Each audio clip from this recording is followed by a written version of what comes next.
Hello.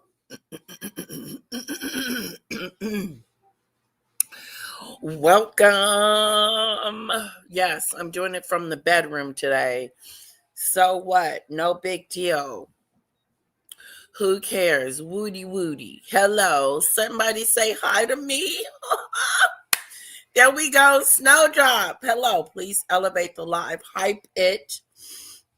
There is a hype button in there. Oh my God. I have no lip gloss. Sucks. You know we do? Hello, Snowdrop. It's so good to see you. Shake it, shake it, shake a boom, babe. Shake it, shake it, shake a boom, boom. Shake it, shake it, shake a boom, boom. Shake it, shake it, shake a boom, boom. All right. AT2 did a video. It was good. It was on Meghn Kelly. That's not how you spell Meghn.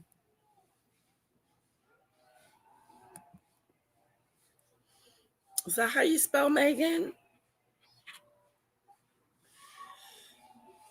Whoa, whoa, roll your boat.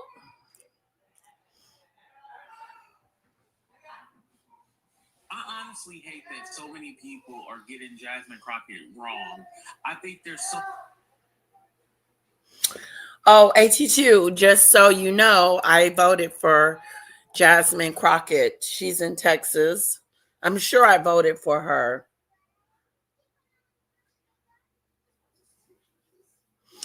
Can you guys believe that the police grilled him for 11 hours? Andrew, that's a lot of hours. Hello, Maureen.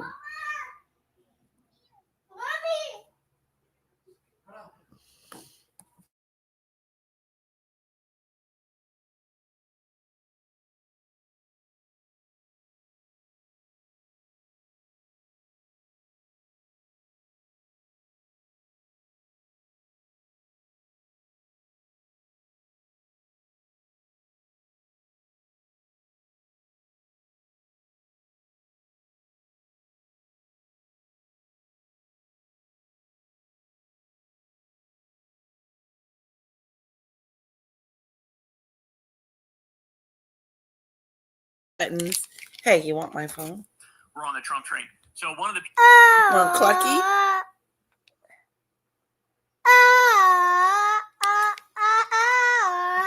Sing it, girl.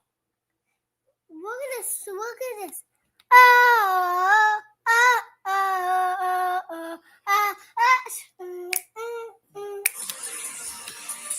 Do you like that song?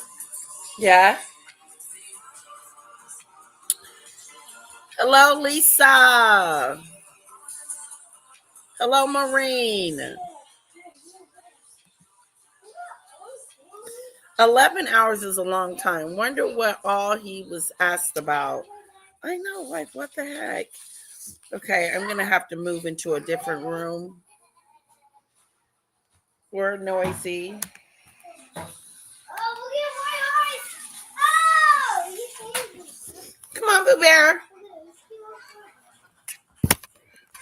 Let's go in the other room. I'm going to have to get out the bed. Out the bed we go, guys. The bed is not working out. Okay? Let me take my meds.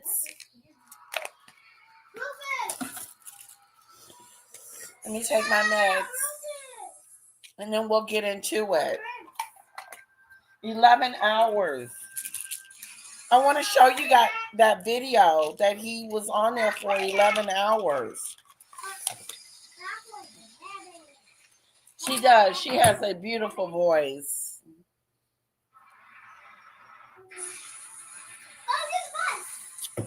She does. She's going to be a little singer. Daddy wants you. Kara. Daddy wants you. He's in the kitchen. Oh, God, what? Oh, Daddy's got the TV on in here.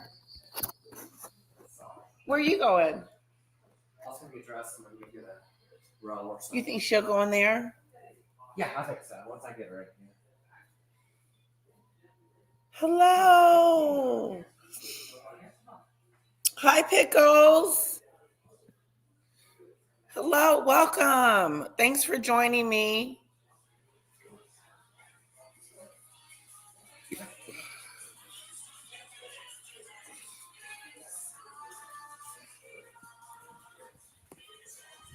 All right, I think we're moving rooms. I'm going back in my bed. I was in the bed, guys. I'm in the bedroom. Kara's in the living room with her noisy self. Chad, we're going to go get something to eat. Absolutely. You're just getting dressed? I'm just gonna go get like a roll or something. Mm. But I figure we can all go out later.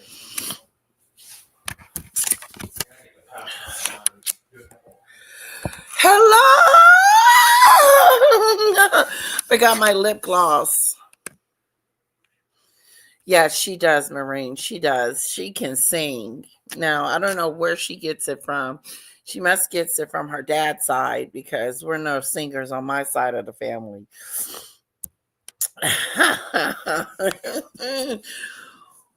Welcome. Andrew was questioned for 11 hours, guys. That's a long time.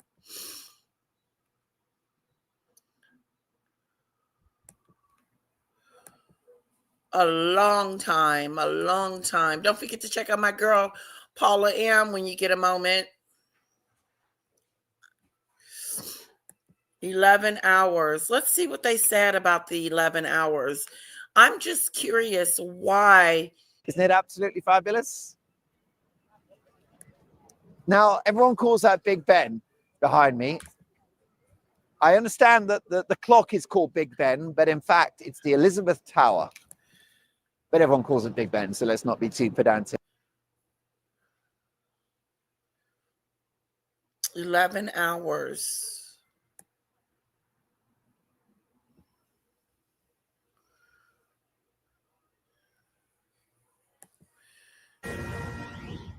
This is a Fox News alert. Matt Finn is on the ground in Tucson. He has breaking details on last night's police operation. Matt.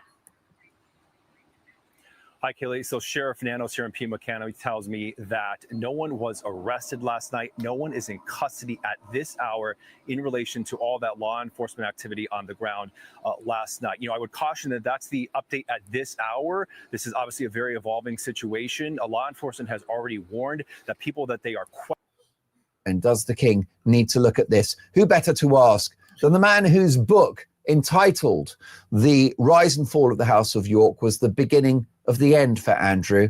Andrew Lowney. Good morning, Andrew. Good morning. It will shock many of my viewers and listeners that Andrew remains in line to the throne. Yes, I mean, it's very difficult to remove it. You have to get permission, I think, of members of the Commonwealth. I think it's very unlikely that that case will happen. So it seems to me a slight distraction. I think the focus should be on the police now bringing charges against him for sex trafficking and for misconduct in public office. It's very clear that he has committed this crime, I think. They're investigating Mandelson, so why not Andrew?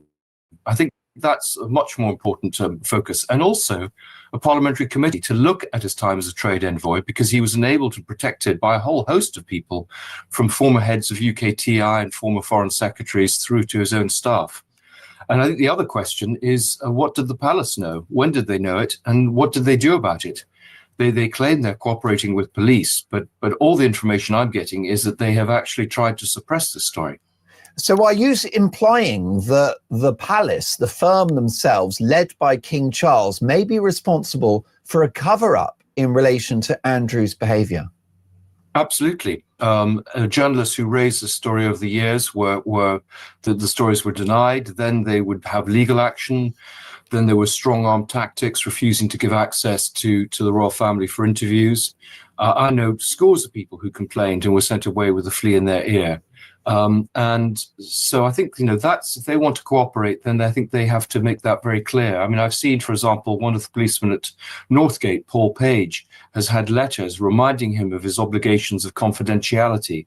Well, it's these people who could actually produce the evidence to show whether, for example, Andrew came back to Buckingham Palace the night that Giuffre claimed to have seen him or not.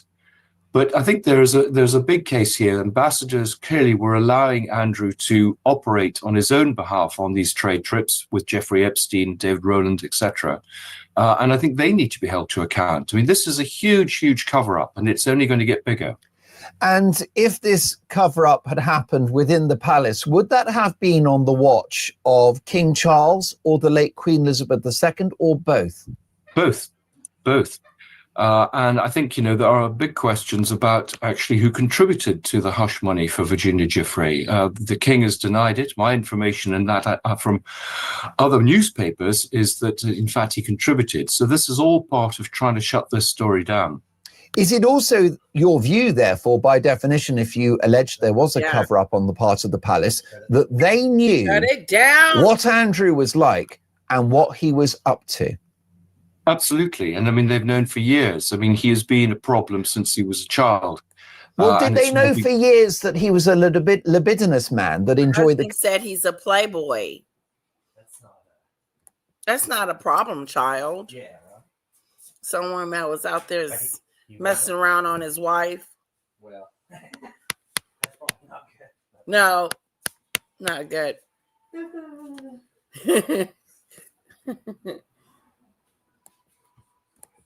A company of women, because that might be a reasonable defense that he was the aforementioned Randy Andy. Are you suggesting that what they knew went beyond the fact that he was a playboy?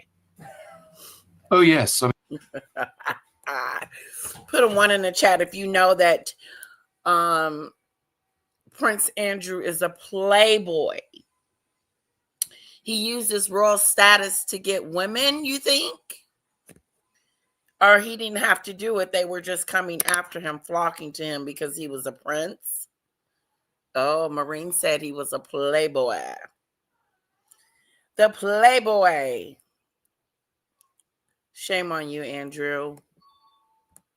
I mean, I've got stories of him being allowed by a housemistress at Gordonston after he left to go and sit on the beds of the young girls there. That is an extraordinary revelation, that he was allowed to indulge in inappropriate behavior where he would enter a girl's dormitory and sit on a girl's bed. Yep. And his mother, the Queen, will have known about that. Well, I would have thought so. I mean, I would have thought it was known by the authorities at Gordonston. And what does that anecdote tell us about Andrew's nature? Well, I think it confirms some of the concerns people have had. I mean, some of these girls that have been trafficked have been a lot younger than 16. And certainly I've got information which I wasn't able to put in the book for legal reasons of young girls being presented to Andrew. So this isn't a story of Virginia Giuffre being 18. As I say, this story can only get bigger as more details emerge. So you're implying that notwithstanding allegations of sex trafficking, intimate relations with women on royal property, including potentially Buckingham Palace, but you couldn't rule out, Andrew, given your lengthy research into Andrew and his life, that he had relations with legal minors. That's certainly the information I've been gathering, yes. And that would clearly be a criminal offence. Yes, I think there are several charges. I mean, we even had the Misconduct Public Office telling his protection officer to try and find out information about Virginia Giuffre. I mean, I presented a lot of this information in my book. A lot of what's coming out now isn't new, it's there. But nothing was done. That was August. These stories have been appearing in the press for years about his abuse of his position as a trade envoy, and yet nothing was done. One has to ask why. One has to ask why. Now, it's very clear that Andrew Mountbatten Windsor denies all of the allegations. If, however, your concerns are validated, Andrew, we could have a scenario where the king's younger brother is prosecuted for being a paedophile. Well, I think, we can collect the evidence. I mean, it's certainly the information I've been gathering, and I've done this now for 5 or 6 years. And, I've been gratified to see that a lot of things I said in August and was vilified for have proved to be true. What chance of justice being served if there are victims out there who have been suffered at the hands of Andrew? What are the implications for the monarchy and its survival if Andrew is prosecuted and jailed for these crimes? Well, I think as long as they address it, as long as they feel that he's not above the law, I think then trust in the institution can be restored. But if there's a sense that there's a cover-up and that they've been complicit in criminal behavior, then I think they're in difficulties. Well, that's absolutely right. And by the way, And I tend to think that the royal family did not know, and I don't think that they tried to cover it up. I think that I just don't think so. And a lot of people don't agree with me. And that's okay. We're going to agree to disagree because I really don't think that King Charles should be scrutinized for his brother's behavior. I heard Andrew was such a little poop since he was a child. That's what they're trying to say, like he was the problem child. That one member of the staff punched him in the face. He offered his resignation, but the Queen said he must have deserved it. Wow. Interesting stuff. Convinced by the country's chief prosecutor that no one is above the law, including Andrew. Does he mean it, or is that just warm words? Well, I hope he means it. Lots and lots of people are beginning to call for an investigation and for the Met Police to press charges. We haven't heard anything from Mark Rowley, the Commissioner of Police. I hope that they're taking their time because they want to get their ducks in a row. But I'm a little worried that this has been kicked into the grass as it has for the last 5 or 6 years. Will King Charles ever speak to his brother again? I don't know. I don't know what they do, but I do think King Charles needs to be very clear that he will cooperate, allow him. Will he ever speak to his brother again? Would you ever speak to your sibling again if you knew he did some stuff like Andrew? Would you cast him out? Would you make him be more accountable for his behavior? Mark wants to know, is he even going to speak to his brother again? Will they even have a conversation? They have to. He takes care of his brother. His brother doesn't have any money. His brother doesn't have any. His brother's in trouble.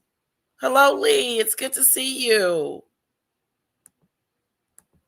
His staff to give statements to the police and provide all the internal correspondence, all the complaints that were made about Andrew, all the material the police need to mount a proper investigation. If Andrew is not prosecuted, but further evidence of a royal cover-up at the palace emerge, what is the threat to the monarchy under those circumstances? Well, I think it's very serious. I think then people will be calling for a clean sweep. I don't think William is in any way implicated in this scandal. And I think there'll be growing calls for the king to step down. This is remarkable. So notwithstanding whether Andrew is jailed for any alleged crimes or prosecuted, there's enough there by way of an alleged cover-up to which you believe there is evidence that the king falls, that he must abdicate early in that scenario, and William becomes king. Hi, demon dictator. I think there's been a perversion of the court of justice by the palace. Yes. My goodness. And therefore, with the king at the head of that, he would be responsible. Under those circumstances, he would have to go, Andrew. Well, I think, there is mounting public anger. I mean, he earned some respect when he was seemed to behave much more ruthlessly towards his brother, and he seems to pull back from that. This is a huge crisis. I mean, far bigger than the abdication, which I've written about. And yet the palace don't seem to understand that. I do believe that the palace is understanding the situation with Andrew, that this is a serious situation, that his brother could go to jail for life. That's word on the curb. Lee wants to tell us, I read that Andrew was saying to the police, you can't do this to me. I am the queen's son. He thinks the queen can protect him through the grave. Interestingly, that he thinks he's above the law. Well, the way he was looking in the car when they picked him up, it led me to believe that he was shocked that they would even, it's getting hot in here. It was shocked to believe that the way he was looking.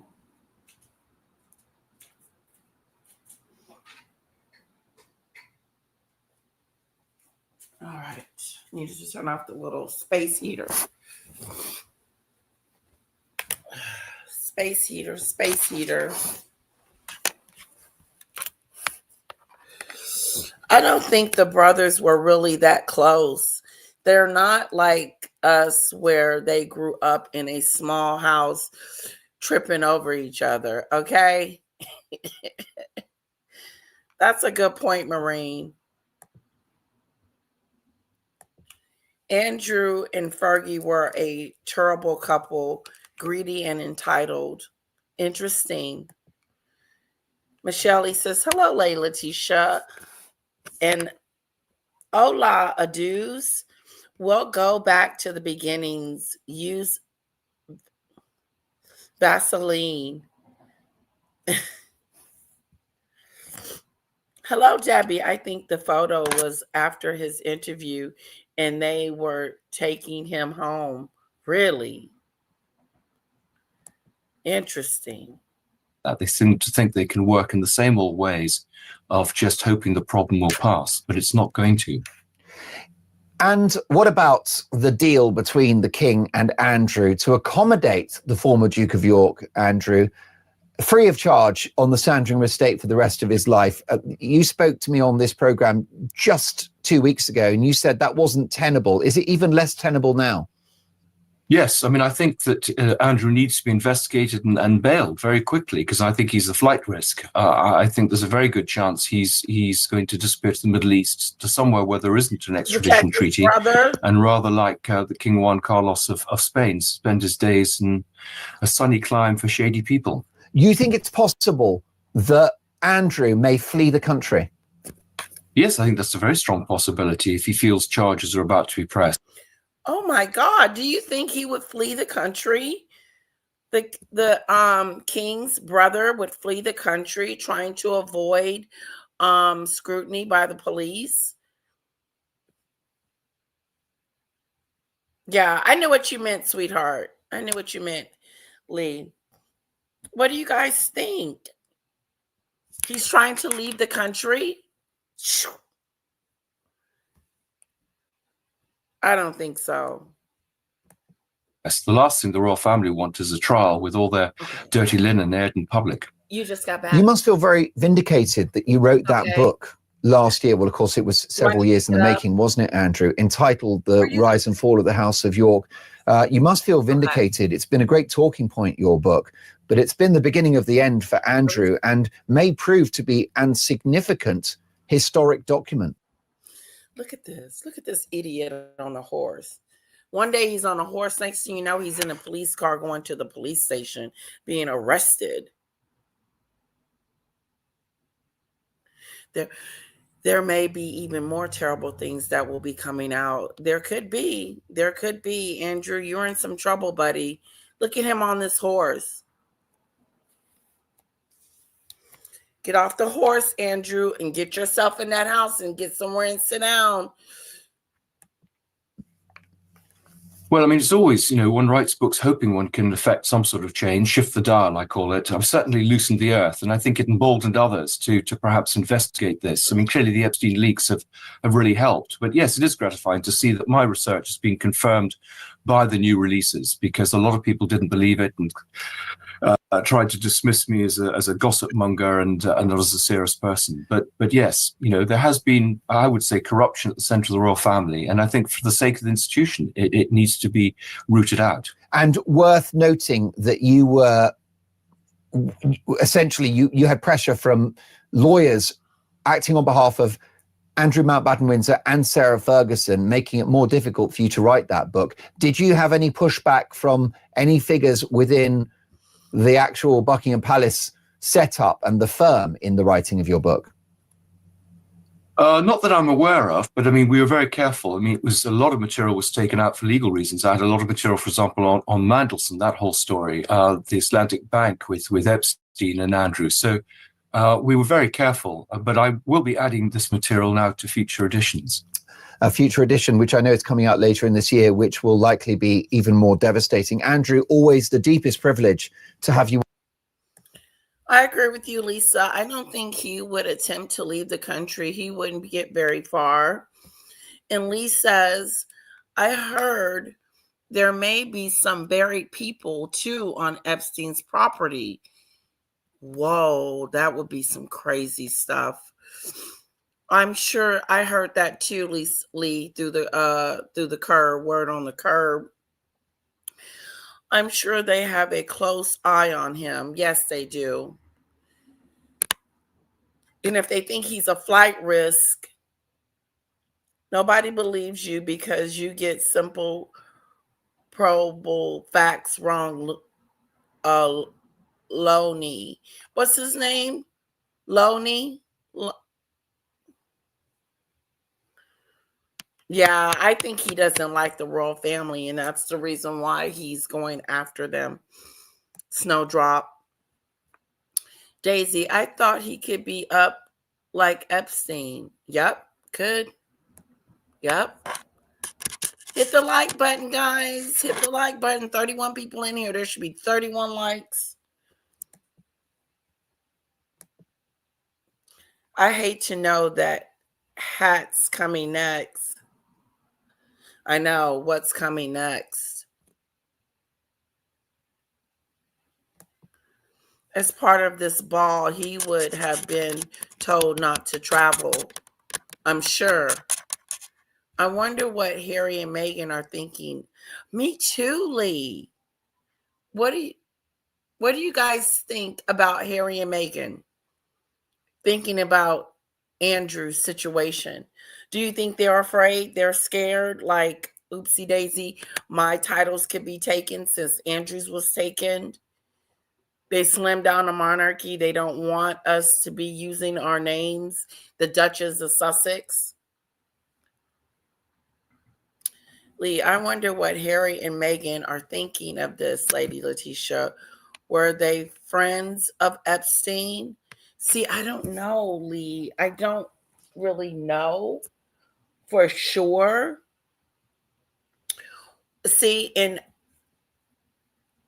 Paula seems to have this whole theory on the yacht girl, Epstein Island. Meghan was a part of it and all that. But I'm having a hard time with that. I need some more proof.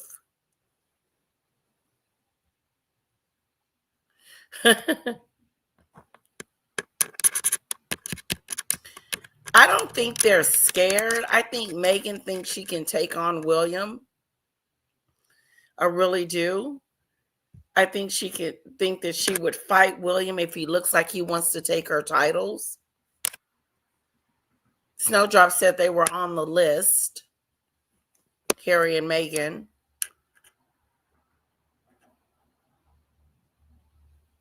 How come they haven't commented? Because they don't want to be implicated in it. They don't really know what to say. They're trying to pretend like it's not happening. I just wonder too, Lee. Those are some good questions.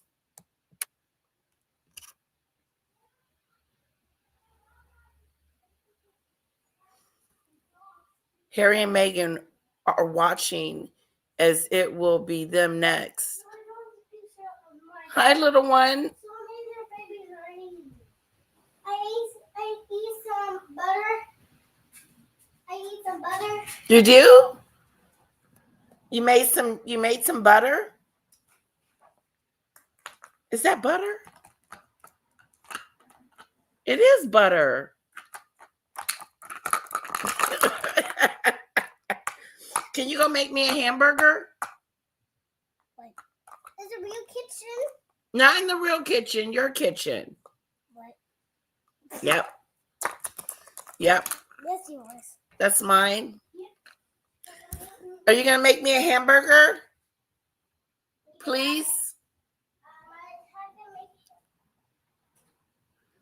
Or make me a pizza. Okay. So she made me something. She said this was butter. How does she know that's butter?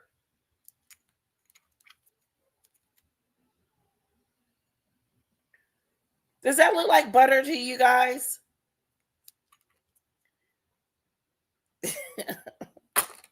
Anyway.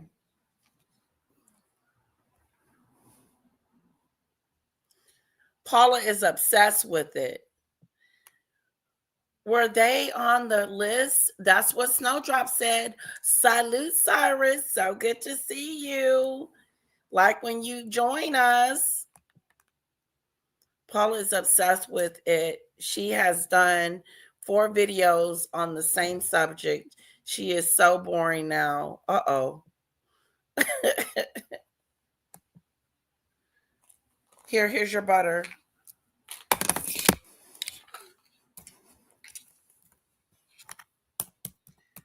You gonna sing me a song? How good day. We are being awesome day. Good day. Whoa. The time connection I could be my best. The deals and the mails. A good day. I rate the school. Good day. I do my best today. I go to school that day. She got her guitar. My parents did accident cut. They're okay because we took it to school. Didn't know where stories because these are balls because my parents is funny because we stay every day. They will wait. My dad actually take it to a dog. That he's some beside him. You will be up fast. Oh, baby.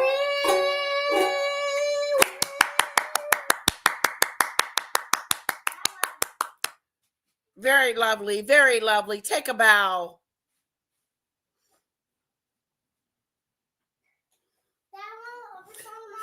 Yes, and they are next.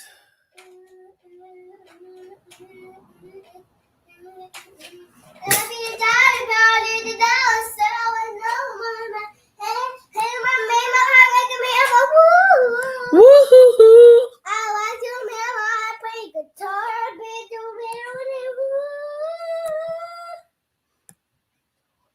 Let's go. Yeah, I can't watch it. I need proof. I need more proof, you know.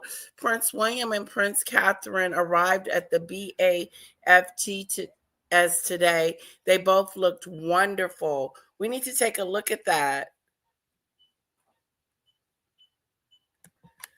Can you imagine what would come out about H&M and all the allegations covers up? Wouldn't that be something? Yes, highly sensitive. Do you think they are involved with Epstein? I don't know. That's what. Mom! Yeah. Look. Yes. Why are you yelling? I'm right here. Ooh. Mommy, look. Does it need batteries? No, that Mommy did it. Turn it on. A, B, C. 1, 2, 3. A, B, C.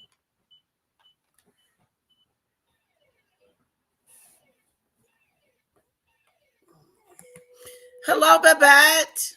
Hello, BS 6638. I forgot what name you wanted me to call you. Just put it back in the comment section. I love your profile photo, the Demon Dictator. Oh, thank you, Letitia. Thank you.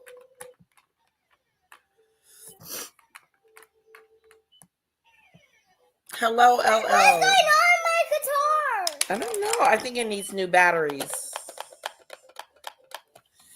Can you imagine? Oh, you're going to take my computer? Here. Here. There you go. My guitar's not working at all. Okay, turn it off then.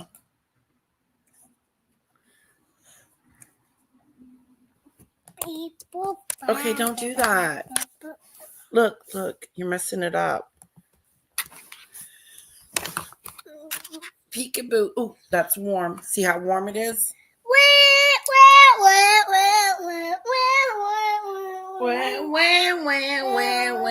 Intermission. Tell him intermission, Kira.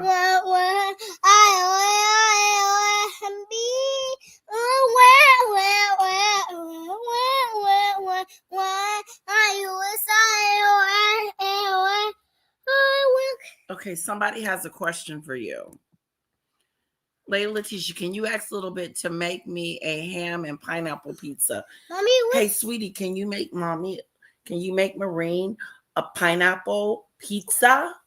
What? You know how to make it? What? Here, I'll go with you. Come on. Stop that. Here, let's get up. Can you make a pineapple pizza for Mama? Is that a no? Come on, get up. I'm getting up. I'm moving. Ow!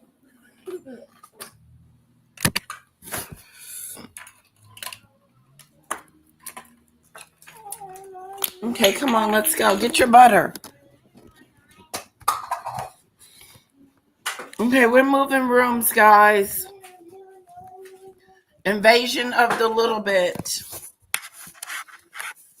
Daddy went to go get a pastry somewhere. I'm not hungry. As a matter of fact, my stomach is a little wheezy.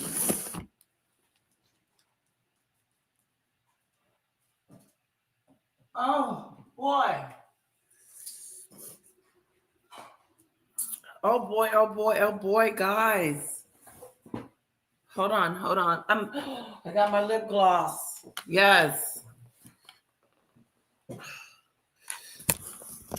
Woo, that's one way of getting Mama out the bed. Hey, Kara, are you going to make me a pineapple pizza? Okay, go make me a pineapple pizza. Please.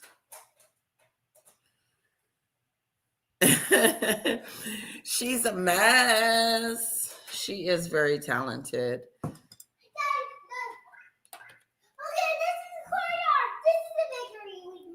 Is that the courtyard? It's speaking English.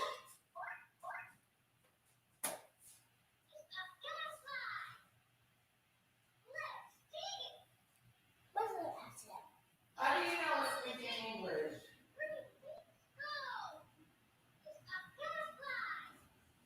How do you know it's speaking English, Kara?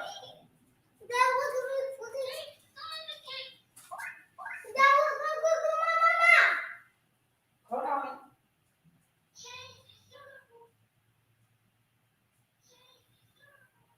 Oh, that's Spanish. Is that Spanish? And that's French.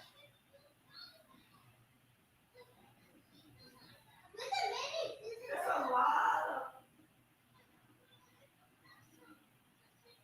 That's French. Come on, let's go with me. Go with me. I'm watching.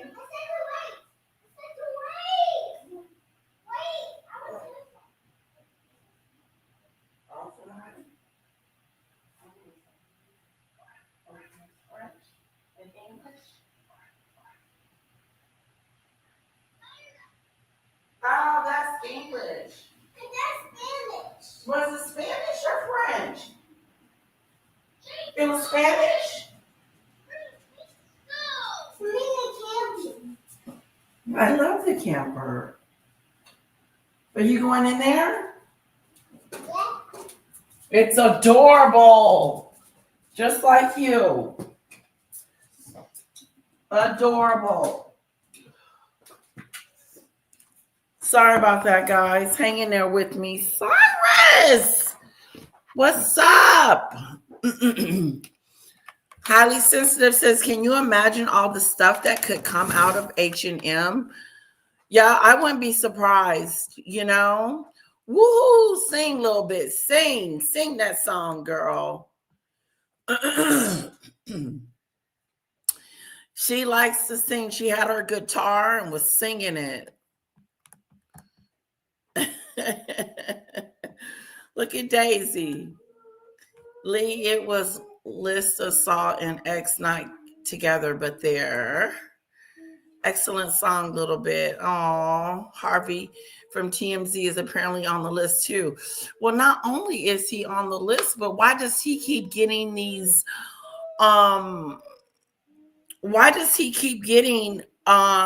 ransom notes from Nancy's, Guthrie's, whoever's trying to get money from them? Like, why? I'm like, AT2, what the heck? Meghn posted more revolting mixtures of her on her Instagram. We will check that out. Snowdrop, thanks for letting me know. Let's look at the beautiful photos of Catherine and William. We're definitely going to do that.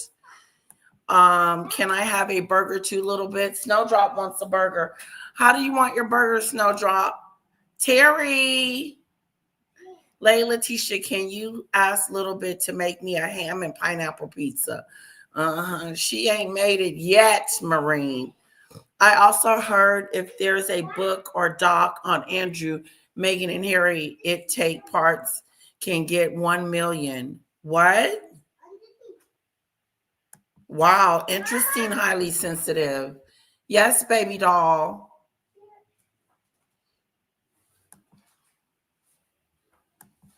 I'm gonna have to try that. Hello, Christine.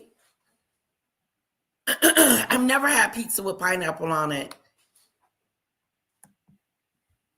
Please like the video, hype the video, guys. If you hype the video, I get out there more. There's a button on there that says hype.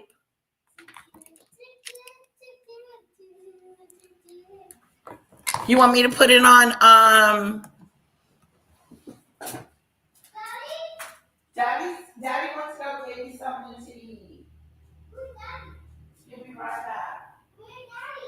He wants to go get a pastry. Something sweet so you can eat. A pancake. It looks like Mira. It looks like it's rolled up in like a little croissant, little thingy. It's really good. You want to try it? Mommy, you count my hand, Okay, wait till Daddy gets back. you count now? I'm online, Kara. Can you count for me? 1, 2. Don't go high, because then I can't find you. Wait till Daddy get back and then you hide from Daddy. Okay. Okay? Okay. Just wait for Daddy to And get then back. you count slow. You say 1, 2, okay? You can count to 10, okay? You can count to 10, Mommy. Okay. 1, 2, Mommy! 3. Mommy, do slowly. Where are you going? 2, 3, 4. Uh-oh, I don't know where Kara is. Hey guys, do you know where Kara went? Let me ask my friends. Kara's hiding from me. I gotta go find her. Kara. Yeah, why send it to TMZ? He looked shocked because some offenders told him that they are waiting for them. That's a code, a conduct about a pedo. Yeah, Michelle. Where's Kara?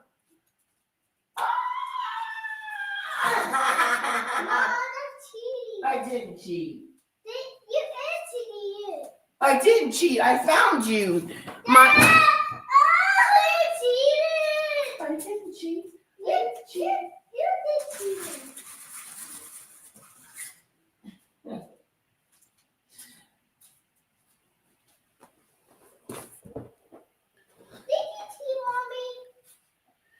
Oh, you can only hike once?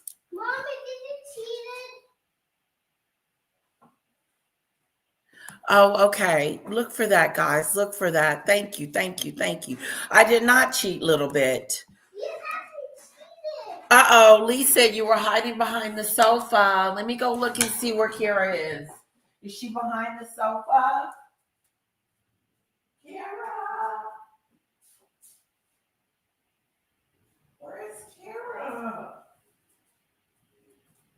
Okay, go hide again. I'm going to count to 10. 1. Mommy, can you help me? I need to get out. You can't get out? No. That was a good hiding space. Come on, can you tell me again? Okay. 1, 2, 3, 4, 5. Haha. She said I cheated. She said I cheated. She said, Mom, you're cheating.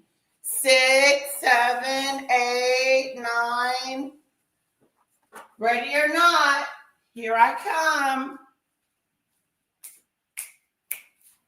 Where is Kara? Where is Kara? Where is Kara? On the program, Andrew Lowney, author of entitled The Rise and Fall of the House of York. This is extraordinary stuff, isn't it? It is That extraordinary. Andrew Mountbatten, This is some extraordinary stuff that's going down, guys. Look, her family speaks out.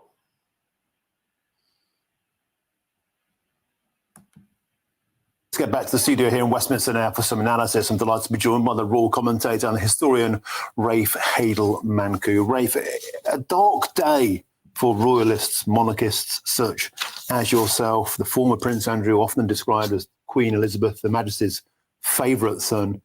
Now a full... Was Andrew her favorite son? Where's Kara? Where is Kara?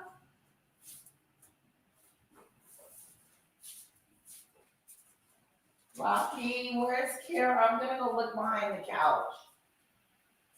Oh, she's not behind the door. Oh, she's good at this. I don't see Kara. Let me go check in the living room. Bodies might have been on Epstein's NM Ranch that was recently demolished by new owners after it was to be investigated. New owners is a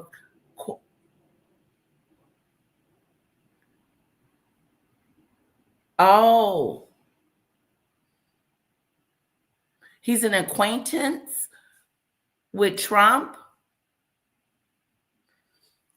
That's what Michelle said. Check out Michelle's post. If I put a star next to someone's post, read it, okay? Some good information. A little bit is hiding behind the curtains. Are you behind the curtains, Kira? Are you behind the curtains? Uh-oh, SpaghettiOs. Where is Kara? Where is Kara? What is this right here? Is this a bus? Oh. Kara. You're not behind the curtains. I don't see you behind the curtains. You might be on your bus. Is it the bus? Are you by your bus? I'm getting hotter. Rubbish. They saw Andrew. They saw Edward. Then they saw Andrew flip-flop. She spent more time with Edward than his family. Oh, so Edward was the golden child. Yes, Andrew was the queen's favorite son. Oh, Andrew was the favorite. Okay, okay. He looks like his mother. Do he? I cheated a dude. My daughter said I cheated. But I think I'm getting hotter. I think she's in this pink bus. Let's see. Uh-oh. Uh-oh.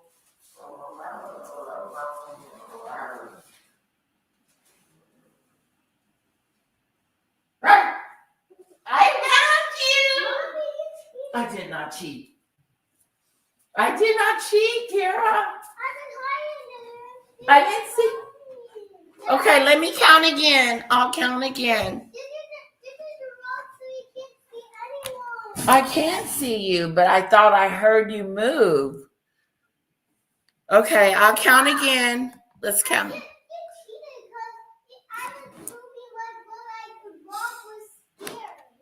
I won't cheat anymore then. I didn't cheat, but I won't cheat. I was sleeping inside and then you wake me up. I woke you up? Yeah. So sorry. Do it again. Don't find me. Okay, I'll count again. 1.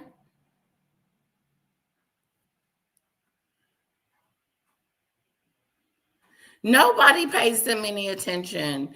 It's over. 2, 3, 4, 5, 6, 7, 8, 9, 9.5, 10. Here I come, ready or not. Uh-oh. I heard something. The media said Andrew. Debbie Campbell says the media said Andrew was her favorite, just like Harry is supposedly her favorite grandson. I call media BS. Okay, nobody's favorite.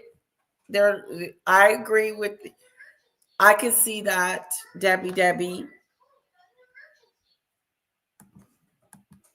Fallen, shamed, common. I know What are your thoughts on this Kara astonishing is. fall from grace? Well, it's a remarkable moment in British history and royal history. You know, it's the first time since 1647 that a royal has been held in custody. That was when King Charles I lost the English Civil War and was seized by Parliament. So not since then have we seen this. And now we have a person born as a prince of the blood royal at this very moment, either in a police interview room or in a police cell with nothing grander than a lavatory and a chair in that room. It's quite remarkable. But it's also, of course, a testament to actually how far we've come, that now we are in a position in this country where we can actually try people without fear or favor. And we've seen the monarchy adapt. The monarchy has understood that the traditional mantra of never complain, never explain, simply isn't fit for purpose in the modern age. And so we've had the king now in 2 statements, today and previously, saying that his brother is Mr. Andrew Mountbatten Windsor. And the use of the term Mr. in the penultimate statement was to show that he is a private citizen who must be able to be treated without fear or favor. But as you say, undeniably, this is going to be damaging to the monarchy. But it's difficult to see what else His Majesty could have done. He has stripped his brother of all honorific appointments, of all titles. He's been banished into Wood Farm in Sandringham. And just think, a few weeks ago, Andrew probably thought he had been over the worst and that he would spend the rest of his time now fading from public gaze, away at Wood Farm, out of scrutiny, and instead he finds himself in the hottest water he's ever been in. He's in the hottest water he's ever been in. Andrew's in some trouble, guys. This isn't just, business as usual. This is some real deal, meal deal, trouble stuff going on with Andrew, and we're reporting on it. We're going to move on to Nancy Guthrie as well. AT2 has a clip on that about who it could be. You know, we're going to watch that. I do want to hear from the victims speak out after Andrew has been arrested. So let's see what the victims have to say about Andrew being arrested. Hold on, guys.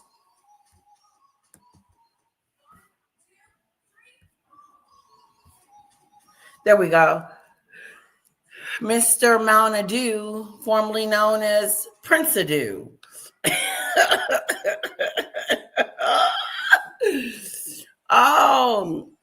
Yeah, today all I have on is gloss. No makeup. This is what you call bear.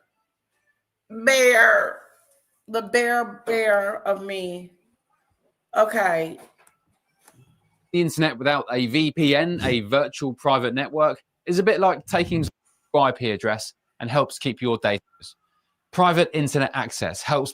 Private internet access is available for months off PIA. That's under fee, and you'll get an extra 4 months completely free on top. The difference between the Mandelson raid and this is significant because we've seen the modus operandi are the same. Multiple police vehicles, multiple police officers. Of course, they'll be combing through evidence, anything, electronic devices, paperwork. That is standard, but it's significant that Andrew Mountbatten Windsor found himself arrested, whereas Peter Mandelson did not.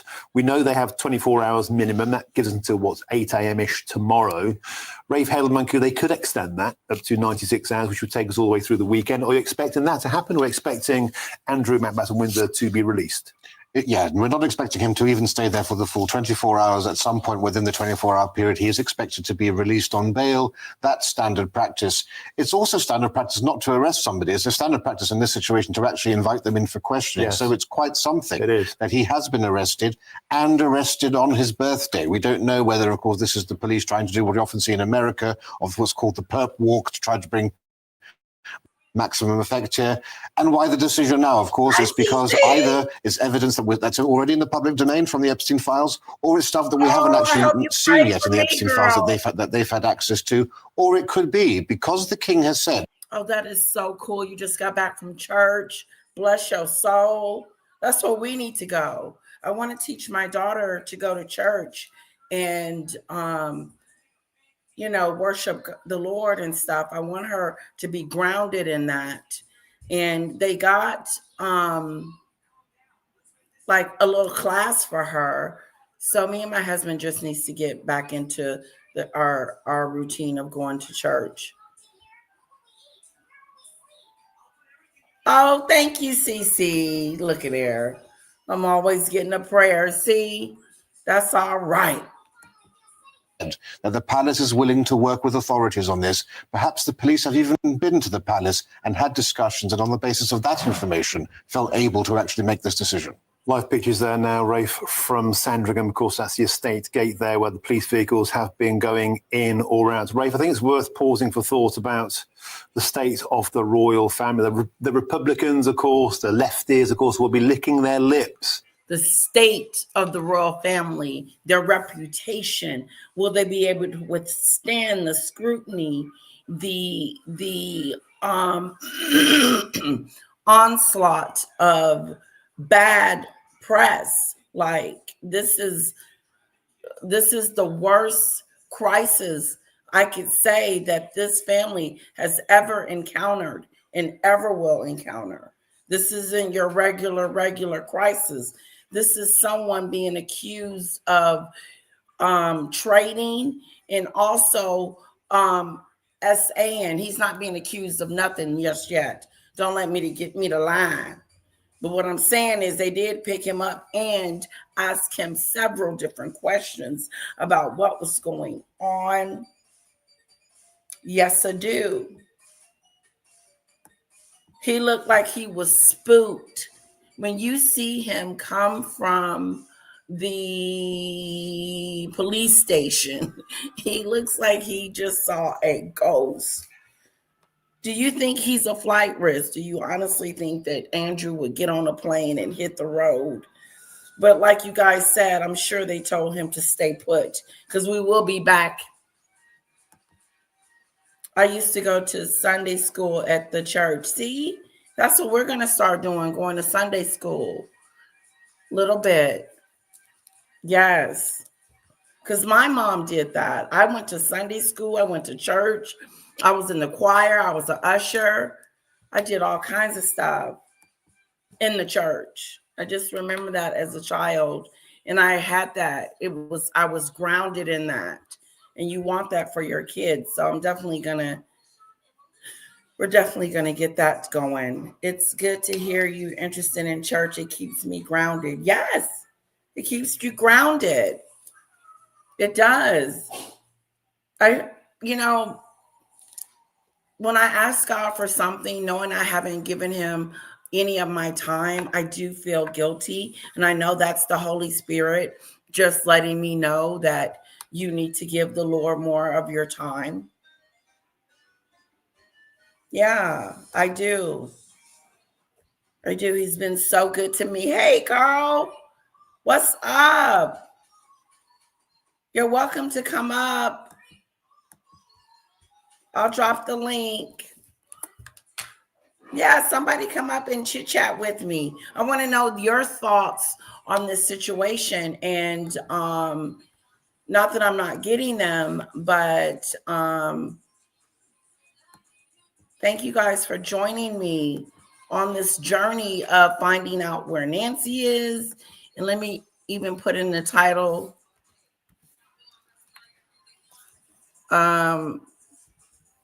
Andrew. Because Andrew's in some serious trouble. If he doesn't know that by now, he needs to get a clue. A cluey to do. He looks spooky to dude. Spooky a dude. You can play anything, hon. He knows your love for him. I can see it in your aura and talks every day. Oh, thank you. Oh, I do. I love the Lord. I would be lost without him, completely, totally, just a nothing, a nobody. He's the reason for the season, okay? He's the reason for everything. Yeah, don't get me started, because I have a testimony. He'll pull you out and pull you somewhere else and put you, and sometimes you don't even know why you're going through certain things, but God knows why you're going through it. So you trust this road that he puts you on. You got to trust it. There's a lesson in it. You got to get something out of the pain, and not even just the pain, just out of the situation. Anyway, I went to Sunday school too. I was baptized, received communion, confirmation, and got married in the same church where I grew up. That's beautiful, Lisa. I like your story. That's beautiful. I got baptized, and I forgot to hold my breath. They didn't tell me to hold my breath. I didn't know. Like, I just didn't. And they saw bubbles coming up for me, and I was coughing. So I'll never forget my baptism. I was choking.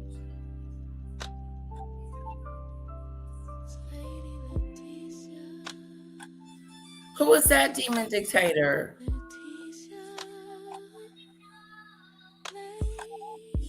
No, I didn't. They had a discussion. Let me know if you got the link. What they would see as the beginnings of the downfall of the British monarchy. But Rafe, the king. Could this be the downfall of the British monarchy? People are asking that question. Could this be the end of the monarchy? The way Charles is going around about his day, it's not likely. I don't see it being the downfall. If Meghan and Harry didn't take it down, why would Andrew? Yes, I heard that too, Maureen. We're going to get to that he's arrogant. Oh, he's mad because we're judging him. Oh, you shouldn't have been over there hanging out with that. King did sever those ties. The damage limitation was in place early. Do you think the king did all he could have done? Will this go wider than Andrew Mountbatten Windsor? Will the whole royal family be tainted by this, or will they live on as they always seem to do? No, the polling shows there hasn't been a huge plummet in support for the monarchy. Yes, of course, this has not been ideal. If the Andrew situation hadn't arisen, the monarchy's standing would, of course, be finer. But I think, of course, people understand the king has done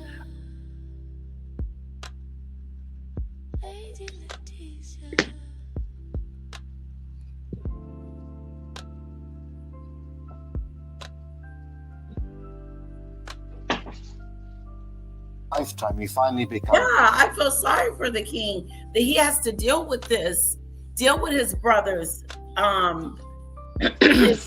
discretion in doing what he did. Like, I feel sorry for the king. Hello, Demon Dictator. How are you? I feel like I've taken some caffeine. You've had a load of caffeine. Something. I was just about to make some green tea, and then I realised I don't have any. I was like, oh, that's a bit of a pain, but there you go. That sucks. You were saying Lauren and somebody had yeah, so look, do you remember, like,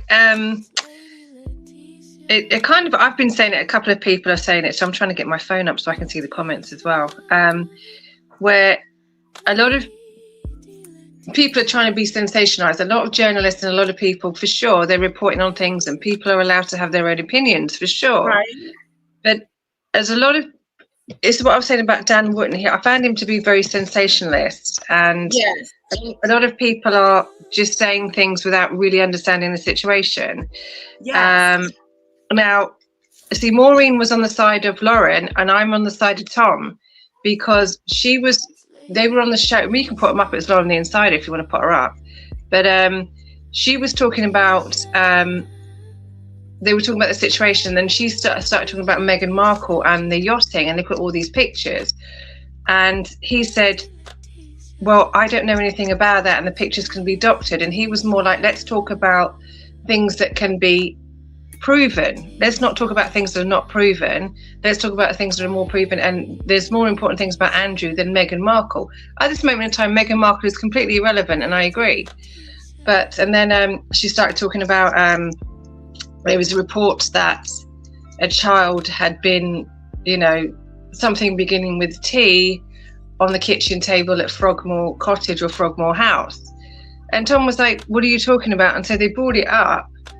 And again, he just sort of had a go at her, and he's like, you're talking about things that are not proven and without foundation. And he goes, let's talk about things that we can prove. If in the future these things come to light, then we'll talk about them. He says, but you're sort of wasting time talking about things that are not proven and that's sort of irrelevant. And I agreed with him. I was on his side completely. And a lot of people, and I like Lauren. I'm not saying anything bad about her, but she's turning out to be a little bit like Dan Wootton, where they're very sensationalist. But when you actually sit and listen to what they're saying and the evidence they're providing, it's not really that much, It's not. Yeah, they're very critical. That's why I've said it on here, and I said it on Heather's channel. Like, sometimes you just got to check the facts for yourself and make sure that you understand it yourself, right? Rather than just taking the words of these people, because a lot of them they're doing it for clicks and views, where sometimes they're not quite giving you the whole story. Exactly. And their assumptions could be wrong. So you got to go with your own gut. And then I like to hear it more than once too. Like but this is the thing. You hear Dan Wootton almost wanting them to abdicate. Yes. And I'm just like, why should he abdicate? It's no one can be responsible for the behavior of another person. Yeah. The king can't be held responsible for Andrew's behavior. Only Andrew can be held responsible for his behavior, because he made those decisions. He did those things. The king can't be held responsible. Now, if in the future evidence comes out that the king wasn't involved, there's reports that say he gave Andrew. The reports that say he gave Andrew the whole money to pay off Virginia. There were reports that the Queen and Prince Philip gave him the money, and King Charles had nothing to do with it. Right. Nobody knows. Nobody knows, really. There's no concrete, hard facts exactly that the king knew or was a part of or did anything malicious. Yes, to help with it. If in the future it comes out that he did, then sure, King Charles should pay and he should take responsibility for his behaviour and his part of it. But until that is proven and put in front of you, I don't understand why people are coming after King Charles for. It's just, give the poor guy a break. He's got cancer, for God's sake. Exactly. That is so true. Why? Yes. Yeah, I follow Dan too. I watch Dan Wootton, but I take it with a pinch of salt. But I still watch it. I still watch it because I like watching Lady C. I like watching Lauren. I like watching all the people on there, but I take it with a very large pinch of salt. Dan Wootton and Lauren, I like her too, but she's getting a little bit like him, where sometimes you gotta, if you listen closely, she's not really saying that much. Right. Yeah. But nonetheless, I like them. Don't you know? I do like them.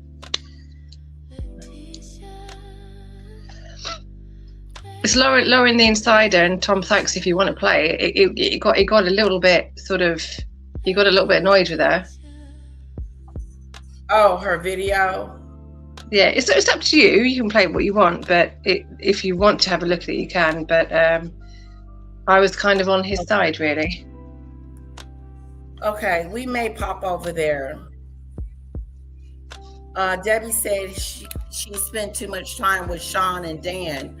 Is Sean like that too, Debbie? No, I like Sean. I think he's amazing. Oh, Dan, but he does sensationalize everything. Yep. Yeah. Oh, Kamari believes that Lady C may need to just go and retire off of this whole situation. I love her. Oh, she's vicious. I just watch her because she's vicious. Again, I just take it with a pinch of salt, but she's vicious. And I think when she rips Meghan Markle to pieces, and it's hilarious. Yeah, I do like that when she does that. It's really good. She calls it like she sees it. Yeah. And then suddenly you have to deal with your estranged son and his wife, and then you have to deal with your brother in the situation while struggling with cancer. It's worth pointing out. Your son and his wife, look, you got to deal with them. He did say that just now. He said you're going to deal with your son and his wife, and now you're dealing with your brother with cancer. But I think he's handling it well. I really, really do. And he doesn't need to come out with a TV show talking about what's going on with his brother. He said what he had to say, and then he said, there's nothing further for me to say. It isn't. Hello, Lisa. Hello. Welcome. What do you think, Demon Dictator? Like, he's already said what he was going to say. He released a statement again.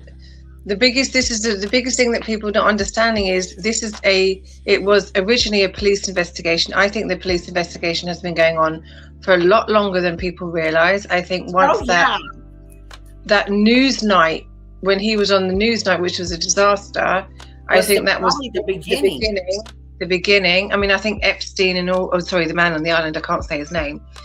I think that's been going on for a lot longer in different ways. That's been going on for a lot longer, that investigation, but certainly Andrew's been investigated a lot longer than what we realise.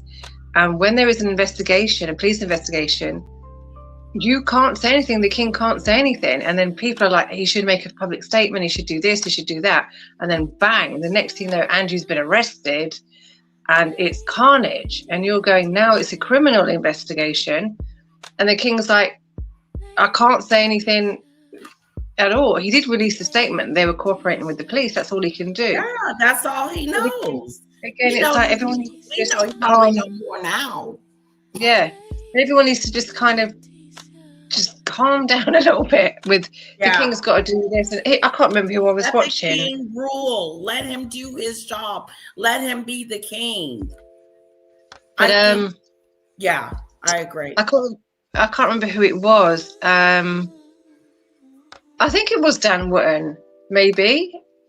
It was I was doing my cleaning today, so I was watching a lot of things. So my cleaning day Sunday, so I was listening to it all, and I think Dan was like, "Oh, not even the king knew that the police were coming. He wasn't given the heads up." And I'm like, "Well, why should he be given the heads up? Nobody's going to know if they're going to come and arrest somebody. Nobody's going to know that they're coming after them." And I'm just like, "Hey, is Lady C taking up for Andrew?"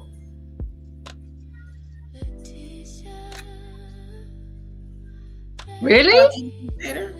That's what Maureen said. She doesn't like how she's almost defending Andrew. Like, give us. I haven't seen that. Okay, I haven't seen that. Hasn't seen that, Maureen. Give us an example. Okay, sorry about that, Demon Dictator. No, it's okay. No, it's like Dan. I think it was Dan when he goes, "Oh, not even the king was told. He wasn't even given a heads up." And I'm just like, "What? Why would someone tell the king, the police? Oh, by the way, Your Majesty, we're going to come and arrest your brother tomorrow at 8 o'clock in the morning." Just so you know. Of course, he's not going to know. Right. Anyway, there's my rant for the day. Yeah, I agree with you on People that. are just not being realistic in these situations. Realistic. Yes, sweetheart. That I believe you told me the only person who has full royal pardon from the law is the king himself, the monarch of the time. Nevertheless, Prince Andrew, as he was then, would have certainly operated with a feeling of invulnerability, a feeling of they would never come for me, a feeling of arrogance. Perhaps that accelerated his downfall. Absolutely. Pride comes before a fall. The king is the only person, the sovereign is the only person who is immune from prosecution because the law is enacted and enforced in the king's name. If charges are laid against Andrew, it will be RV Andrew Mountbatten Windsor. The king versus, it'll be the king versus his brother. That will be the battle that will take place. But of course, whilst legally a prince of the blood wouldn't be any different to any private citizen, in practice, of course, they have been treated historically more leniently, and those raise questions for actually the police, because why didn't they go to the Department of Justice in America and ask to see these files on Andrew before the DOJ released them publicly? Because if they had done that, as the Prime Minister should have done before appointing Peter Mandelson, if the Prime Minister and the police had gone to the Americans and asked for those files, we wouldn't have been in this situation. Charges could have been laid against Mandelson, and we would have known about Andrew long before this situation arose now. And the misconduct in public office charge carries a maximum of life in prison. Of course, we don't know any of the details yet. If a charge is made, that will be... Someone's in trouble. Uh-oh. So it was Dan Wootton and Lady C, where she seemed like she was defending Andrew.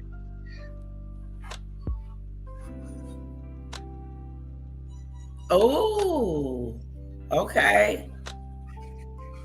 Hello, Carla. Hello, Cassandra. Oh, thank you for becoming a member. Thanks for being a member for 7 months. Whoa. Way to go.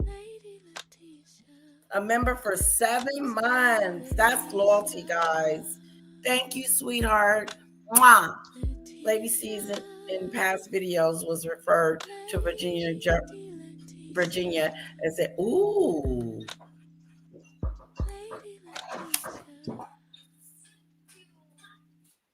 Carla, I saw you on Annabelle's show the other day. You were quite funny.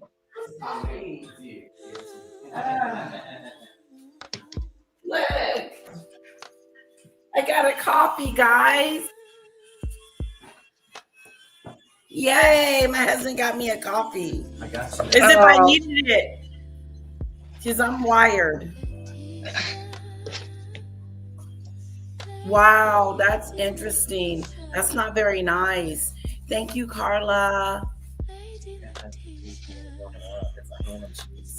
Oh, what is this sprinkled on top? I don't know. Okay.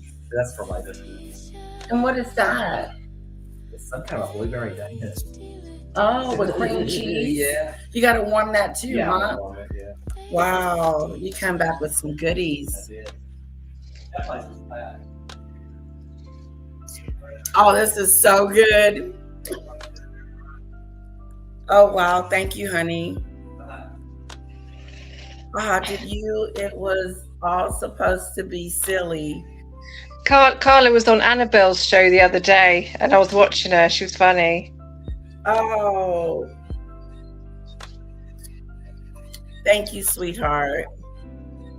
I love goodies. What have you got? So he's got this ham and cheese. Let me see it, sweetheart. Can I see the goodies? Let me show you guys the goodies. Okay, and then I want to see that one too, sweetie. It's like a ham and cheese. He got me. I don't know what that green is on top of it. Mold. No. And no. I'm joking. What'd you say? And this is a Danish. Danish kind of a thing. Yeah. And it's got Is it good? Oh my god. It's good. Oh, I do love those Danishes. Oh my god, I can't wait. That is so good. And then he's got this powdery donut thing going on.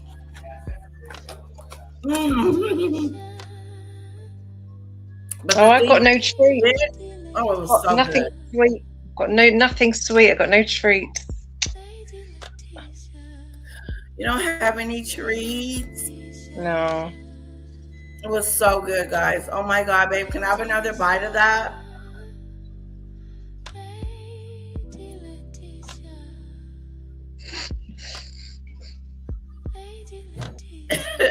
Carla. Is it good? It's delicious. Oh my god, you're gonna love it. You getting the blueberry in there? Mm-hmm. I got a lot of blueberry. It's good stuff. You just done as much as we can try a little bit of all of it. Oh my god. Sorry. I don't know if it's my taste buds, but that's really good. Mm-hmm. My jaws are going fast. That does look nice. Very nice. Okay. The victims have spoken out, Demon Dictator. Announced later on, perhaps today. But this marks a significant moment, in a sense, of equity before the law. Sir Keir Starmer saying, everybody is equal before the law must take its course, the words of King Charles. A sobering thought, but perhaps that's progress. Everybody now is equal. Andrew Mountbatten, Windsor, today, a mere commoner in a lonely police cell, just like anybody else. Yes.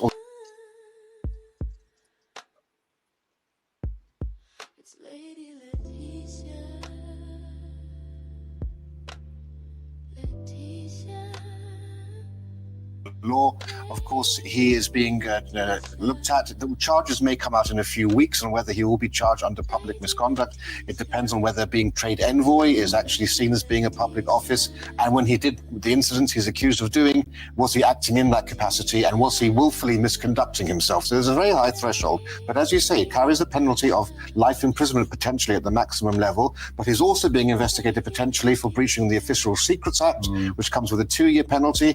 And it could even be that the National Security Act 23 is invoked here as well, which also carries a life imprisonment. Mind the fact that the former Prime Minister...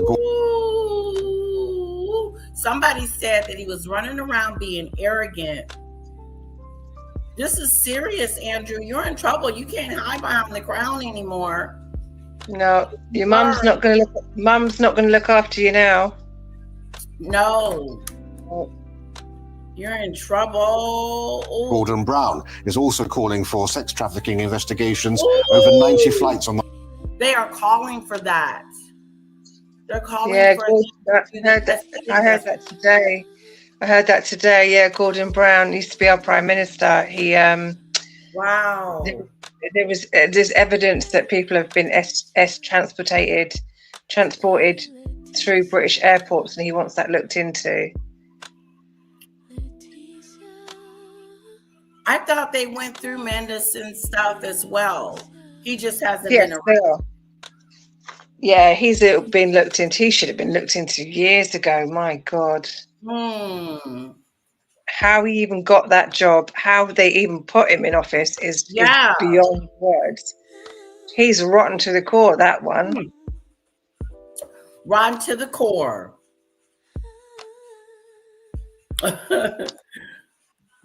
Lolita Express into the UK, and that, of course, would involve potentially sex trafficking into royal residences. Rafe, of course, US Congress would like a word with Andrew Mountbatten-Windsor.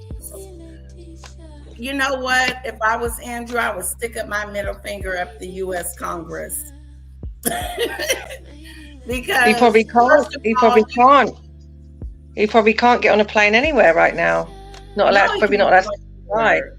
He's probably got a no travel order on him. Look into your own backyard before you start looking into somebody else's backyard. That's what I say. Look at what's going on over here. We haven't arrested anybody. Why? Rotten to the core. Rotten to the core. They all are. You're sent to prison for life. Will it be at His Majesty's pleasure or his brother's pleasure? Oh, his brother's pleasure, Maureen. When people go to prison in this country, we call it at His Majesty's pleasure, or Her Majesty's pleasure, His Majesty's pleasure, or Her Majesty's pleasure, because the King and the Queen essentially rule, and it's their prisons. So we call it. So it's not like the prison, but there is a prison.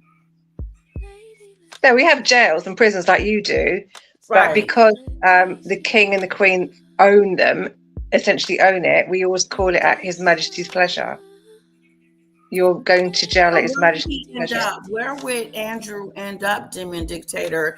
In jail, in a penitentiary, or like Maxwell is at like a little camp do?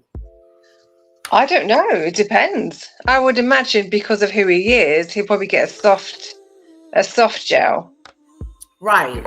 Because of the threat against him. I don't know. That's just a guess that he'll get a soft one. They can't like put him in population and just let them people do whatever they wanted to with poor Andrew.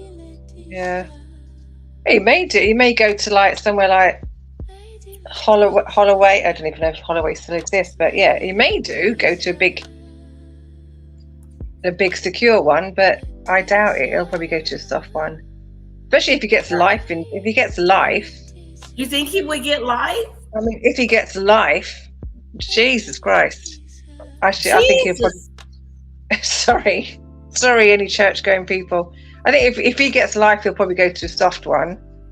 Life? You think that it's a possibility that Andrew would get life in prison? Well, that's what they're saying. That's the maximum penalty, and he's got this.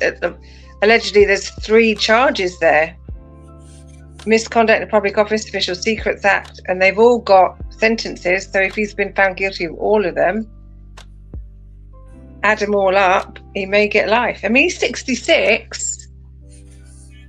You know. Wow, that is something. The mere fact that he would even do a year is shocking. Well, I hope he gets the sentence he deserves. If he gets life, he gets life. He has to do it. Yeah, keep Andrew alive so he's miserable, not Yeah. being able to enjoy his fruits of life, like being on the horse. He had Life. his at one point he was on a what was it? He was on a trip and he had 40 S workers in 4 days or something like that. Wow. It was crazy. And he's not going to get any of that there. Poor Andrew, you in trouble. Are we here? And it's worth pointing out at this stage, Andrew Mountbatten-Windsor denies all charges against him. We've yet to hear any statement, of course. But Rafe, if I could, just to conclude, in your rich, lengthy experience of commentating on the royal families, how dark a day is this? This is the greatest political crisis and royal crisis in modern history. I said this is the worst. He said it. He just said it.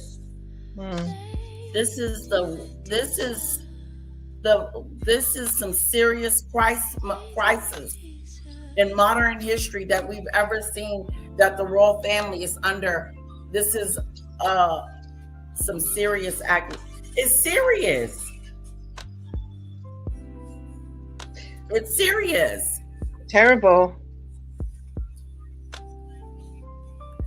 I said this for a long time. Epstein is bigger than the perfumer scandal of '63, which led to the downfall of Meghn. It's bigger than any scandal they've ever had in their lives. Yeah. This is the scandal of all scandals. This is not your regular scandal. Hello, Doodoo Bird. Welcome. Okay, sorry you're not feeling that great. You're swollen. Oh, I think she had a tooth out or something. Oh, wow. That's got to be painful. Yeah, it's a big... Sorry, you carry on. No. I was just agreeing with Doodoo Bird. You might need to go and get like some... He does appear to have a little bit of a sexy addiction addiction going on there. Yep. That's where he gonna take it next. He was gonna plead insanity. How's the missing tooth? Yeah, I'm sick. I need help. Like the old Weinstein. I need help. I'm clearly sick. Well, you can go to jail and think about it. Well, then. It is a deep embarrassment. They are supposed to be a special people to be looked up to, and this is a huge fall from grace. This is Carla. That's so right. This is a big fall from grace, no matter if it isn't King Charles. It's still a reflection of the monarchy, and that's not good. Yeah. I'm just praying to God that it doesn't come out that King Charles knew. Because that would break my heart that he knew. Well, I think he knew in 2008 when he got arrested. I think he knew back then. But even if he knew got arrested? Who got arrested? Remember when Epstein got arrested the first time? Oh, yeah. Yeah, but there was no implication at that point that Andrew was involved. I know he was seen with him, but a lot of people were seen with him. The King was seen with Jimmy Savile. Doesn't mean he was involved in Jimmy Savile. So I think it was the Newsnight was the one. But I'm hoping that behind the scenes they didn't know and they covered him up, because if it finds out that they knew how bad he was and they covered it all up for him, that would break my heart. That I don't think so. I think I don't see that, and until I see that, I'm gonna give him the doubt. I believe they overcome this mess, but Andrew's in some trouble alone by himself. And there's nothing the king can do, even if he wanted to. If Andrew goes to prison, will there be 3 cells? One for Andrew, one for his daddies, and one for his Giant ego. Ooh, he's got a big ego. We finna That find ego's packing its bags. That ego's packing its bag right now, and it's leaving because that's been kicked to the curb. That ego. exactly. Kicked straight to the curb. Yeah. Let's see how arrogant he is, because Marines not the first. Macmillan government, and is bigger than the abdication crisis of 1936. In fact, is bigger than both of those things combined. This is a monumental period in royal history, but I'm confident that the royal family will weather the storm and emerge from this as they have emerged from other storms. Whether the same can be said of the government is another matter entirely. Rafe Haydel-Mankoo, thank you for your company as ever. It's sincerely a pleasure. Thank you very much for joining us today in Westminster. Let's go right to London with MS Now international reporter Inez de la Cuetara.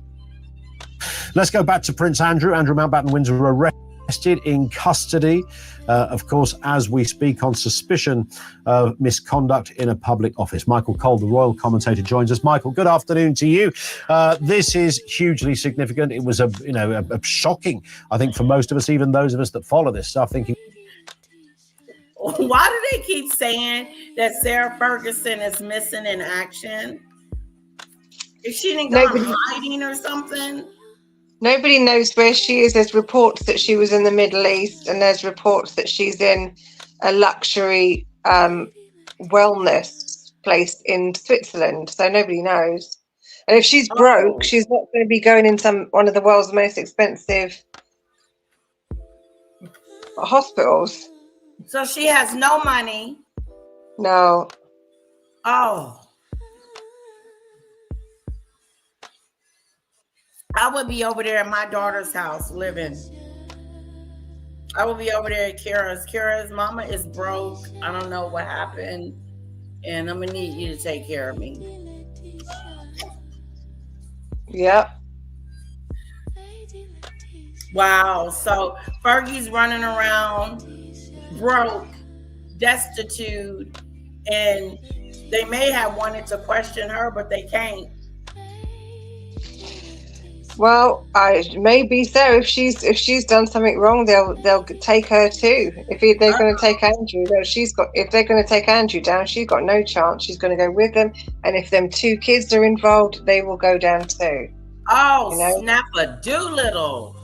Because by all accounts. Thank you, Kamari. It's just bad. Do you think the kids may have known? Oh, yes, of course they did. Oh, wow. Wow. They're really quiet. I think I would have said something about my dad, just give us privacy at this time. We're dealing with something that we've never dealt with before, and, whatever. But their silence is weird, isn't it? Well, what would they say? Exactly. What would they say? They can't. Again, it's the same thing. If they say something, they could accidentally implicate their father in something. And again, he's not been proven. He's not been found guilty yet.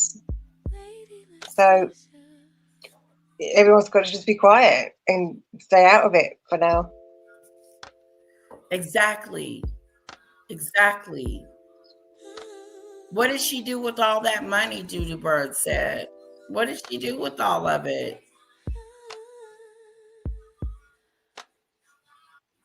She's recorded doing cash for access. Debbie says. Yeah, she was. People could give her money for access to Andrew.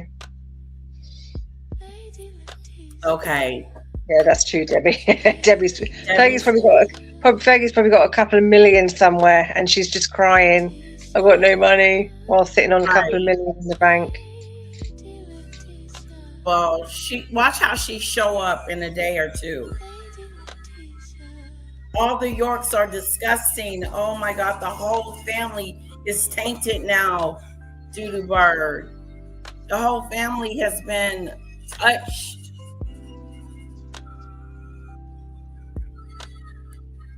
wow, former member of the royal family, but we take the point, is now sitting in a police cell, courtesy of Thames Valley Police. Ian, I speak to you and all your viewers and listeners on an extraordinary day in the history and the destiny of the monarchy and indeed of this country.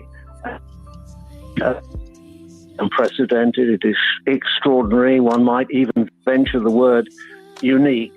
And of course, all on Prince Andrew's birthday, as he then was Prince Andrew, born there, second son of the late Queen, in 1960. I remember it well. It was a year of royal babies, and he was the first of them. Really remarkable. Arrested this morning, 8 o'clock, 8 police officers, but support for constabulary, went to. It was one of the big residences on the Sandringham estate, where indeed the late Duke of Edinburgh lived shortly before he died. A historic part of the estate, and then he's gone. Of course, we don't know yet, but to a police station. And I imagine he's going to be, at this moment, probably being interviewed under caution. Just tell us, Michael, your phone line is being a little bit tricky, but I think we've still. No, that's okay. We've still got you. Just explain. You know a bit more about this man than most. How would somebody like the former Prince Andrew be feeling right now? Well, I think it must be an extremely unpleasant experience for anybody, but particularly somebody in his position or his former rank. Of course. What you say, honey? Actually, he's going to be crapping his pants. That's what he's going to be doing right now. Yep.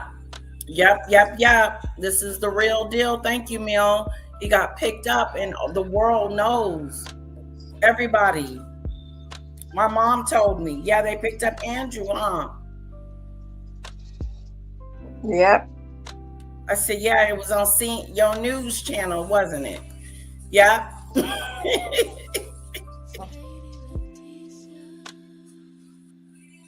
Guys, I heard it. I was watching you and Heather. You two are so funny together. You make me laugh. And I heard your lovely mum on the phone. Oh, thank you.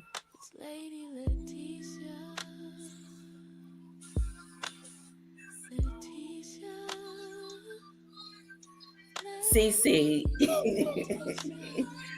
Well, they're gonna have to protect him when he does go to jail, because they're gonna have to put him on a living watch, right? Yeah. If he doesn't do it before then, Jesus, if I was going to be sentenced to life in jail, I might take myself out before then. I bet. He's going to have all the crazies after him. I tell you. Yeah, he is. Yep. And he I wonder if his friend was still alive, what he would be thinking if Andrew had got arrested. He'd probably be laughing his head off. Probably.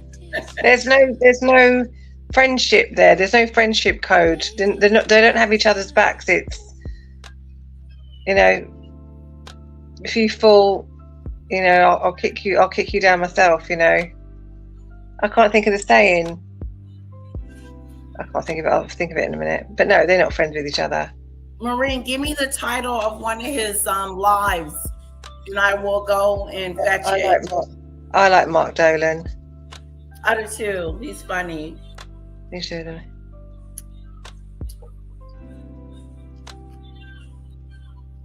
Yeah, remember, he doesn't sweat. He's sweating now. He looked like he was sweating in the car.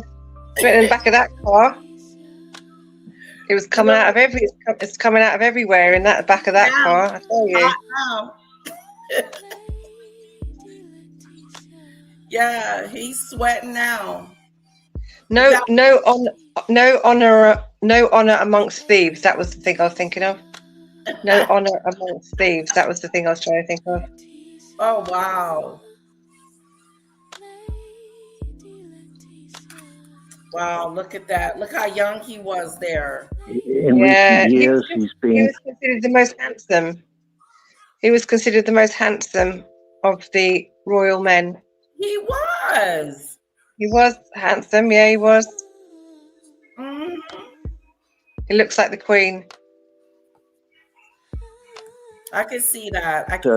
in recent years, he's been Let that go to his head. criticized for being arrogant. What did they think about Ferguson when she first came on the picture? Did y'all think she was this most beautiful girl in the world? Yeah, she was a pretty girl. Of course she was. Okay. Oh, that's cute. Look at that. I always thought she had the prettiest wedding dress. Oh, okay. And dismissive of people. He's certainly changed over the years. Ian, I met him 40 years ago, just short on the day that he became engaged to the then Miss Sarah Ferguson.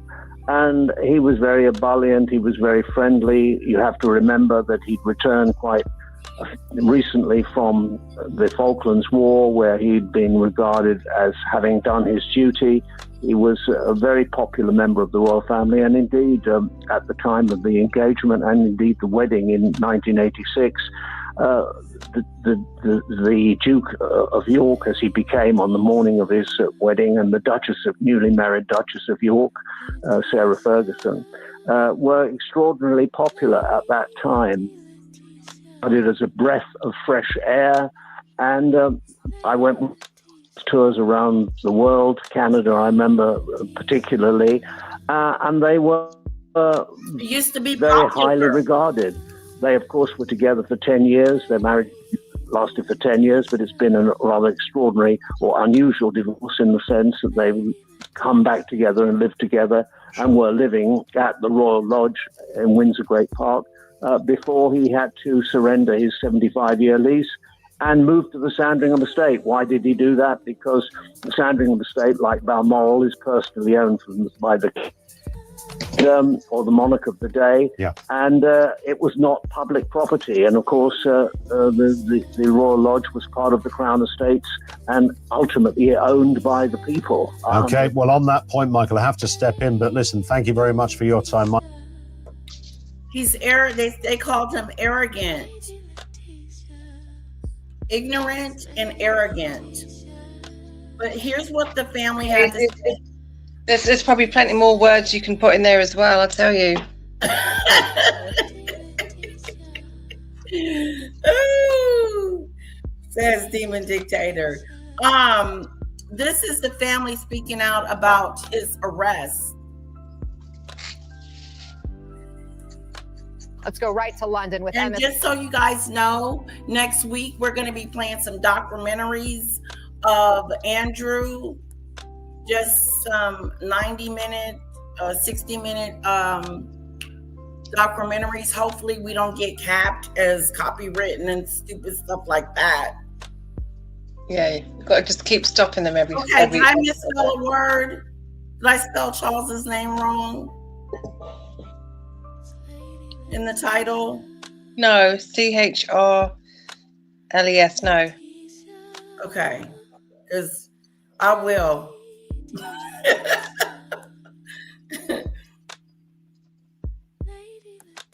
Yes, I could think of a few. Yes, Carla says she can think of a few more too. I love Fergie at first. Look at her. Fergie, you had an admirer. I used to think too Fergie had it going on. Now I think Fergie's a little shady. Yeah, she was quite fun, loving and joyful, where the others were quite serious, and she seemed to just be like bring the fun back into the royal family. But it turns out she was just as bad as him. Really. Yeah. Yeah. I got into trouble when I was young, and I was so nervous about what was going to happen to me. I can't imagine how I would feel if I was in as much trouble as he is. Judibur, I remember when I did too. When I was younger, I had did something too. I'm not going to say what it was. It's so embarrassing. I was so ashamed of myself that I told my mom, and she said, "Just don't do it again." But I want, you kids? I can't remember how old I was, but I was quite young, and I'd gone into a shop and got like a pen, pencils for school, and I'd walked out with them in my hand, and I completely forgot to pay for them, and I was panicking every time I saw a police car come past. I thought they were going to come after me and arrest me for stealing these pens. I was panicking, but I just walked. You know, when you just walk out with it in your hand and you completely forget. Right. Yeah, my daughter has stuff in her hands, and I have to check every time we go to the store now. Yeah. Because she'll have stuff in her hand, and I'm like, no, we can't take it. We ain't buying this. Yeah. I was panicking. Every time I saw a police car, I thought they were going to come and arrest me, and I couldn't do it. I panicked too much. I'm a Virgo. We stress out too much. My anxiety would be too high. Yeah, I was so ashamed. Yeah, I know what you mean. I would have been scared too, girl. Yeah, Juniper said, I know he was scared. You can tell he was scared when he got in the car and he was squinched down. He looked like he was sweating for the first time ever. He looked like he was about to have a heart attack or something. Yeah. Panicking. Yeah, like he couldn't, like he finally was able to breathe. They grilled him for 11 hours. What the hell? What kind of questions you gonna be asking me for 11 hours? What? Well, by all accounts, they've got a massive list of the naughty stuff that he was doing. So I wonder if he went like he was doing on that news night. Do you remember? And he was like, right. That ain't me in that picture. That ain't me. It wasn't me. It wasn't me. I was telling him it was over. The relationship is over. Yeah. I don't remember. I don't remember that I was there. I don't remember meeting these people. Yep. I may have been there, but I'm not sure. Yeah. I may have done these things, but I don't remember. Yeah. I never met that woman, and I don't know what a camera is. Nobody took a picture of me. That was an old picture. That's not an original one. That's not me. They said that. You know, that's not me. I don't remember taking that picture. Lying. Scumbag. Now international reporter Inez de la Cuetara, and here in New York, MS Now senior legal reporter Lisa Rubin, our legal analyst, former Manhattan assistant DA Catherine Christian, and MS Now contributor and U.S. special correspondent for BBC Studios, Katty Kay. Inez, let's start there. What are we learning right now about this incredibly high-profile arrest? Hey, Anna, really a remarkable turn of events, and you mentioned it there. This is the first time in recent history that a member of the royal family has been arrested. And of course, news of this arrest comes after Thames Valley Police had said that they were investigating claims that Andrew may have leaked sensitive information to Epstein while he was trade envoy for the UK. So the latest batch of DOJ documents showed that there were emails that Andrew had forwarded to Epstein, or appeared to have forwarded to Epstein, that contained documents related to some kind of official visits that he had taken to Southeast Asia. So that could amount to misconduct in public office. We did get a statement from police, so they're not naming Andrew. That is typical for UK police, but they say we have today arrested a man in his 60s. Of course, we know that Andrew is in his 60s. He's 66. It's his birthday today. So we have today arrested a man in his 60s from Norfolk on suspicion of misconduct in public office and are carrying out searches at addresses in Berkshire and Norfolk. The man remains in police custody at this time. We also got a remarkable statement from his brother, the King, a very rare statement. statement, and remarkable in that it addresses the British public directly, and it is also signed by King Charles. That is unusual. Typical, these statements are signed by Buckingham Palace, but I'll read you some excerpts from that statement. He says, "I have learned with the deepest concern the news about Andrew Mountbatten Windsor and suspicion of misconduct in public office. What now follows is the full, fair, and proper process by which this issue is investigated in the appropriate manner and by the appropriate authorities. In this, as I have said before, they have our full and wholehearted support and cooperation." He goes on to say, "Let me state this clearly, the law must take its course." And of course, King Charles stripping his brother of all royal titles back in the fall because of his ties to Epstein, evicting him from the royal residence as well. So clearly putting distance there between himself and his brother. Lisa, suspicion of misconduct in public office sounds pretty broad. Do we have any sense of what crimes they could potentially be looking into here and when we would expect charges? On the latter, I'm not sure that we understand fully what the time frame is, although this investigation has moved with a speed that I think very few of us expected. It was only a couple of weeks ago, not even, that we understood that Thames Valley Police was going to be conducting an investigation of Andrew. I think the common or conventional wisdom was that it would take some months to even get to a place that we're at right now. But going to the conduct, I think Inez described it perfectly.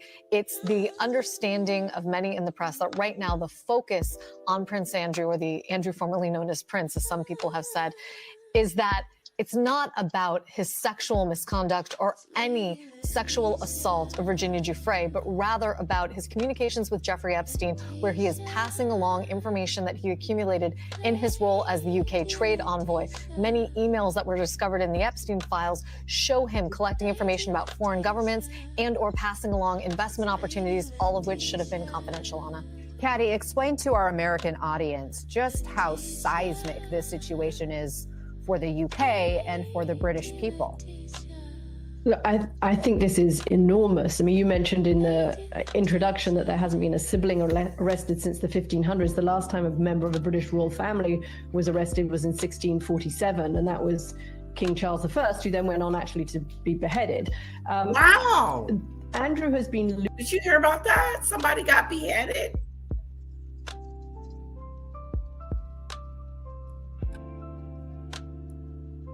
Sorry? Did you hear about the one that got arrested and then got beheaded? Oh, I think there's been quite a few people in British history who've been beheaded in this country. Oh, wow. Well, it's been a while since the beheading.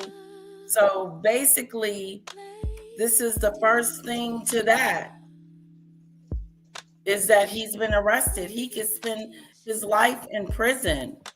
Losing favor with the royal family, losing steadily favor over the course of the last year. But so it's not a total surprise. We knew he was under investigation, and yet this is still shocking to have a member of the royal family be... It is shocking, yes, and it won't ever stop shocking the hell out of me.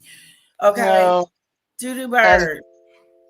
God knows what else is going to come down the pike, man. It's seems to be getting worse day by day.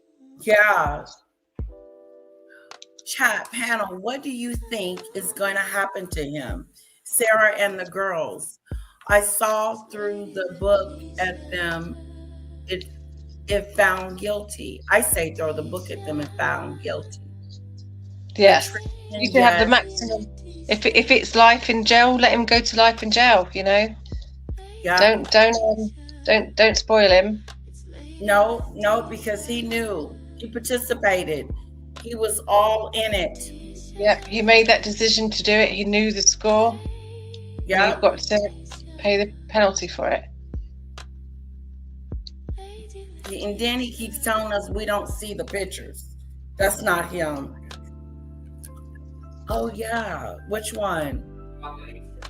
Go ahead. You can heat it up if you want. Basically put into a prison cell while he's being held like this, and he could be held, I've been told he could be held up for a maximum of 92 hours. Most likely it'll be kind of 12 to 24 hours. But he's being treated like a commoner, and I think that kind of gets to the difference. difference that people see between the US and the UK. In the UK, Oh, thank the you, rule of law is being Rainey. held very clearly. Whoever you are not above the law. You will be investigated, and you could even be arrested even if you're a member of the royal family. And people in the UK are saying, well, what about in the US? Where is the accountability in America? Right. Why is it that it's in the UK that so many people are being held to account, and that doesn't seem to be Hello? the case in the United States, where this all started? What the hell? There's the question. Why is it the United States? This is where it all happened. It happened there. It happened there. Uh-oh. It's going to turn off.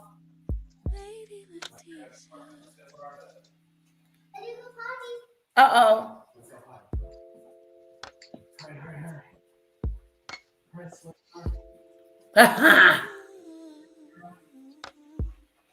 So cute. Andrew's being used to hide Madison. What is his name? Madison. Too many government people mixed up in the Madison, so it's being kept quiet. Yeah, they need to bring it all out in the front. Yeah, I think, Mandy, they used to call him Mandy here, Mandelson Mandy. I think his time is due. He's been involved in a lot of things. Mandy. Yes, whoever would like he's to due come for up. some justice. Yeah, he is. And you said you knew before. He's due for it, man. Mandelson. He's due for it. He's not a good person. Whoever wants to come up can come up and voice their opinion about what they think about Andrew and his arrest and what's going to happen to him from this moment on.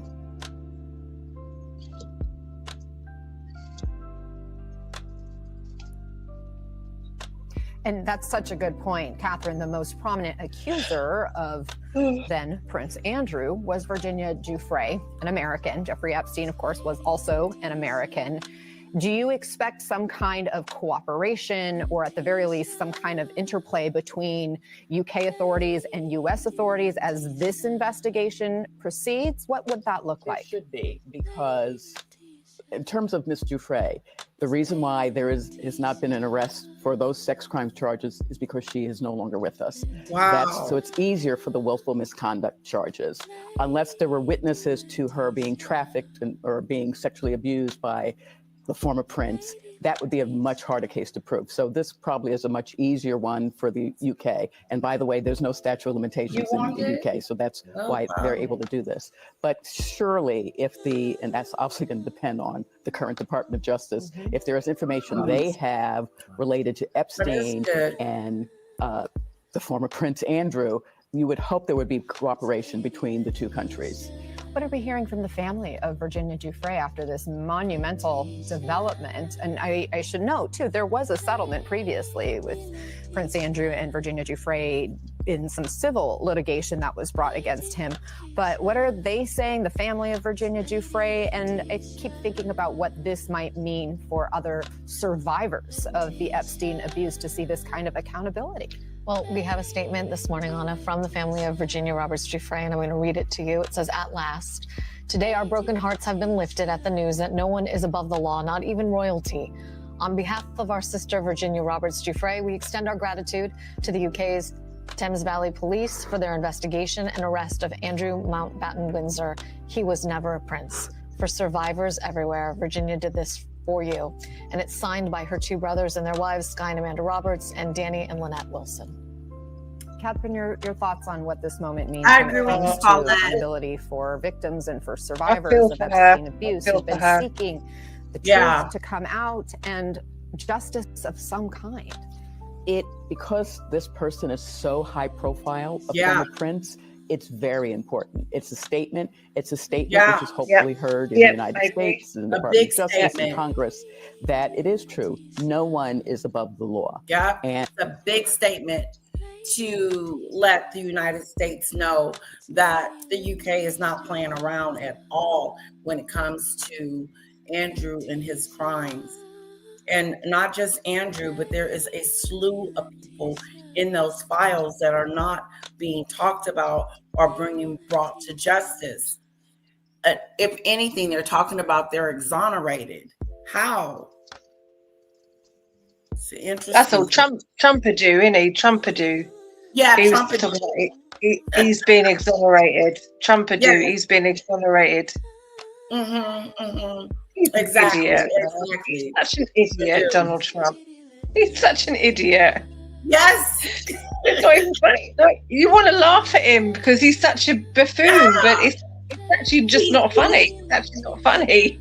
He is. Let me tell you something. When he was president the last time, he would say stuff that would just make you laugh, and I know it wasn't funny. No, it's scary. He called the COVID the Kung Fu virus. Yeah. Why don't we put bleach? Everyone just inject bleach into your veins. Jesus, Reb. He's like our Boris Johnson. Boris Johnson was like that. He was a buffoon. He used to come out with nonsense. I remember when he said that, Donald Trumpadoo. Why don't you just get some bleach, inject it into your veins? And everyone was like, please don't do that. Please do not put bleach in your veins. 10 people did. I bet they did, yeah. I bet they did. Oh, my heart breaks for Virginia Giuffre. I really do. I know people sit there, she was recruiting girls. Yeah. But the thing is, and this is just my opinion, again, you don't have to agree with me, she grew up in that world. She knew of nothing else. She was essayed from a young child by her father and uncle and other people. She grew up in that world. She just didn't know of any other way to live. And there's a lot of those girls, it's like some of the Epstein survivors that were on Sean Atwood channel, they're the same. They grew up being essayed. So some of them, yeah. Sean Atwood, yeah. Some of the Epstein survivors, yeah. And they're all saying the same thing. They were all essayed as children and they found themselves in these terrible situations, being very, very young and needing money or run away from home. And that's how these monsters get them. But they don't know of any other way of life other than being essayed. Do you know what I mean? So there's like boundary issues where they just don't know any other way of life. And I'm not justifying what she did, and I'm not justifying her bringing because she grew up in it. Yeah, I'm not justifying what she did, but because it was terrible, and she's passed away now. But if she did that, she should have been punished for it. But a lot of these girls don't know any other way of life.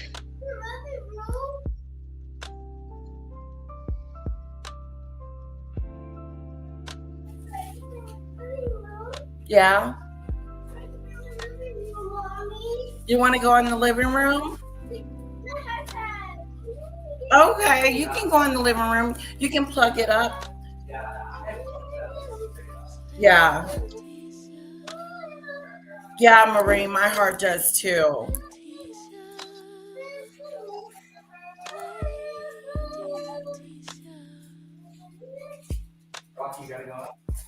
Oh, Demon Dictator, I was going to say, let's do a, I don't know if we want to go there, but it just depends. Let's do one of Sean Atwood's video on one of the survivors. Yeah, you can. It's very, very, you're going to have a trigger warning because it's very, very difficult to listen to. That's what I'm saying. That's something we really want to watch, or I think it's important. You can try and play it. If it comes too much, you can switch it off. Okay. You can play it and see what happens. Okay, let's do that. I'm going to do that next week. We're going to go over there. Yes. What is that? It's candy.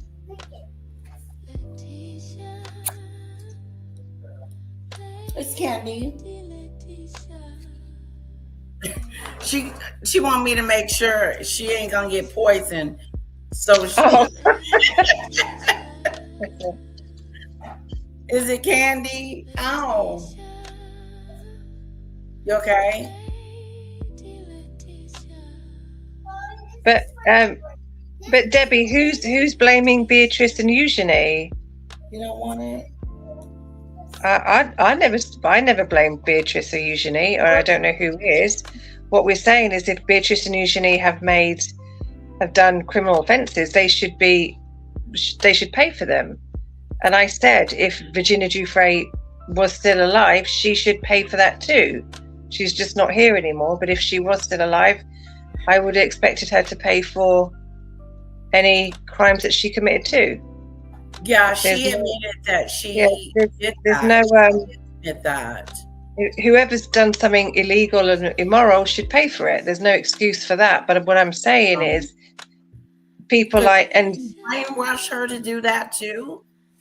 You know, they could have brainwashed her to do that too. Exactly. And if I do extend it, if Virginia was groomed as a young child and she knew of no different, and if Beatrice and Eugenie were also groomed as child, then I extend my sympathies to them too. But if they have committed crimes, they should pay for it.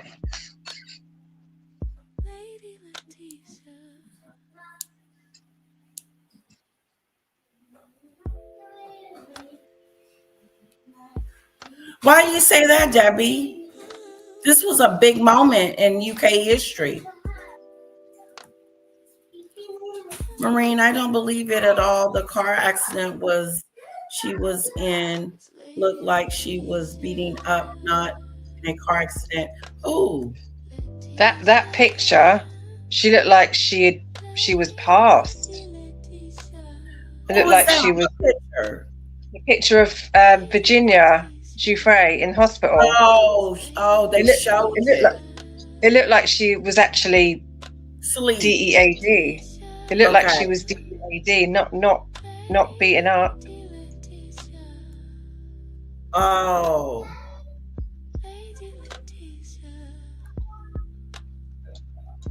Okay.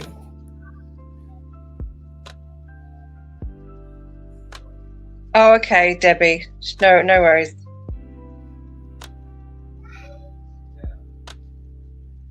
I agree, Debbie. I agree. You know, because sometimes you think things are right when it's wrong. You know what I'm saying? They have conditioned you into believing these things are correct. Yeah. And a lot of these girls, even as young girls and as teenagers, they're in survival mode. They're just trying to survive some pretty terrible situations. So, you know. Right.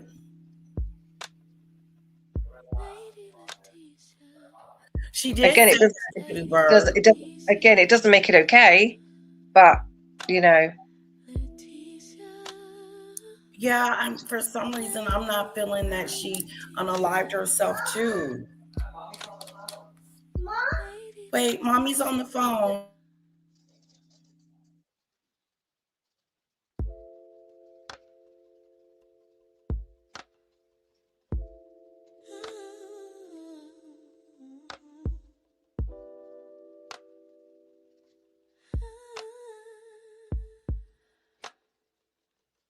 It's not working at all.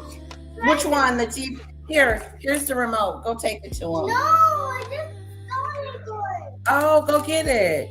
It's not working at all. The red light is not coming on. Oh, it's not. Okay, I don't know why maybe he needs new batteries. Oh, you got to turn on the other light too. Go get the remote. Oh, it is. Where is it? Honey, do you know where the remote is? Oh, go get it, Kiara. Go get the remote. See, there's no battery that goes in here. Sorry, guys. Let me see. That's all right. See? There should be a lot come on when you flip it. There's nothing on.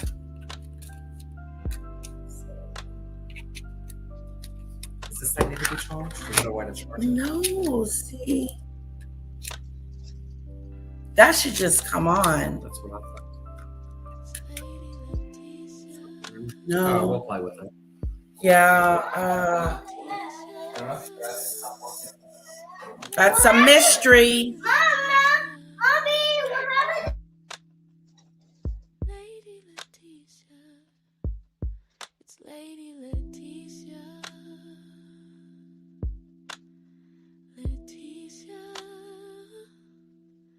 Daddy's gonna try to fix it.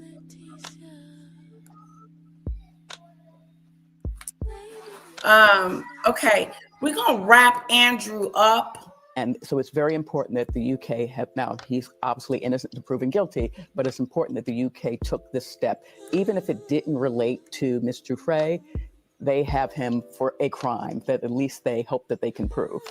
You talked about some of the international fallout, Caddy.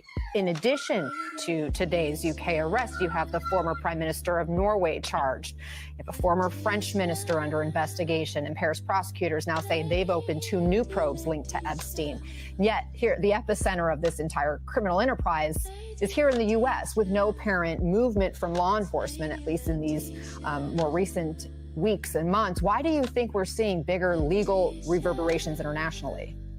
Yeah, I mean, it is interesting. And I think part of what you're seeing in the States is more blowback against people in the private sector, right? So you have had a slew of people who are captains of industry. You've got Bill Gates today pulling out of an AI summit in India because of the fallout from the Epstein files. So there is accountability and checks and balances when it comes to the private sector. Some of these people are not finding it tenable to keep their positions, but it's also true that you haven't had people standing up in court. I imagine for the White House, it's a little nervous making, the idea that you could have actually Andrew on trial or Mandelson on trial, because they may testify to something that is not favorable to them. Who knows? Ooh. Whereas when these people are leaving, it's different when the people just step down or resign because they're never being deposed. They're not standing in a courtroom being asked what they knew. Who did they see? How many people were... Demon Dictator, what is the atmosphere out there in the UK knowing that Andrew's been arrested? Like, is there like a different kind of feeling? Do everybody know? Is anybody whispering about it? Like, I think it's just like everybody, it's just complete shock that a member of the royal family has done it. And I know that we've had massive controversies and things like, Diana and Danny's death, and we've had these shocking things before, but this is when it's a crime and criminal offences, and also as potentially involving very little people. It's shocking, and if it turns out to be true, I think we're all hoping that he gets his punishment and he pays for it. Wow, interesting. Thank you for your take on that. Involved, what other people were involved, how did he get his money, all of that. So there is some accountability here, but it's in the private sector and it doesn't have that same kind of weight as people having to stand trial. Caddy Kay, Inez de la Cuetara, Lisa Rubin, and Catherine Christian, thank you all so much.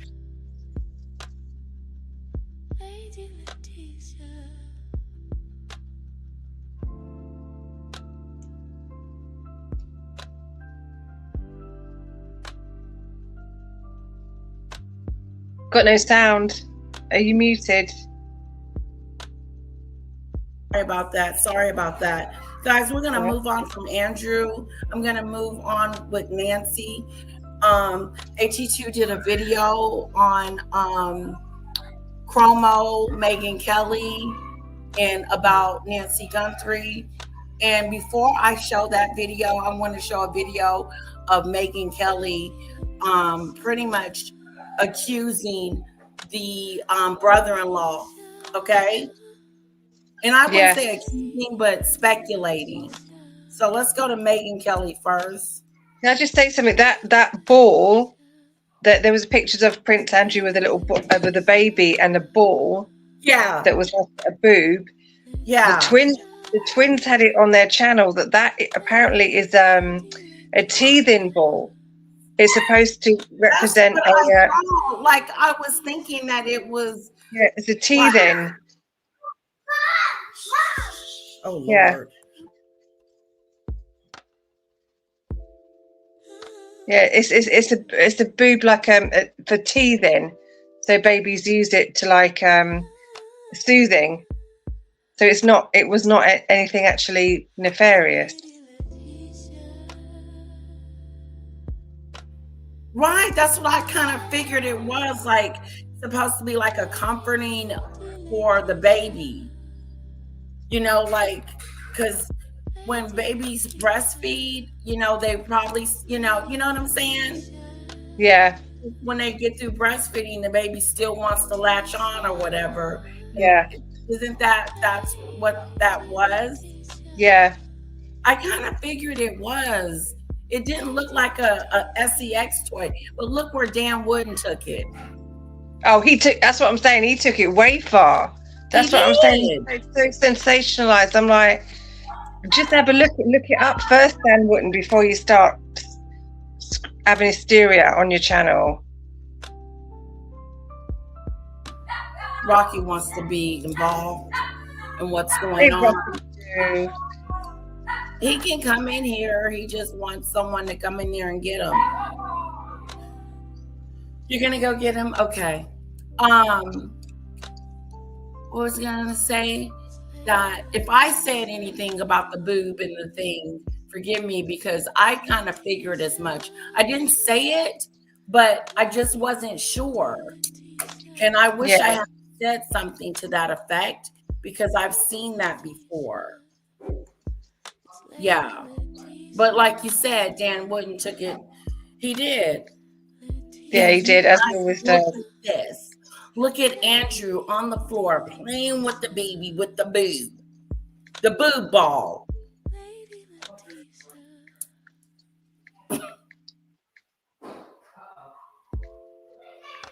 Oh, that's so sorry, Maureen. Yeah, it's a terrible story. That's horrid. It is. I didn't know you found your sister. That is so sad, Maureen. But I think the tribute that you gave to your sister is so beautiful. All the blue, It was the beautiful angels. pictures. Yeah. Beautiful. Yeah, very sorry about that. Maureen.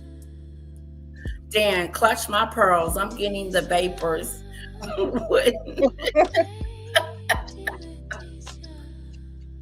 Maureen, have you gotten some counseling to help? That's a good question. I know Annabelle gave her a beautiful reading. Yeah, she did. Okay, let me find this real quick of her talking about the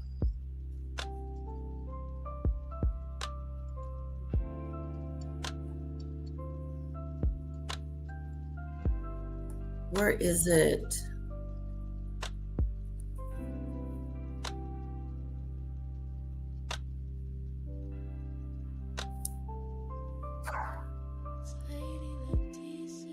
Let's see, disturbing new video, photos, alarms.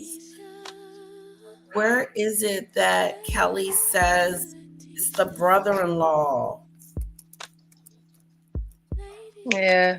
Maureen, I was with my twin sister when she passed. I was with her for days in the hospital and I held her hand as she passed. It's horrible.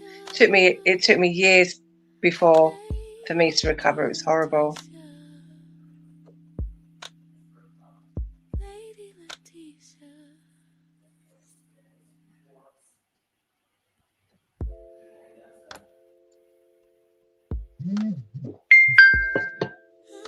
Ding dong. I can't find it. Have you got it in your history? I don't think I played it. It says Meghn Kelly, son-in-law. with Nancy Guthrie's son-in-law may be the prime suspect. She says son-in-law, like, yeah, son-in-law. Here it is.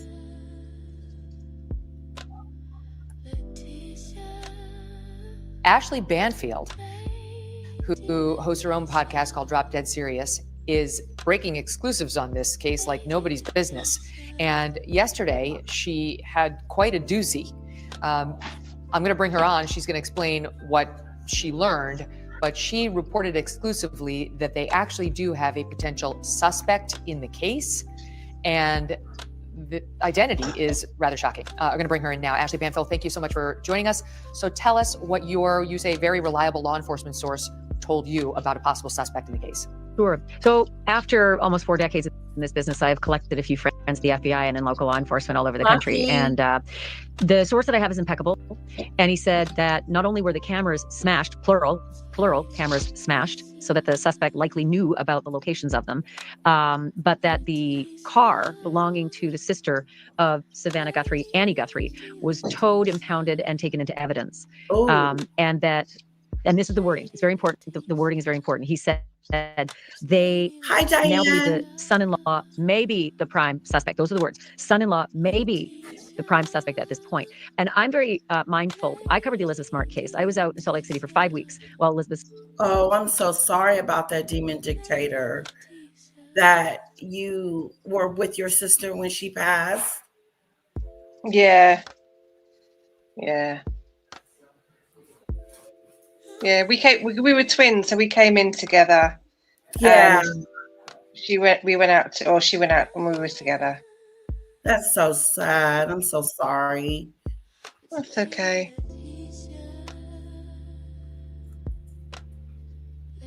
But you said sometimes you feel her, don't you? A lot? Yeah, a lot. Sometimes I even argue with her. I know it sounds really silly, but sometimes I get into an argument about that, and it feels like I'm arguing with her. That's really weird. Yeah, it doesn't sound weird at all. Yeah. Maureen, if you feel like... what she would say. You Sorry? know what she would do. Like, you know what she would say and do. Yeah, I do. If like something was on telly and I like somebody and she likes somebody else, we'd have an argument about it. And I kind of have that argument in my head with her. It feels like she's talking to me and we have an argument. Yeah. Yeah, Maureen, have some more. If you feel like you need more, have more. You know, these things are not about it. These things not, or get like a group, a group. I belong to like the twins, the twin group. He's lost a twin, and I belong, and it helps me. So if you feel like you need more therapy, have some more, or get into a little group where you can talk to people about it. It's wonderful being in a group. It is wonderful. You're all going through the same thing, and you can help each other. Like when I was going through IVF with my baby, I joined a group. I know that's not the same thing, but I still joined a support group because it's not easy. No. Yeah. But it really helped. It really helped. So that, I mean, and there, actually I found mine on Facebook. I was on Facebook. But and we would post different things, but it was awesome. There's many groups on Facebook. If like for free, you can go on there. Maybe local groups, but always talk about it. Don't keep it bottled up. You got to talk about it. Exactly. And this, to me, is an open space. I know, telepathic. I know, that's just cool. Telepathic arguments. We still argue with each other telepathically, Smart had vanished. And I recall specifically a lot of language saying Ed Smart is likely the prime suspect here. Ooh. And so you got to be really mindful that, as you know, Meghn, you're a lawyer. Police investigations start in the middle of the circle and they go out in concentric circles in terms of investigating family members, right? You start in the middle of the family, you investigate out from there. Then you go to contractors and friends and workers and everybody else who's had some contact. And then there's the randoms. So it is not surprising that someone in the family is being looked at. That language to me was pretty strident, though. It's surprising to me because there was forced entry. And from the beginning, I thought well, they must have ruled out the family pretty quickly if this is a case of forced entry, because the family wouldn't need to do that. The family would presumably have a key, and if they didn't have a key and they wanted to get in, they just knock on the door and Nancy Guthrie would open it. So this is super interesting. And I had a long conversation with my former colleague, Brian Enton, about this, because Brian identified blood drops at the front door, right? And he's shown the video. It's pretty impressive. Yeah. However, my source says the back door is wide open. Back door left wide open. That's what my source said. I had a Meghn half-hour conversation 2 days ago. I watched it. The sheriff, yeah. And I specifically said, so are you telling me, when you said that she that did the not blood? walk out of that house on her own, I said, That was a lot of blood. are you telling me that she might have been carried out of that Yeah, house? it was. And I used the word over the threshold of the front door. And he said, I didn't say front door. But he didn't say no carried. But when he said, I didn't say no to the front door, and then, the next day I'm getting information about the back door, it's pretty safe to say, well, that makes perfect sense. However, why is there blood at the front door? And Brian Enton said he couldn't find the trail continuing past to the walkway that would take you to the driveway. Now it is gravel, a little harder maybe to see any blood, but not impossible. So I'm trying to go. Couldn't they have through gotten her in the car, Ashley? I mean, like, I'm picturing a scenario where couldn't all those facts be consistent with they came in through the back door, then they got her, then they brought her out the front door after injuring her. Could. Then the blood trail continued just to the driveway. Well, it didn't. Where they then put her in a car. That's the it problem. ended well prior to the driveway? Yeah, the blood trail is just at the front door on those tiles. Then the gravel starts right away, and it's a walkway to the driveway, and it's not close. I mean, it's a bit of a ways. Nancy Guthrie can't walk 50 yards, pardon me. Nancy Guthrie can't walk 50 yards on her own, so she would need assistance. And if you're bleeding and you've been in some sort of a melee, she needed assistance. What was she doing out there, all the way out there by herself? That's what I mean. She should have been like in some sort of community care, or maybe a home. We call them homes over here. Yes. Oh, that's beautiful, Doodoo Bird. It is. It's a beautiful community. We are like a little family over here.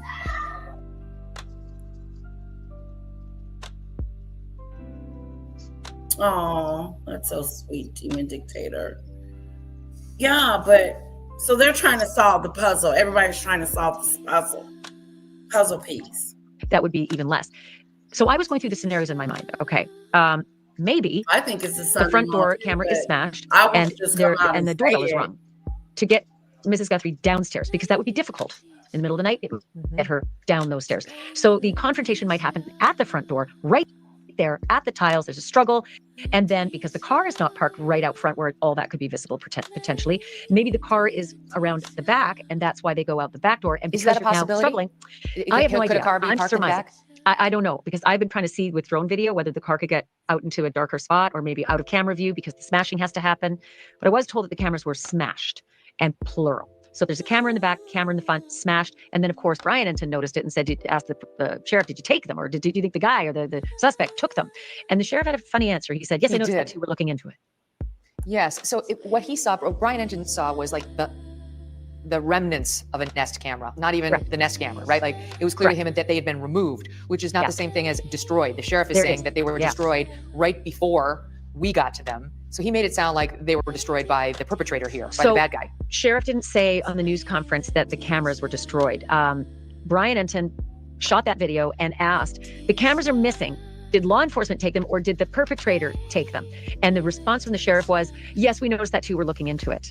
And so, look, I can tell you, you know this, Pima County, there's not a lot of crime there. I'm trying to think of the last major thing that happened. I think it was Gabby Giffords being shot there, 15 years ago, 20 years ago. And so I think he's working in real time, and trying to protect his investigation, keep the integrity, and answer real questions he wasn't expecting maybe, and couching, his verbiage as best he can. But he didn't say, oh, we don't know that we took the cameras, or no, there never was a camera there. He said, yes, we noticed that too, and we're investigating that. We've got them. It's your reporting that has added that they were destroyed. And multiple. I don't know the location of the other one. My guessing, and it's just me, would be backdoor. Yeah, but that's where you put the Nest camera. My source also said, and this is musings, not evidence or information, who takes an 84-year-old woman who can't walk well on her own? Right. It is a burden. It is a troublesome endeavor. It makes you more susceptible to being caught. You now have a problem. Yeah, you have a huge problem because she can't walk very well. Then you forgot her medications. And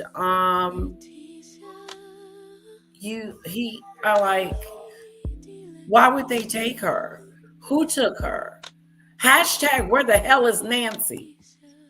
I hope to God we find out. Though. I pray for that woman. I really do. I know. It's been 3 weeks now. We're going on this is new phone still. I'm getting used to it. Sorry about words being inserted. Oh, that's okay, Judy Bird. Oh, don't worry about that. You're doing just fine. What are you going to do with this person without anybody seeing? And it stands to reason. It's very unusual for some random burglar to take the person if something happens. It's not a random burglar. No, I agree. So it's either somebody who's kidnapping her and wants money for a ransom, or is kidnapping her as a revenge because they dislike her, or maybe Savannah or another family member. Or it could have been a personal murder. reasons again. It could have been a murder that they were then removing the body from the crime scene. That's even worse because, again, now it's on your hands to get rid of the body, and the evidence is now in your car and all the rest. It's not that it hasn't happened. It has. More likely that a random person would leave that body in the house and get a clean getaway with no DNA evidence in the car if that's possible. But the other random musings was... What do you mean getaway? They didn't take anything. Wasn't nothing removed from the house. So why would they... That's not a good theory. I believe they need to look into Samantha Guthrie, not the sister and brother-in-law. Let's remember Samantha did Virginia first interview after she came out about Andrew. Interesting, Diane. I'm going to put a star by that. I'm surprised with all the money in the family, they didn't have better security inside the home. Well, unlike somebody said, they need to hire a private investigator. I don't know what the private investigator is going to do if the police can't figure it out. Right. What can a private investigator do? I don't know. There's cameras everywhere. There's cameras on every street corner, every major road, freeway. I just can't understand how she's just disappeared. Right. They can't see a car arriving at the house and then follow that car through street cameras. Right. I mean, I know I live in London. There's cameras everywhere, and that's how they do it in London. You just follow the car wherever it goes. Are you saying that the United States hasn't figured this out yet? That's what I mean. I just don't how can they not find? I mean, was it so remote that I don't get it. It's weird to do. It's a weird to do. Where the cockadoo is Nancy. I know that's right. Poor Nancy. Oh. No, if they had hidden cameras inside of the home, there would be evidence. If the cameras inside the home got disconnected, then family members involved. Exactly. Judy Bird, I like that comment. You know what though? Where she lives, it's nice where she lives, but she looks like she lives at the bottom of a garden, man. Yeah, like a hole.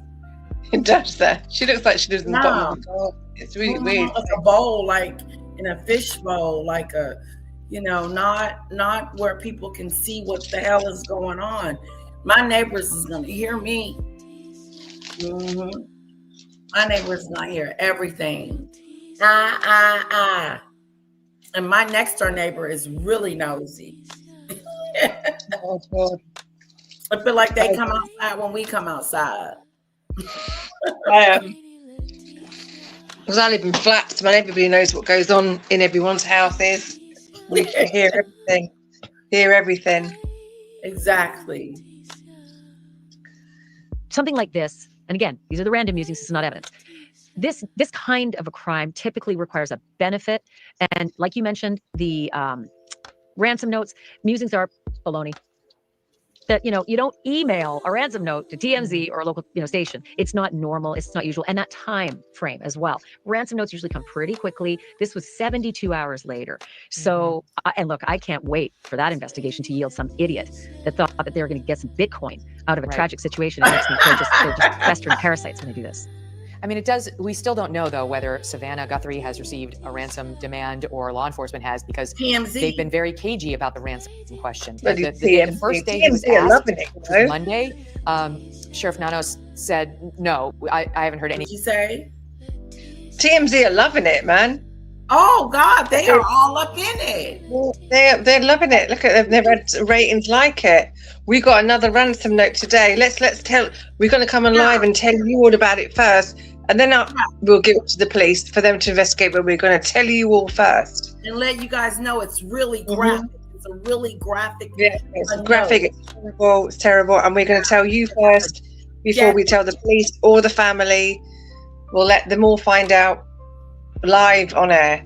Disgusting, like foolish. It's horrible. Foolish. It is. First of all, he shouldn't have never even told us that he had a ransom note, and kept that in the FBI situation. Yeah. No, but he's getting clicks and views, that's for sure. Most of the family live in area in the Tucson. I was born there, and yes, it is out in the desert.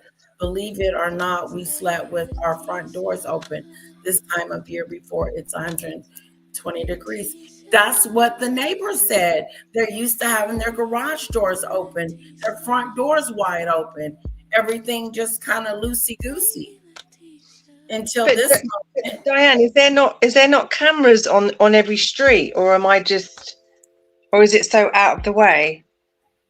I don't know. I just find there's no cameras everywhere. Street cameras. Right. It's weird.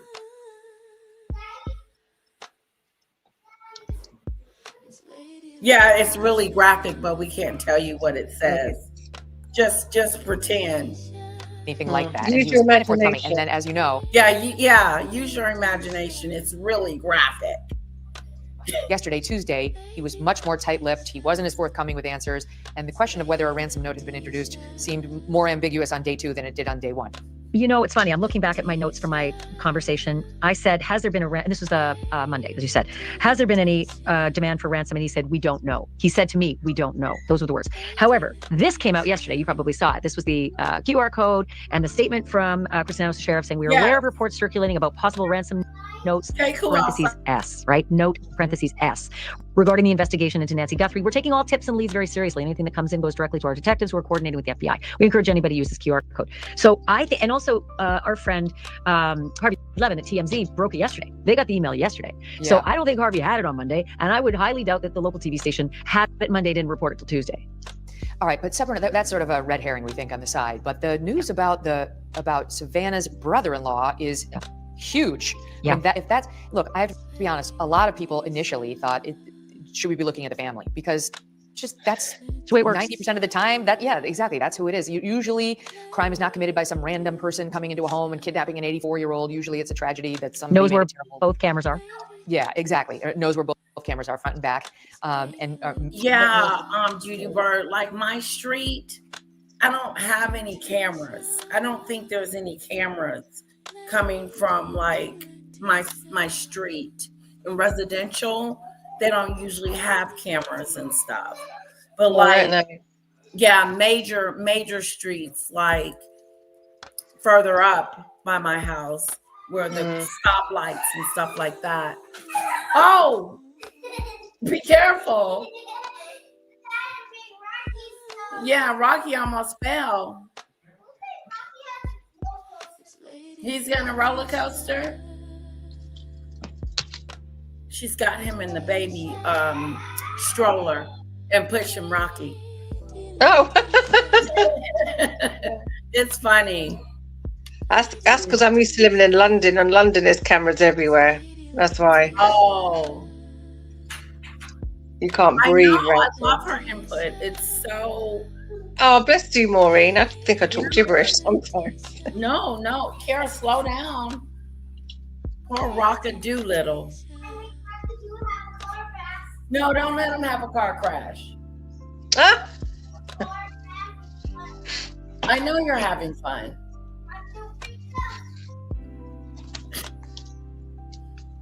I'm actually glad I live where there are quite a few cameras. Yeah, there's no cameras over here. Like, I wouldn't think that there would be unless there's some on the golf course. And that's not that close. Ooh. See, this is the first time we're hearing about the son-in-law. Check this out, guys. Listen up. Listen up to this. This is the part. This is the reason why I showed this video. She's talking about the son-in-law. Could it be the son-in-law? You know, I think it's the son-in-law. Let's see what So she has. why I do, him and the sister. And I do too, because they were the last ones that saw her, last people that saw her. So, Kara, please. Yeah. I'm scared for him.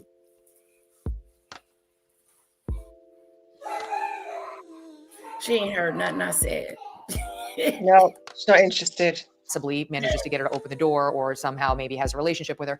But of course the thought of Savannah's not on the table. She was in New York. She had to fly out there after this all happened. The sister, I mean, like, it just seems beyond Can I ask you a possibility question? that the sister had something to do with it. But now we're talking about the sister's husband. Yeah, you go. Yes. No, not me. It was her. She asked Maureen if she can ask a question. Oh! It wasn't me. It wasn't me. Spidey senses. Okay, hold on.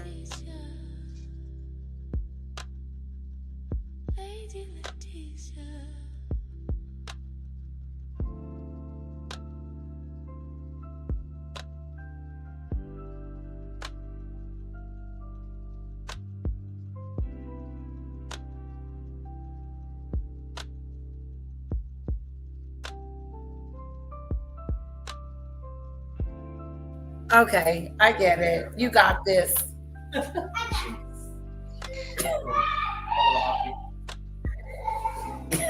Yeah, poor Rocky.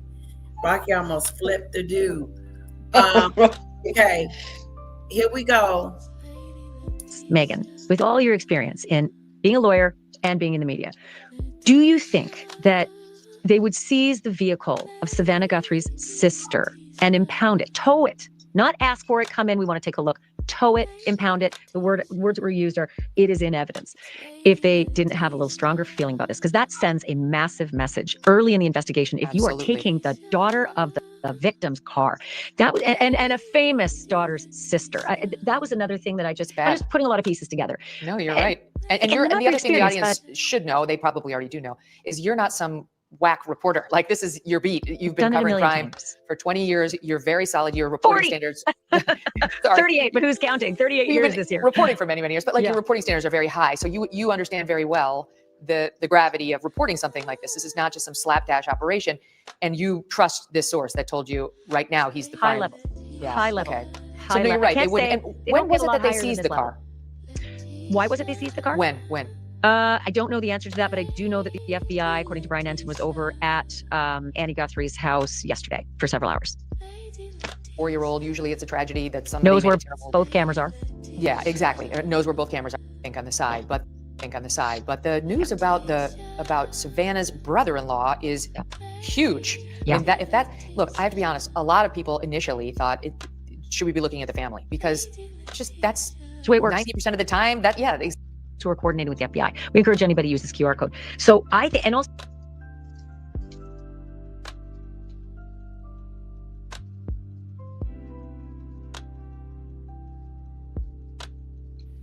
so then she said that. So we're going to come over here to AT2, where Chris Cuomo says something about Meghn Kelly. Meghn Kelly comes back and calls Cuomo out of his name and start accusing him of some stuff.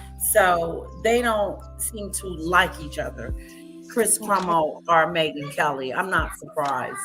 Seems like Meghn R. Kelly. Meghn R. Kelly.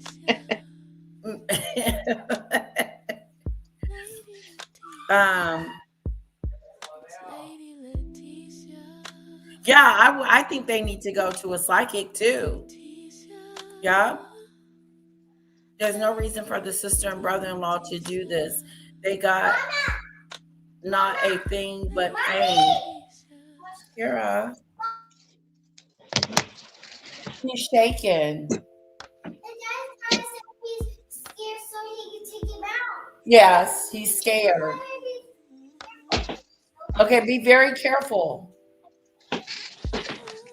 But be very careful.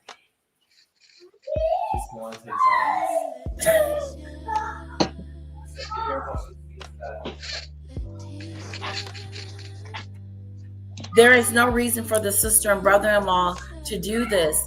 They got not a thing but pain. They want people to believe it's the sister. Well, I think it's an inside job. I think just feels like it's an inside job. It just doesn't make sense. It just doesn't make sense. Right.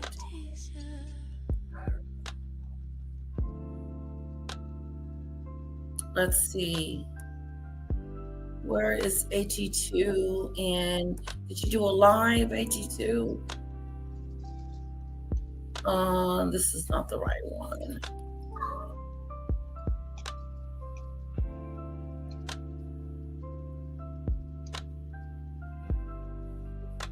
But I do believe it was. I don't believe they came to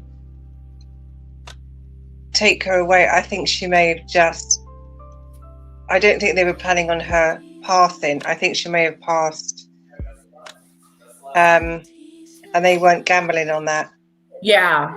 And they've panicked and they've kind of had to, I don't know what, it's a horrible thing to say, put the body somewhere, but I don't think that was the plan. Yeah, I agree. They may have just wanted to put her in the car and scare her and scare the family, but she may have passed away and it's now gone to a much bigger thing than what it was meant to be, if that makes any sense. Yeah, it does. Here it is. Well, I never thought I would see the day where me and Meghn Kelly have common ground. One, this whole Nancy Guthrie situation, the disappearance or the kidnapping, it's very weird, very strange, and somebody is not telling the truth. And we both don't like Chris Cuomo. And listen, I might not be a fan of Meghn Kelly, but I love white on white crime. So let's go ahead and get into this video. Go ahead and hit that like button and subscribe to the channel. Let's get started, you guys.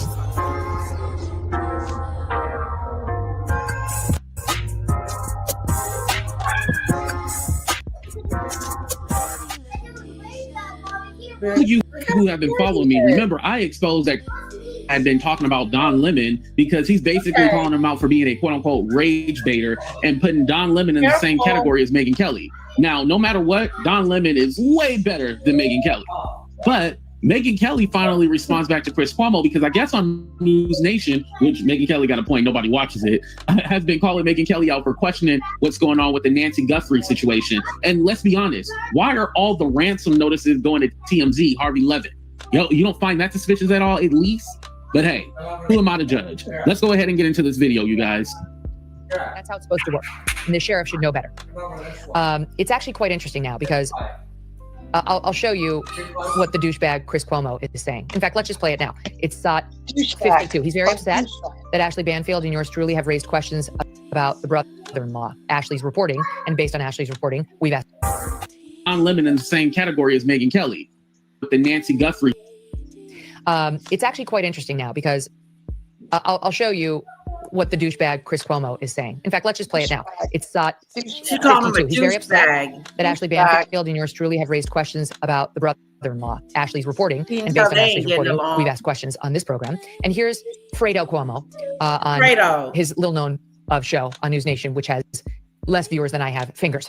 And by the way, that's off of the Godfather character. And so that's a derogatory term. Now, some people go like, oh, yeah, that's like the N-word. No, the N-word is the N-word. It is not the same. Now, look, I've never heard law enforcement make this kind of a statement during an investigation. And I'm not calling for the family to be removed from suspicion. The job is the job, right? But the job is also, you don't speculate just because you don't care that you're destroying this family, just because it may get you some clicks. But he's talking about Meghn Kelly. He's trying to say that because we just saw it where she was blaming the brother-in-law or son-in-law, accusing him, or just saying it, could it be, is it, should it, is it, woulda, coulda, whatever Meghn Kelly said. But he's saying that she's doing it for clicks and views. Ooh, handbags at dawn. This is what we say in the UK. Handbags at dawn. Handbags at dawn. Yeah, wow. You know, like what we used to say, like when we used to have people used to have a duel, like a gunfight. We used to say pistols at dawn or guns at dawn. But when it's two girls, when it's two girls fighting, we say handbags at dawn. When people are having a little fight, handbags at dawn. This is what these people are like. Chris Cuomo and Meghn Kelly, handbags at dawn. Little bitchy fight. That is too cool, too cool. Handbag at 5, guys.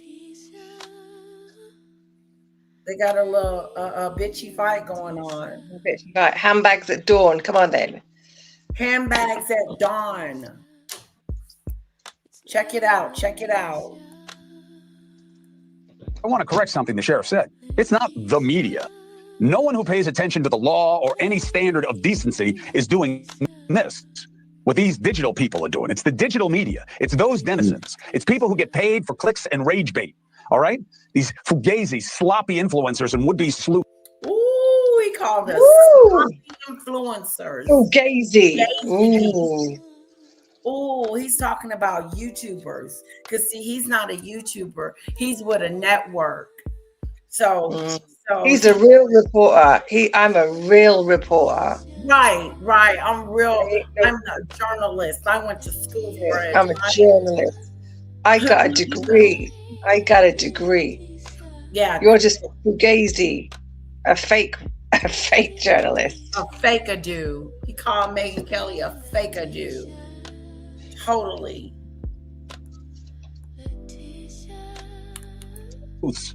Right? The truth about whether Nancy Guthrie's family is under scrutiny. She doesn't know a damn thing. The reason the cops are going back to the home is because the police think she did it. Wow. He sounds like, I don't know what Cuomo is sounding. He sounds like he's mad. He is, isn't he? He's getting himself, his knickers in a twist here, man. Really is.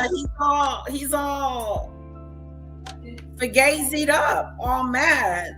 For what? Yeah. Because he's got clicks and views. He's getting his journalist degree all upset. All upset. All twisted up. Where'd you get that? Bullshit. The video messages from the family are like a movie. It's for Silence of the Lambs. Why are they doing that? Okay. So let me tell you what Fredo is really upset about. He has Fredo. That's his real problem. Fredo. Nobody watches the show on News Nation, and I mean nobody. And nobody watches his failed podcast either. Nobody watched his Sirius radio show. Nobody watched him on CNN, and therefore he gets upset at anybody who does well, like our show, which is always one of the top 3 conservative podcasts in the nation. It's currently number 1 on Apple. Fredo doesn't like that. Okay. Fredo. Because hey, Fredo no Rado. So he gets upset and he gets jealous. Sometimes in the past on this show, we've called out Fredo for his terrible behavior, for his bad ratings, for his lies about bumping into people who just happen to be listening to his podcast. Like I've never told before. Fredo actually called my lawyer, who he happened to use briefly on a legal matter, and begged the lawyer to get me to stop mentioning him. He didn't want me to attack him because it hurt his little feelings. So now Fredo sees an opportunity to attack yours truly because, of course, we're doing well with this story too, as we do when we do other news, which Fredo can't relate to. So Fredo's upset, and Fredo's trying to play the protector of the Guthrie family. Meanwhile, there are a few in news who have done more for the Guthrie family than this show. We have covered this story extensively since it broke because Fredo doesn't understand, but I too am a news woman like Savannah. I too worked at the Today Show like Savannah Guthrie. I too have been the victim of a deranged stalker, which may be one of the possibilities here. Something Fredo doesn't realize we've covered extensively as well on this program. I too know Ashley Banfield extremely well, and she's had extremely solid reporting for 20 years in the crime and other fields as well. And so when she tells me she's got a solid source, I take her very seriously. And I also saw this matter being discussed. Guess where else? On News Nation, all around Fredo. By Elizabeth Vargas, by Jesse Weber, Dan Abrams, who had the show right before Chris Cuomo for years, and did a long segment on it with Ashley Banfield. It's all over Fox News. Jesse Waters, Sean Hannity, up and down the lineup, Laura Ingalls, all of them have discussed whether the brother-in-law had anything to do with it, because in an investigation like this, you don't rule out family because of feelings, because of your little feelings, Fredo. And that's one thing, because definitely you can question Meghn Kelly, because a lot of the stuff that comes out her mouth is bullshit. Let's not even play dumb, right? But the reason why he specifically is calling out Meghn Kelly out of everybody is because he wants to prove like he's the better person. You know, oh, I'm on a network. I'm not like these independent journalists like Meghn Kelly and Don Lemon and Joy Reid. I'm better than them. I'm more honest. And it's all like, dude, shut the hell up. Get out of here with that. And so I get where Meghn Kelly is coming from, because all these other news stations are talking about it, but yet you're calling me out. Because I know you're in the business of protecting your family. Okay, we learned that firsthand during COVID. You put your loser brother on there and ran cover for him. And then ultimately, it was one of the things that led to your downfall, because you didn't report honestly on his many, many problems during COVID, or his many, many problems in grabbing women. And perhaps the reason you chose not to do that is because you yourself were accused of having a Me Too problem. As you well know. Okay, we had the senior executive producer on this program who talked all about you and your behavior in a bar with her. There was another woman at CNN who came forward against you, who did a whole podcast about the discomfort you made her feel. Go Meghn Kelly. Who came forward with last job before your firing. She is on fire. Oh, she's coming for you. Guns blazing. Yes, she's reminding you what you are, what you did, and what your brother did, what's going on, and da-da-da-da-da. So you mess with the wrong chickadoo. The wrong chickadoo. That's what happened. Chickadoo. The wrong woman. So you have a long history, I understand, of running cover. And she was talking about Angela Rye with the podcast, by the way. For family. That's not what we do here on the actual news. We talk about what the police are doing, and we try to glean where the investigation is going. And we especially do that when we have a sheriff who repeatedly, when asked whether anyone has been ruled out, says no one's been ruled out. Absolutely not. Not the family, no one. No one's been ruled out. Everyone remains a suspect until we have somebody in handcuffs. Exactly. That's the way you do it. And you especially do it that way when the sheriff tows the car belonging to the sister and her husband and impounds it. You do that when the sheriff and the FBI continuously return to the sister and her husband's home, taking pictures in the middle of the night with the lights off, suggesting there may be something that they need to capture in the same hour of night as Nancy Guthrie went missing from her home. Fair. Go back time and time again to search the home and take belongings from the home and take photographs of the home, which is not the crime scene. So this is what a responsible reporter does. What they don't do is stage news. Okay, I need to help you, Fredo, because your little begging to my lawyer to get me to lay off of you didn't work. So this is what you're going to have to deal with. So she brings up about how he was out pictured biking, but at the same time, he was supposed to have COVID. And then he did this whole news story where, not a news story, but on his Instagram, I'm coming out the basement for the first time, but he had already been out and about outside. And he got caught by the paparazzi. So that's the story that she's going to mention. But it's interesting that he used her same lawyer, which, I mean, these people all use the same lawyers. Like, there's a lot of people who we like who have used lawyers that Trump has used before, right? But that her lawyer was told, like, hey, can you lay off of, Chris Cuomo? Can you not talk about him? Because, he's supposed to be somebody who's honest and, you're able to say whatever and, you're not afraid. But yet you didn't want Meghn Kelly talking. So why you want her to shut up, He lost his job because he was helping his brother with, his brother was accused of. Yeah, I saw that of naughty, wasn't he? He was being a naughty boy. Naughtiness, yeah. We're going to move on. Thank you, AT2, for your insight. That was great. Guys, put a 1 in the chat if you want to continue the live with Meghn and Harry. I got a little bit on them. Megan's posting stuff while her uncle by marriage has been arrested. Why are you posting stuff? Why are you trying to make things about you again? She won't even let her brother-in-law get arrested right without her posting something. Posting herself. This is what she's doing. Okay, chill. You're a brute. This is 22 hours ago. Chill your brute well. Pour slowly and finish with a fresh raspberry for garnish.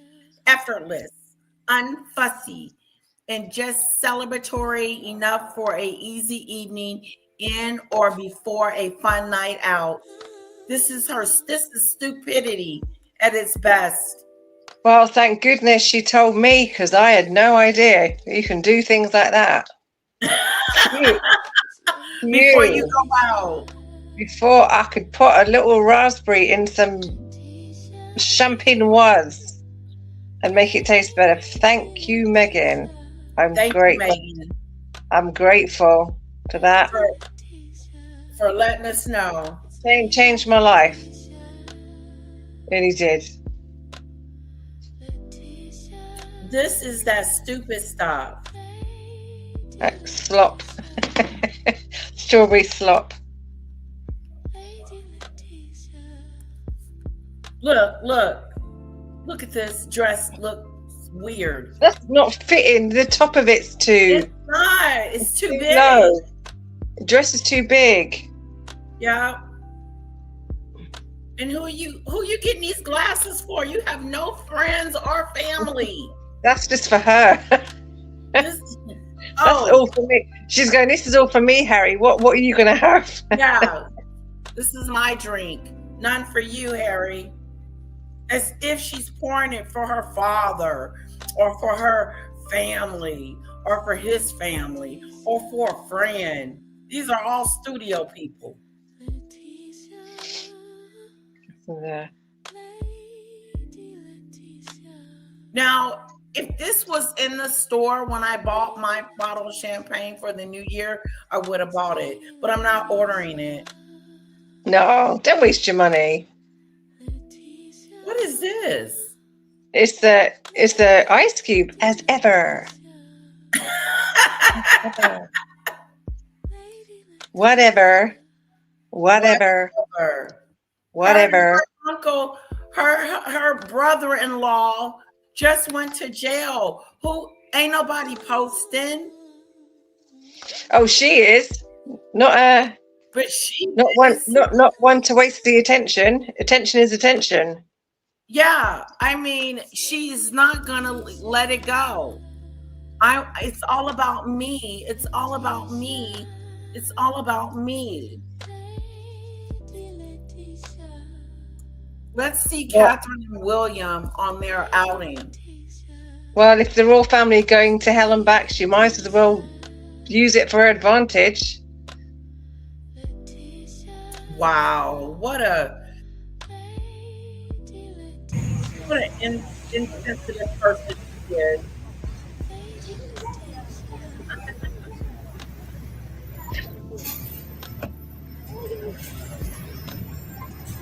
William and Catherine.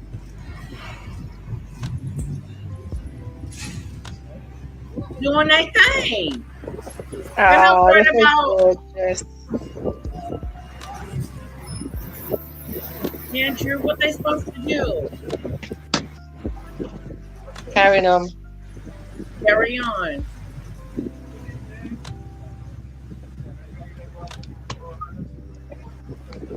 Oh, that's a pretty dress.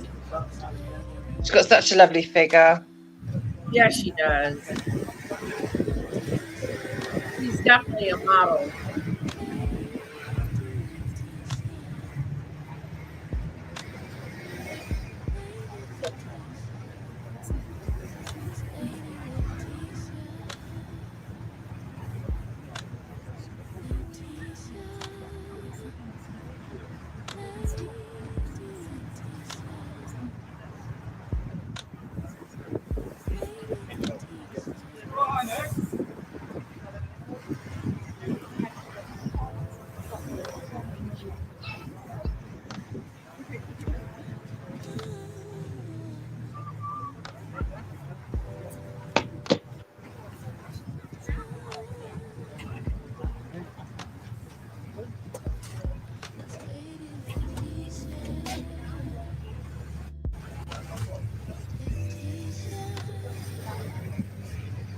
Oh wait, let me find this website.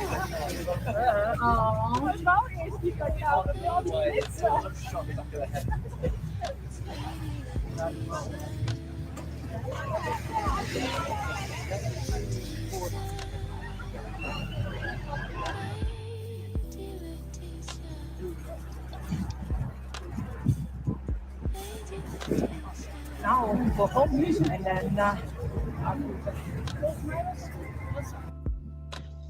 Beautiful, beautiful moment. Yeah, they are.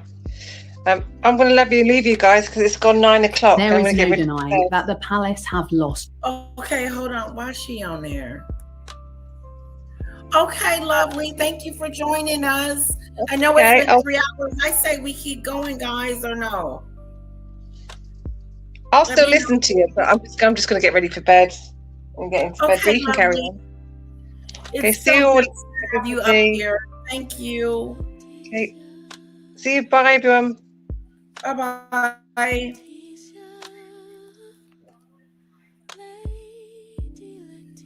Let's see. I think I had... Let's see. Uh-oh.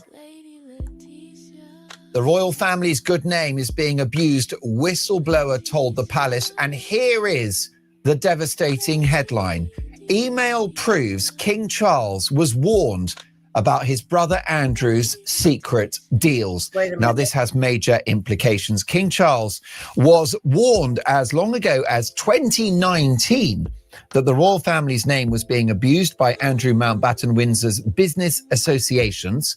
In a bombshell email, a whistleblower told the palace that the former Duke had secret financial links to controversial millionaire financier David Rowland, who was abusing his royal links. Messages seen by the Mail on Sunday also appear to show that Andrew, who was sensationally arrested on Thursday over suspicions of misconduct in public office, allowed Mr. Rowland to effectively join in with his official duties. Well, the real killer headline is email proves Charles was warned about Andrew. Let's have a look at the implications of this in the company of Rupert Bell, who is Talk's royal correspondent. Good morning, Rupert. Good morning, Mark. What a piece of news to wake up to. Yeah, well, this was always likely to be where it could be heading, because there is still so many questions to be answered with the king, because obviously how much may have he known even about the Virginia Giuffre payment and what was involved there? And have they at any stage been sort of shielding and protecting his younger brother? And these emails just, while he's still, innocent until proven guilty in a court of law, it's the way that this drip feed of sort of allegations are sort of tarnishing and continuing to tarnish the reputation of the royal family. Andrew is dragging them down. Put a 1 in the chat if you want to move on to Harry and Meghan. Put a 2 in the chat if you're still interested in knowing what's going on with Andrew with the latest updates. So put a 1 in the chat for Harry and Meghan, a 2 in the chat for Andrew.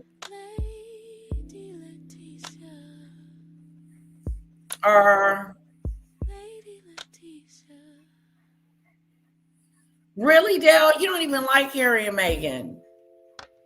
That is so interesting that you would pick that. Hello, Dale.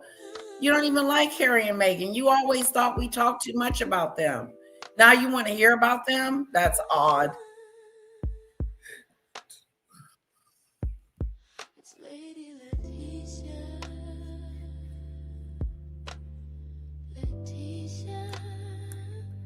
And by his various associations with people that are causing problems. And that is why it led, obviously, to the scenes we saw on Thursday morning with him being driven away to a police station in Norfolk.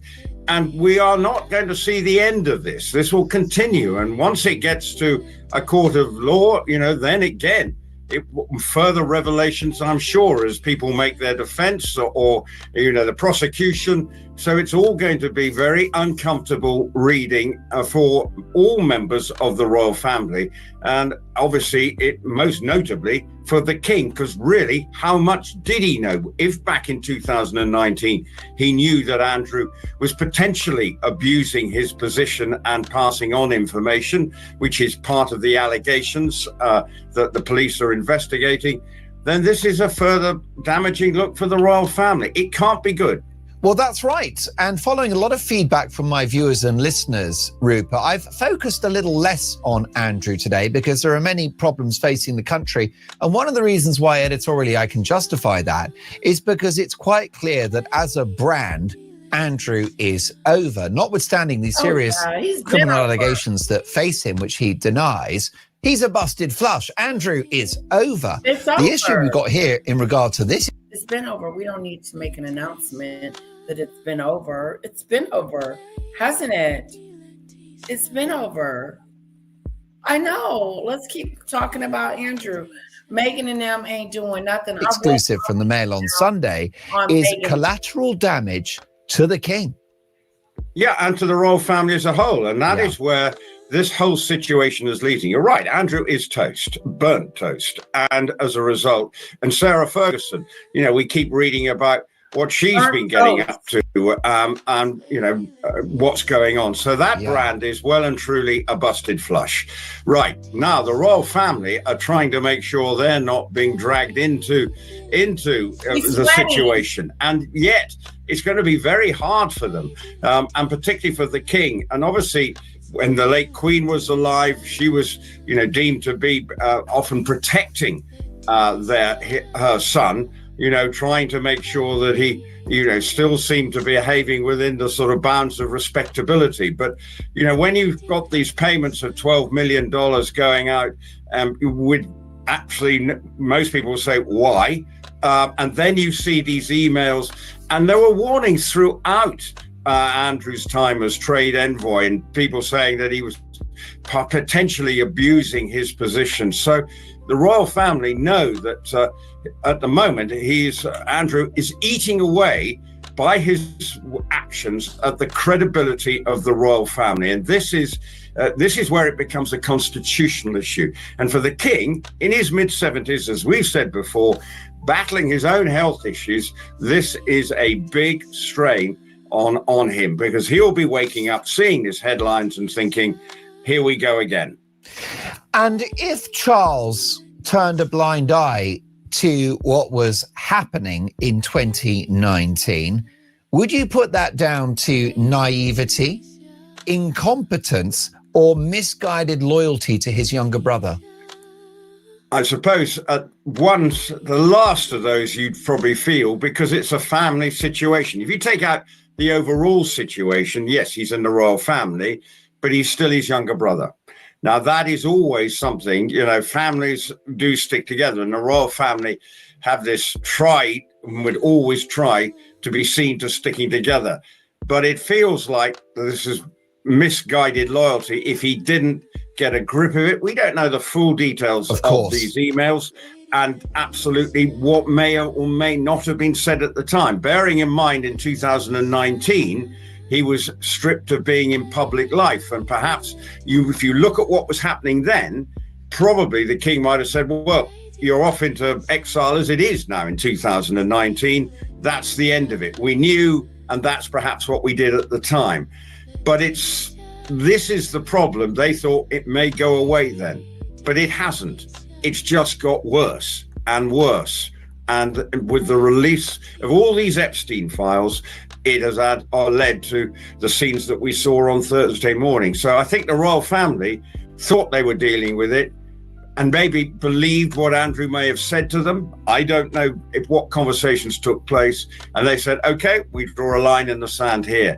But the reason I think that we saw him being stripped of his title as prince and various other, the Duke of York at the time, was because in the end, the king lost patience and said, I don't know where this is going to end. I've got to take another step further. Well, the next step further will be to lose his place in the order of succession, which has to go through Parliament, for which he is 8th in line to the throne. And it's therefore, following this rather devastating exclusive on the part of the Mail on Sunday and their excellent political journalist Glenn Owen and our own international editor Isabel Oakeshott, who's going to join me at 8:05 in just a few minutes' time. With this new headline, email proves Charles was warned about Andrew's secret deals. It's now not inconceivable, Rupert, that the king may fall.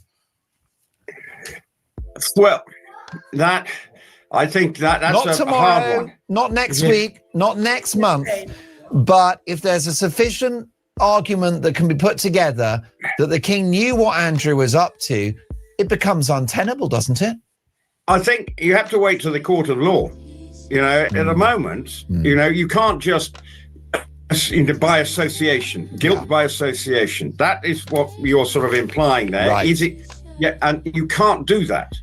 You have to prove things in a court of law. Now, if Andrew is found to have done what it maybe is alleged, and is found guilty, and then through the court of law, it comes out that maybe there was some protection of Andrew going on, then yes. But until that stage, you can't do everything. But just even politically, it would be difficult for the king, wouldn't it? In these modern times, Rupert, where the CEO always has to step down, even if it's a junior that made the mistake. If Andrew is convicted and Charles knew anything, it's harder for him to stay king. It is hard, and it will be hard, because the court of public opinion will be very much against him, and that will be heartbreaking for him. But if they have protected Andrew, because it comes out in wherever, then it will put pressure on the king. But at the moment, we mustn't get ahead of ourselves. Yes. We keep being surprised by all these revelations. Wise words. Rupert, always a highlight to have you on. We'll get to that shortly, but another massive story. A developing breaking story at 8:06. Mail on Sunday exclusive. The royal family's good name is being abused, whistleblower tells the palace. And here is the killer headline. This is damning, folks. Email proves... Going over the Norway's royal scandals as far as the Epstein files is... King Charles, says the Mail on Sunday, in a world exclusive, was told a long time ago, in fact, as long ago as 2019, that the royal family's name was being abused by Andrew Mountbatten Windsor's business associations. The paper have revealed that in a bombshell email, a whistleblower told the palace that the former Duke had secret financial links to controversial millionaire financier David Rowland, who was abusing his royal links. Messages seen by the Mail on Sunday You're welcome to come up, also appear to show that Andrew, who was sensationally arrested on Thursday over suspicions of misconduct in public office, allowed Mr. Did you hear about the king's brother being arrested, Paulie?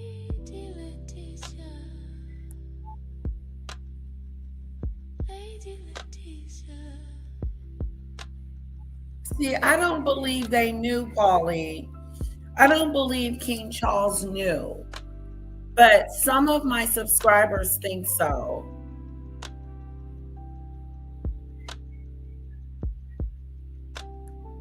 Yeah.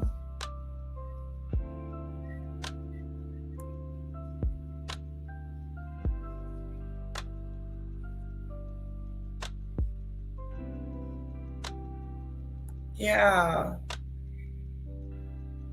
That would be horrible if it fell. Hello, Cassandra. So good to see you. I just realized I'm not green and wondering why. Oh, why aren't you green? That is weird. I don't know. That is crazy. Yeah, try to come back in, Cassandra. Oh, you want to come up? Dell, you're more than welcome. I know that you can't come up.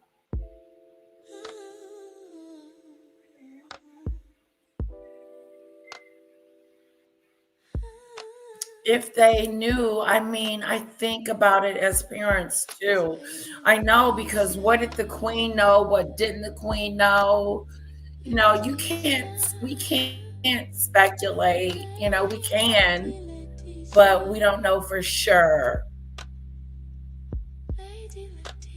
Roland, to effectively join in with his official duties. Well, the headline, folks, is that King Charles, according to this world exclusive, knew about Andrew's activities.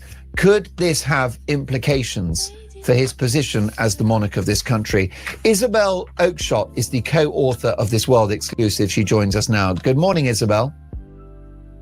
Good morning, Mark. Well, I feel that this is the direction that this whole sorry saga is heading. I think the questions now are really, what did the most senior members of the royal family, obviously the buck ultimately stopping with the king now, know about Andrew's behaviour? When did they find out about it? And what did they actually do about it?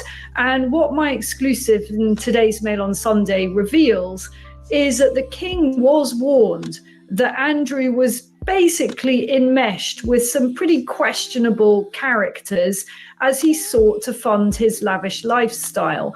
For many years, there were questions over how on earth Andrew was actually paying for things, you know, because he was clearly living a very fancy lifestyle, private jets, fancy hotels, traveling all over the world. Well, some years ago, I was able to answer that question through a cache of emails that I received between Andrew himself and two prominent businessmen. What the queen knew and what the queen didn't know. That is, thank you for becoming a member, Cassandra. I appreciate that. The things the queen must know. Can you imagine? Can you guys imagine? Yes, sweetheart. I told you Charles knew. Of course he had to know. Hello, Ellie. I'm still on the fence with it, Ellie. I mean, just these people telling me that he knew is not going to be enough. I need more proof. Yeah, I need a little bit more proof. Oh, okay. Thank you.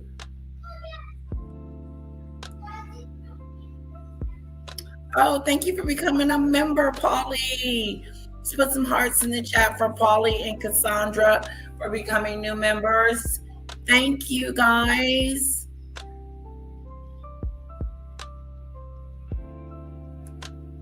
They just looked the other way.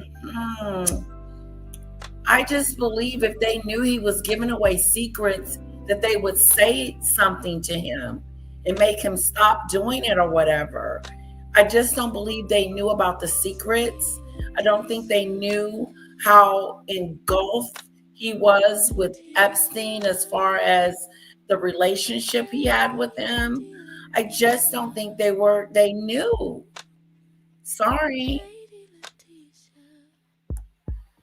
And that's me giving them the benefit of the doubt at the moment, because if some more stuff comes up that they did know, then I will be questioning King Charles as far as how much did you know? Did you know that your brother was over there doing these nefarious things with women, with these girls? Did you know that?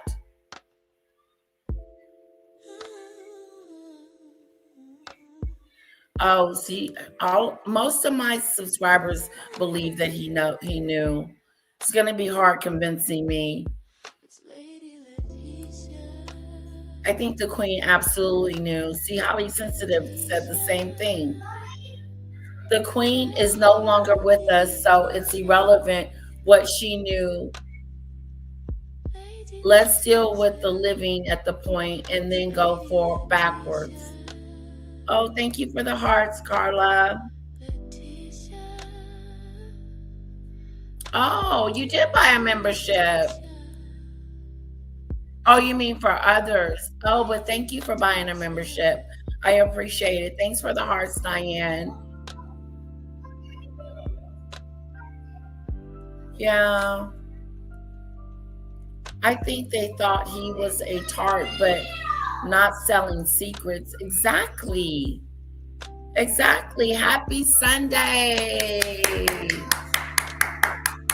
Let's give it up for Polly. Put some more hearts in the chat for Polly for giving me a super chat, a super sticker. I do appreciate it. Thank you so much, sweetheart. And so does Dell. Everybody's saying that they knew. And William wasn't going to tolerate this crap. I think they knew at some point, but I don't think they knew until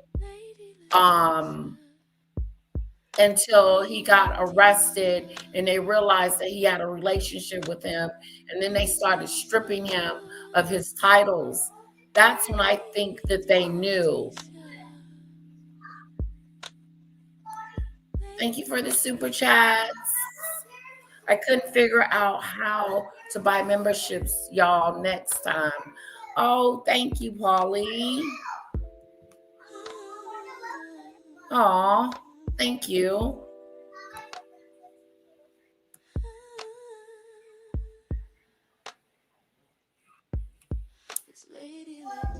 Oh, highly sensitive believes that too.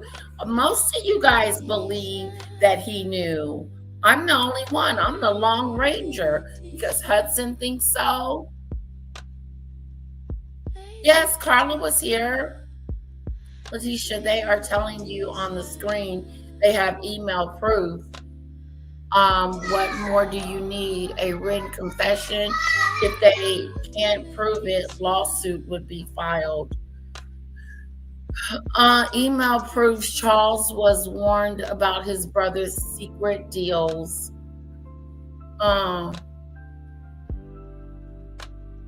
Okay.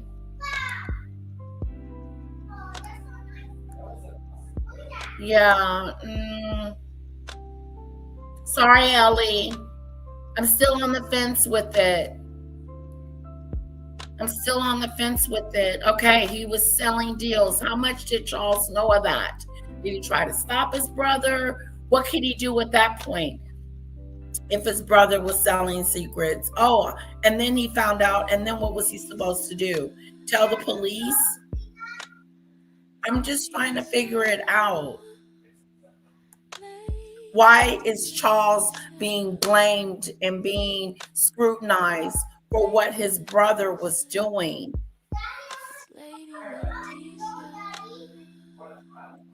And I think he knew at a certain extent, but I don't think he knew in the beginning. Polly thinks so too. Everybody thinks so. Sorry, guys. I'm the Long Ranger.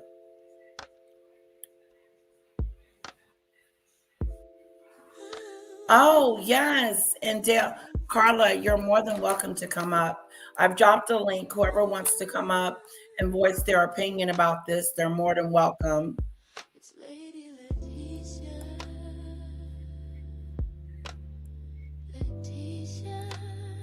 I think Charles knew for a long time that Andrew was a deviant.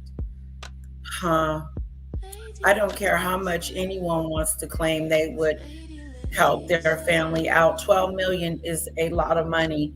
You have to ask questions and what proof of everything.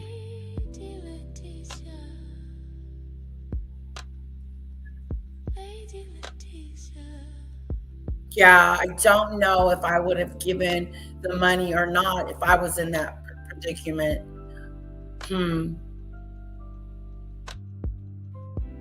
But if they knew then, what was they supposed to do? Go to the police? What was Charles, his mother, and his father, what were they supposed to do when they found out that their beloved Andrew was a PDF file? Even now. Like, what are they supposed to do? They're letting the authorities handle his secret dealings. But what are they supposed to do, though?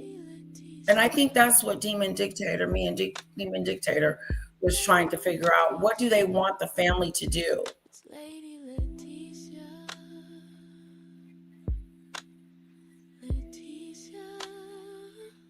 I don't know. I'm still in the middle. I don't know. The king played dumb and looked the other way. I don't believe he knew until it came out. That's when I believed it, Lisa. That's when I believed they knew. When it came out, that's when his brother found out. He found out, but he didn't find out way before we did. Yes, sweetheart. That's enough, Milky Dew. Where we going? Are we gonna go eat somewhere?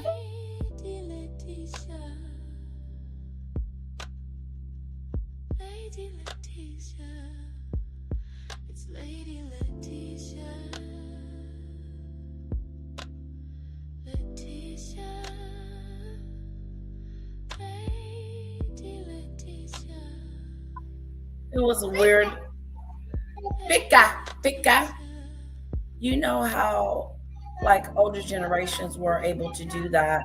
Look at the other way and pretend it didn't happen. No, but that's not good, Polly. That's not good. Oh, I'm still on the fence. You can't help me, Ellie. I'm still on the fence. Letitia, let me help you over the fence. Hudson tried to help me over the fence. It was a Royal Daily Tea. What was on Royal Daily Tea?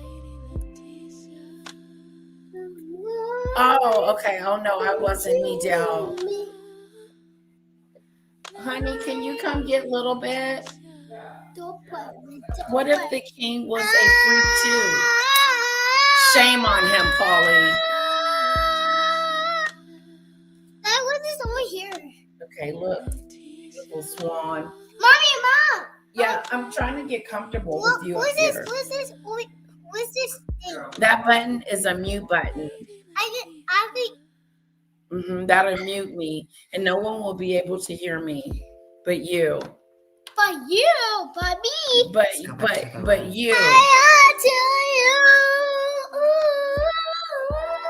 I don't feel qualified to chat on this, Letitia. Everybody's entitled to their own opinion.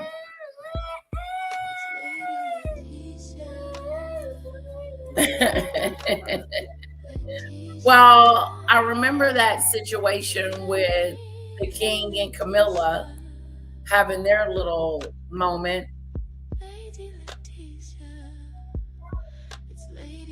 Oh, you know enough.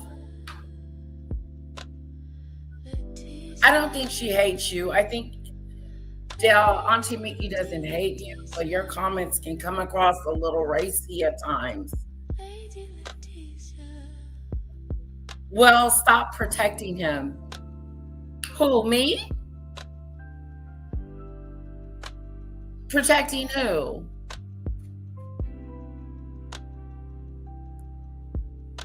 Silence makes them guilty. Ooh, Ellie, not necessarily. Anything coming out and saying things make you guilty. I think his speech was beautiful. And he said that, the law now is going to take over and do what they need to do to bring some justice. Now, if the king was standing in the way and trying to protect Andrew at this point, then that would make it seem he is complicit. Pickles high. Yes, I'm feeling better, but pain is minimum now. Oh.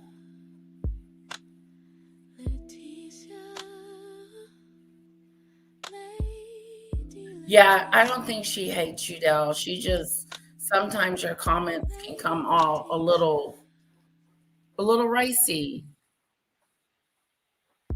What other chat? Okay. Known as the Rolands. who he was working with, I was able to reveal how Andrew was making his money. And the answer to that was that he was acting as a door opener for the Rowlands, who had a private bank and business dealings all over the world in some extremely shady places. Now, crucially, the Rowlands weren't breaking any laws. They were being pretty smart, actually. This arrangement worked brilliantly for them because... Hi, Kevin. I was just saying earlier, there's something extraordinary in what's going on here. I mean, we of course know all about the predicament of Andrew Mountbatten Windsor, 11 hours in a police interrogation room yesterday, came out cowering in the back of that car. That in itself was a mistake. He should have stood up strong. Yeah, absolutely. Sat up strong, you know, but be a man about it. But that was not a good look. But along the way, so the King issues that perfunctory statement yesterday and says, oh, we will cooperate fully. When I suggested to a few of my guests yesterday, well, the police will have to sit down with the King to find out what he knew, what he knows. I was like, oh, no. They won't actually, the police won't actually talk to the King. They'll talk to his courtiers, to his officials, to his exec. They won't actually sit down with the King. Well, yes. I would suggest, A, that it's absurd if they don't. And B, this is exactly the kind of antiquated deference that this nation needs to snap out of, indeed grow out of. Wouldn't you agree? Well, if they don't sit down with the King, you could end up with a similar problem that they had with the Burrell trial. Well, they didn't sit down with the Queen. The Queen then remembered this recollection that the Burrell had actually told her what was going on and that he was keeping stuff for safe storage. And the whole case collapsed, costing the taxpayer hundreds and hundreds of thousands of pounds. So the only problem with interviewing the King will be that he can't give evidence in his own court, because the court's brought his name. But they can certainly ask questions, and why shouldn't they? Indeed. And there's one big thing, though, Kevin, is this whole thing about this money. This money that was paid to Virginia Guthrie. The Sun ran the story. We've just had David Dimbleby, you know, the doyen of BBC Broadcasting, questioning this on the World at One. You know, the fact is, who paid that money? I think we have a right to know, because did it come from our money? Or, you know, it's 12 million quid was paid to this poor girl. Andrew and why was it paid to her? And now there was whisperings. Andrew is scared. That's what that was, Paulie. That was a scared-to-do look. I'm scared, I'm sweating, I'm in some serious trouble. I think he is gravitating to the trouble that he's actually in, that he could spend time in jail, even life. Ain't that something? The prince's brother could spend life in prison. Sorry, guys, you're not going to be able to convince me that King Charles knew before and that he could have did something sooner. I think he's doing everything he should be doing, and I like his actions in this situation. I do. They stripped him of his titles way before he got arrested. They've been doing things behind the scenes to try to reprimand him. They stripped him of his titles. They stripped him of his duties. They need to take him off the line of succession. They're doing what they need to be doing. And guess who's not being accountable? America.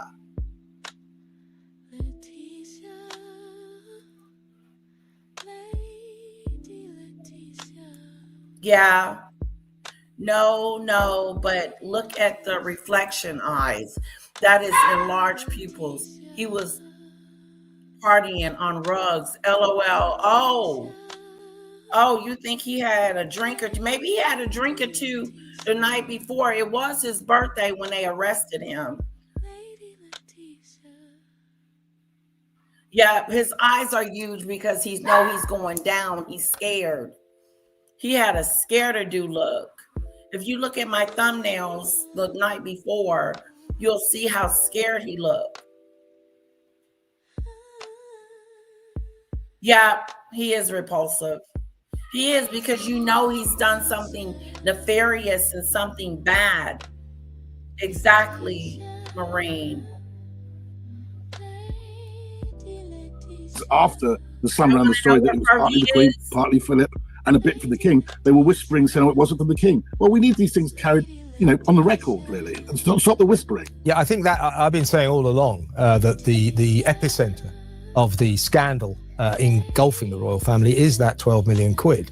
Of course, that isn't anything to do with the current it's not investigation, but that a lot of money. But it is, but that is hovering in the wings. I mean, the 9 police forces are investigating Andrew's alleged activity, potential involvement in Epstein's sex trafficking racket. Flying 90 girls into the country and paying off one of Epstein's victims, hush money, 12 million quid by the royal family, was a terrible, terrible decision, and B, we need to know where that money came from. And the king was quick to deny last week. He didn't officially deny it. It was the sources and all that. It was not denied. Because Andrew Lowney, the author who wrote Entitled, he said to me, if the king is saying that, he said the king is lying. Now, clearly the Sun ran it, and they thought that they knew it was true as well. So if the king contributed to that, I mean, the 2 other benefactors, if you like, are no longer with us, the Queen and Prince Philip. But if the king contributed to that money, then he's in a world of trouble. But even if he didn't, the royal family, I think this will be, the worst, the epicenter of the crisis engulfing them. That money, they gave money, hush money, to a victim not to reveal Jeffrey Epstein's sordid secrets. That is a dreadful thing for them to have done, and the king is going to have to explain it. And why are you part of such a cover-up? I mean, that is, at the end of the day, we're now hearing that the full letter of the law will be followed. Well, that wasn't the case then, was it? Because money was paid, lots of money, to a woman that Andrew claimed he has no recollection of ever knowing. Right. So you just give her a 12 million quid, exactly. No recollection of money. And nobody really questioned it, was even allowed to question it at the time. It just sort of went away, and it was in the year of the Queen's diamond, Queen's Jubilee. So everyone said it's best that this all goes away. And Andrew then said, I am going to fight and clear my name. No, he didn't. He didn't clear his name. He just paid 12 million quid to this girl, who ended up killing herself. Yeah, and as a point of interest, the solicitor, the lawyer, helping or representing Andrew right now, a guy called Gary Bloxham, was also part of the team that came up with the £12 million payoff solution to Andrew's predicament way back when. So that is an interesting development as well. But yeah, I mean, the idea that the then Prince of Wales, now the King, didn't know anything about this money, and that Andrew turned to his family and said, I need 12 million quid to shut this woman up. And they just said, well, so what would you have said then, Rob? You go, well, why? What is it that she's going to say? Well, I've never met her. But she might go to court. Oh, if you haven't met her, here's £12 million. Do me a favour. This story doesn't take his belief. It doesn't matter. There's no way, no one in their right mind would do that. They wouldn't do that. And also, he said he was going to fight the case and clear his name. It was never the intention of that. Clearly, never the intention. He also said that money he'd do work for these victims. The victims were the last thing on his mind. In fact, in that interview with Emily Maitlis, he didn't even mention them. But we're now dealing with really, another more complex case, aren't we? This is a case where did he or didn't he betray secrets? Well, it looks like he did betray secrets, but is it enough to get over the line for a prosecution? But what about the victims here? And what about the cover-up here? What about the hush money? Because ultimately, this has been going on for 16 years. Ellie, I am listening to the chat. I'm listening to the chat. I'm listening to this gentleman. Of course, I'm listening to you guys' point of view. But it's going to be difficult to persuade me into thinking something other than what I currently think, Ellie. And it's okay for me to have my own opinion. But never did I say that I would not listen to what the chat has to say about their opinion on King Charles. And most of all of you believe that he knew. So it's okay for me to go against the grain. No, I'm not standing by him regardless. I'm standing behind him because I think he's innocent in this situation. I don't think that he should be crucified for what his brother has done. Then respectfully, I want to ask you, why are you even here if the conversation changes nothing? And the conversation does changes things. It's just not going to change my mind unless there's more proof and more understanding that King Charles had a lot more to do with this situation than what we're talking. I don't believe that we need to crucify one over another because one knew. What was he supposed to do? Oh, I'm going to turn you in, Andrew, because I know what you were doing. Let's say in 2008 when Epstein got arrested the first time. I believe they knew when everybody else started to find out that Andrew was over there messing with the to-dos. I don't think that, and maybe the queen knew, but I don't think that she knew exactly what Andrew was over there doing.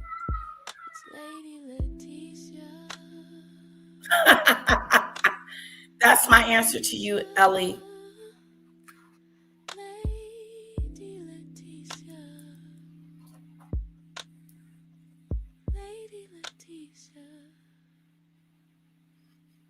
Okay, Andrew was assigned to trade envoy of other duties given to him by his mom. Those were their jobs. They weren't working in the same office building, if you will. See? Yeah, like, yes, he's been punished a lot by Charles. Letitia Wright. Polly, says Carla. So let's crucify King Charles. Let's take his kingdom from him. Let's behead him too because of the sins of his brother. I would not want to be defined by the sins of my sister.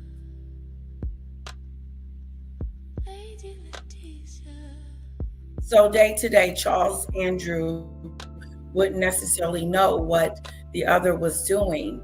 Exactly. Like, how would they know that? Hello, Ziggy Lee.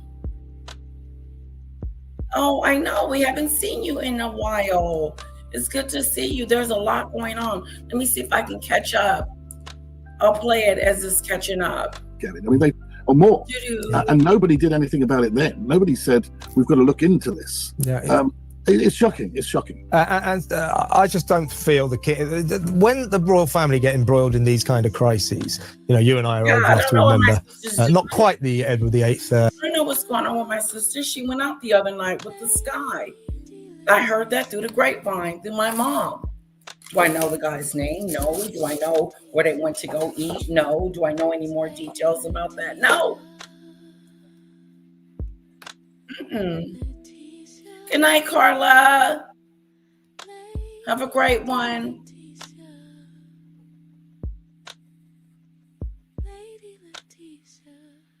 Yeah, Ziggy Lee changed her name because we accidentally blocked her, and I don't know how to unblock. So, Carla, if your brother needed you to give him $12 million to settle a lawsuit when you ask questions, yes, that's a given. That's a given. But even if my sister said, hey, I need this money because of this guy is saying that I did something to him. I think for me, because it's my sister, I would tend to believe her that she didn't do anything to him, and I would give her the money.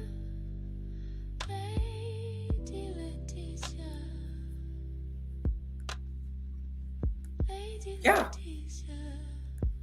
And then later, as I find out more and more comes out that, maybe something did happen, then I would be pissed off, angry, and upset and not be trying to protect him. And I don't think the family is trying to protect Andrew. Do you guys?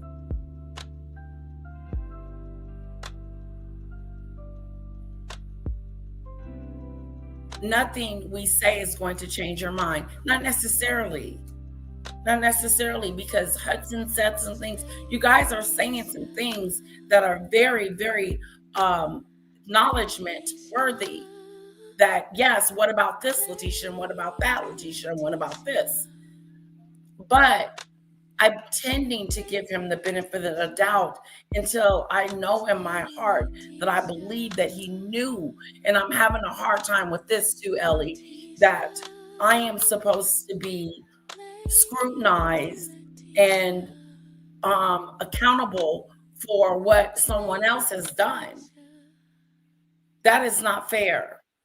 That's saying that I went with him to the crime scene and was if not there, parked out in front of the house waiting on him to come out. And that is not the case. Does that make sense? Yeah, exactly. I am playing devil advocate. That is true.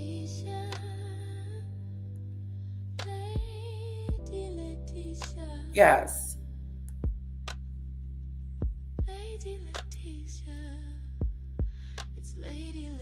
Exactly.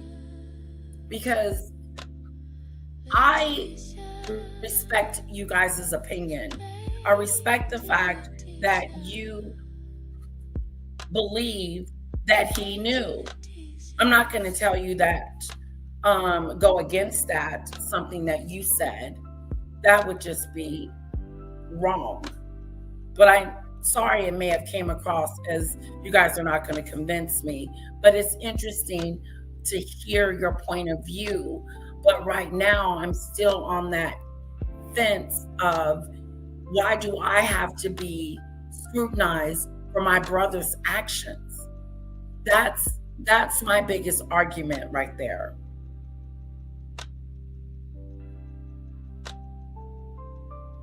I am. I don't have any evidence that he didn't know.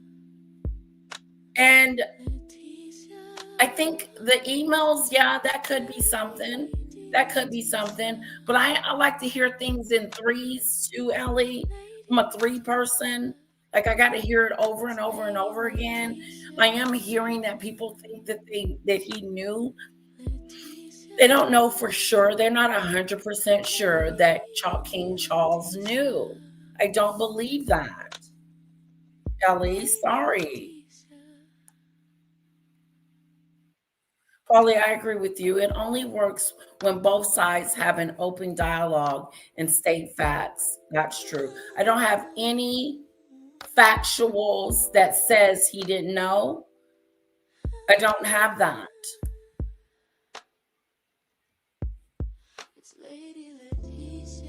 Yeah, I don't have that. But I'm not assuming or believing that this email situation is the do or die between him knowing what happened. Sorry.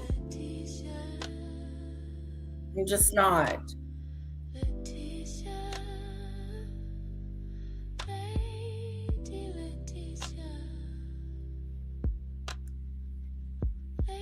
Ziggy Lee. Oh, yeah, you are. Yes. See what happened to Ziggy Lee?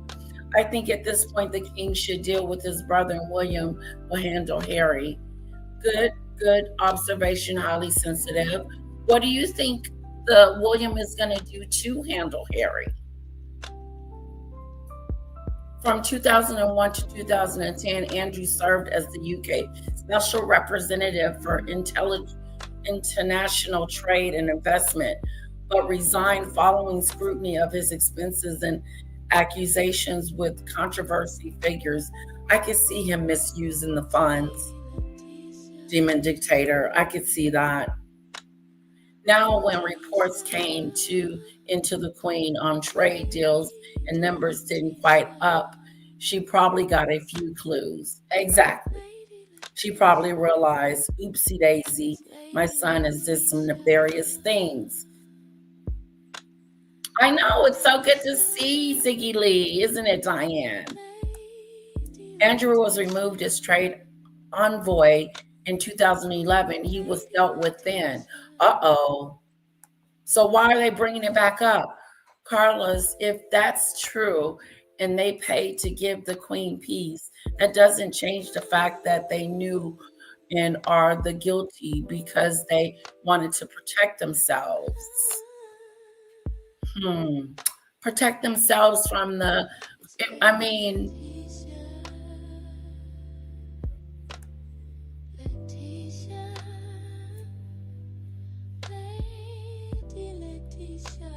I like to listen to all theories. It lets me brainstorm.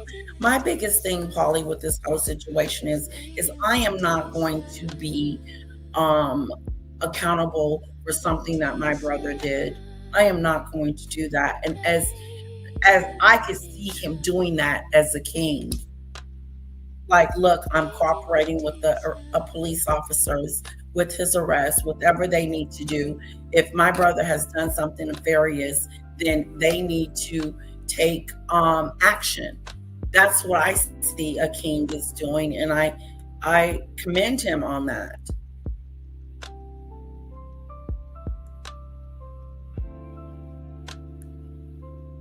And the difference between Andrew and what is happening in the U.S., there was enough evidence to pursue criminal charges.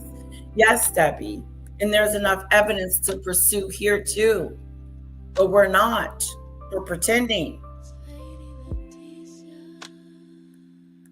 Abdication, although I'm not that far Sometimes off. I feel like I'm not that far off, but we can remember the crisis after the death of Diana in 1998, when they completely, catastrophically misjudged the mood of the nation, didn't put the flag up to half-mast on Buckingham Palace, and the Queen had to make a speech. When this tends to happen, the royal family always look like foxes caught. Exactly. What the hell am I supposed to do with this information? Who am I going to go tell? The arresting officer? Go to the police station and say, I just found out my brother gave some secrets to Epstein. We all found out when they found out. They may have found out a couple of days before we did, but I think they found out at the same freaking time.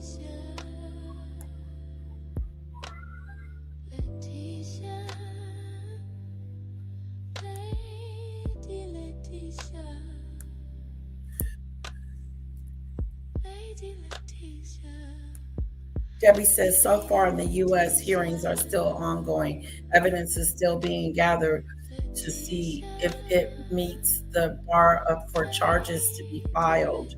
It's interesting, Debbie, that they're hiding the files, not really coming out with all of them, and then exonerating people that they haven't even investigated yet.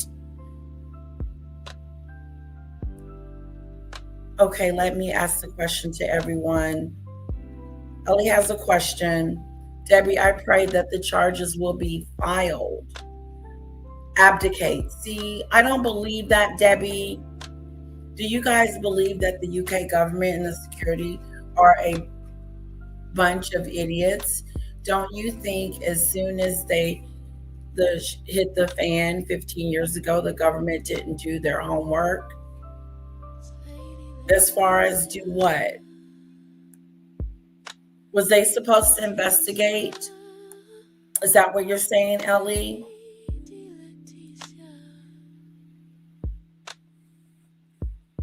Yeah, I do too, highly sensitive. Charles didn't mind Andrew's corruption. He just couldn't tolerate him anymore once he saw the sick videos with children.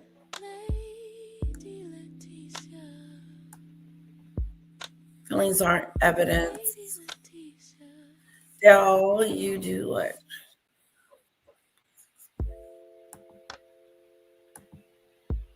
Think the UK governments are idiots. Wow. In the headlight. They don't seem to know how to handle these situations. And right now, I don't think the king is handling this at all well. Do you? Oh, I don't. I mean, I think that the one thing the Queen did in that occasion, which wasn't, of course, criminal, but was certainly potentially existential for the actual monarchy at the time of Diana's death, she went and addressed the nation. She was the mother of the nation. She stood and she's basically acknowledged there have been mistakes, and she addressed them. And people afterwards went, "Fair enough." That's what happened. I think that the look was so wrong when Prince Andrew was being arrested. His brother then issued that statement, and the statement was okay. I thought the statement, was enough. We will cooperate with the police. Well, of course you have to. Everyone has to. Wasn't that the beginning of the end, though, Ellie? Wasn't that the beginning of them trying to do something? Wasn't that the family acting on, okay, wait a minute, we got a bad apple in our midst. Let's remove him from duty. Let's remove his titles. Let's remove him from his home. Let's ostracize him. Haven't the royal family been doing something to fix this problem? What are they supposed to do with him? Put him on a corner butt naked? But the fact is, it was pretty good. He said, we're going to try and carry on doing our duty.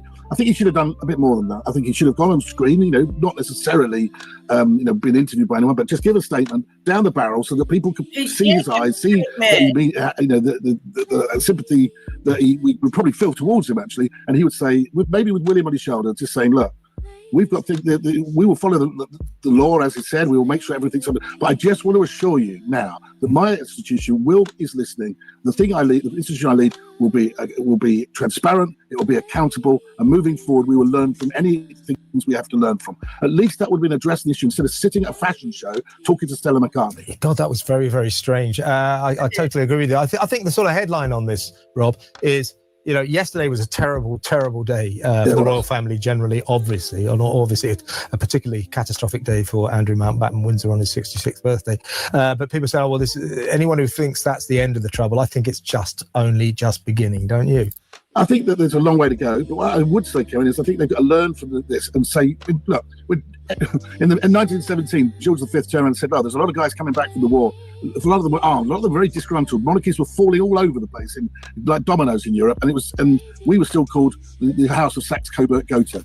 Lloyd George, Lord Stamford, advised George V, you've got to change things. So he dumped all the prince and princesses, did all this. He changed things. This is a moment to actually say, we are going to change things. We're going to become more transparent, more open, more honest. And that, by doing that, you're not going to be having people so entitled and so complacent working for you. Because at the end of the day, when these things allegedly happened, Andrew was not Andrew Mountbatten Windsor, which is a thing we keep referring to now. He was His Royal Highness Prince Andrew, the Duke of York, second son of the Queen. Yeah, you're totally right. I mean, what King Charles needs to do as a matter of urgency is what the Queen did back then when, after they got it all wrong after Diana died, she made a very gracious speech to the nation and the problem was solved. So the King ought to remember that and do something. This is on this side. What do you think are the repercussions for Prince Harry? Because, he's been trying to get his security. And that would be paid for by the British taxpayers. Okay, guys, we're closing it down. I've been here 4 hours. What do you guys think, really quick, about Harry and Meghan losing their titles? Do you think they're in some type of trouble? Who are not only facing economic hardships, but are seemingly fed up with the monarchy right now. Yes, I mean, Harry must be watching this with some feeling that, thank goodness they're not focusing on me, and thank goodness, an annoyance that they're not focusing on him. But yeah, it does raise all sorts of questions about whether the fact that the monarchy and the king can be pretty ruthless, no royal is above the law or above any action, pretty ruthless action being taken. And I think we are going to see some reforms being announced, more transparency about records and finances, and I think we may well see some moves to remove titles from anyone who isn't an active working royal. So I think they're going to deal with the Andrew and Harry problem at the same time. Wow, so this is forthcoming this year. Yes, I think there's a good chance that this has hastened the reforms that are so necessary that I think perhaps Charles was hoping that William would start. But I think that the public do want to see more obvious change. So I think those will be accelerated. So Harry and Meghan, in your opinion, are likely, and their children, are likely to lose their titles. Now, he has said, his camp intimated at the beginning of this year that he was assured he would be getting royal security back. What do you think happens to that now? Well, I mean, it's very hard to justify royal security paid for by the taxpayer when you're no longer a working royal, and when many of the working royals don't have proper security, and when you have plenty of money that you could do your own security, and where you're going to countries which are far more dangerous than Britain, and not too worried, and not getting the security paid for by the British. So I think he's on a sticky wicket. I think the interesting question is what happens in the trial going on at the moment with the Mail. It could go, talking to people, it could go either way at the moment.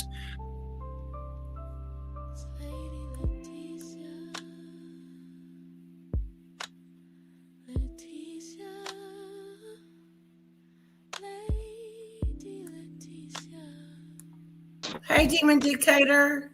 Yeah, I just wanted to come on very quickly because I know that you're going to finish soon. But I was just thinking about the comments. If with Andrew and Charles, if you're talking about Virginia Giuffre, for example, if he goes, "Oh, I need to pay this girl £12 million," right? And £12 million. and he goes, because I did all these, right, behind the scenes, Andrew goes to his mother and Charles, I've done all these terrible things to her. I need to pay her £12 million. And they go, right, here's £12 million, shut her up and make sure she doesn't speak again. In public, he's going to sit there and say, yeah, I didn't do anything. Of course I didn't do anything to her, because he can't admit his guilt. So at that point, maybe Charles and Her Majesty the Queen did know what he's done. Exactly. But what can they do? They can't erase it. Right. What were they supposed to do when they found out?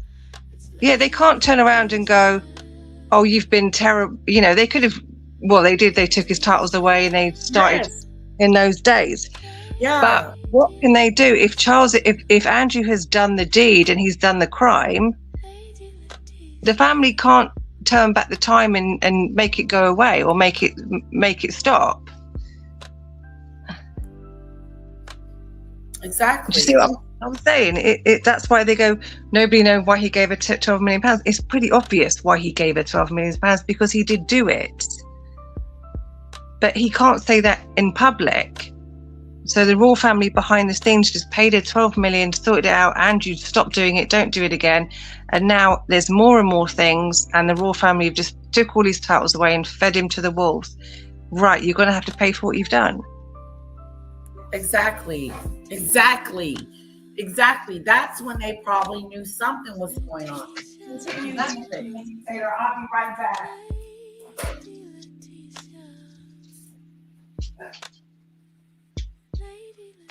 That's what I mean.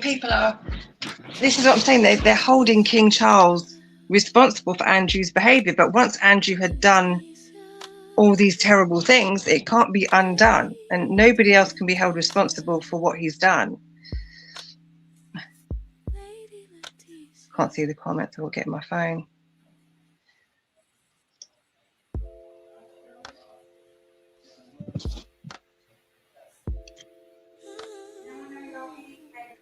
There. Yeah. Tina, I agree with you 100%. That's the point I was trying to make. That eventually they did find out and knew, but even then, what were they supposed to do other than what they have already done? Why is this girl demanding $12 million? Well, I actually did some pretty terrible things to her. Okay, well, we'll give her the money and tell her to go away. And they did. And behind the scenes, that's what was clearly went on behind the scenes. But in public, they're going to go, I didn't know her. Of course I did. I didn't commit crimes. I didn't do these terrible things. Exactly. Ellie, I'm not justifying anything. I'm not agreeing with that it was correct, but you know, she got £12 million and she said, you know, give me £12 million or I'll speak. And they said, here you go, here's £12 million. Don't say anything. She agreed. That was the terms and conditions they agreed between themselves. Exactly. Got nothing to do with me or anybody else in our judgments. That was, they agreed that between themselves. Mm-hmm. And that's it. Doesn't make it right or wrong. Them. They agreed upon that because they could have easily said no and went on with whatever they was going to go on with, investigating or she could have justice or whatever. She did. She went on TV shows. She told the world what had happened to her. She went on many TV shows and told the world her story. So she wasn't silent by any means. No. But that was the agreement that she made with Prince Andrew. Give me £12 million and I'll keep quiet. And he went, there you go. But what can Charles do? He's done the crime. Charles can't, and the Queen can't do anything at this point. I can see that. I'm really glad that I can see that blaming Charles is not going to yeah, but Ellie, sorry, you carry on because you carry on. Like you said, like what was he supposed to do? Like if I found out, what am I supposed to do? A, I can decide not to give the money. B, decide to give the money. But like you said, that was what the agreement was. But I do believe that blaming King Charles for something that his brother did it's not fair. Yeah, it's not right, Ellie, and I'm sorry that that's happened to you, sweetheart. It happened to me too, and I know exactly what it's like. It happened to me too, and victims do need to be heard. And she did speak up. She spoke up many times on television. There is many documentaries on YouTube that she made where she said her piece as to what happened to her. A lot of victims are coming on Sean Atwood channel and they're saying their piece. Victims, of course, they can be heard.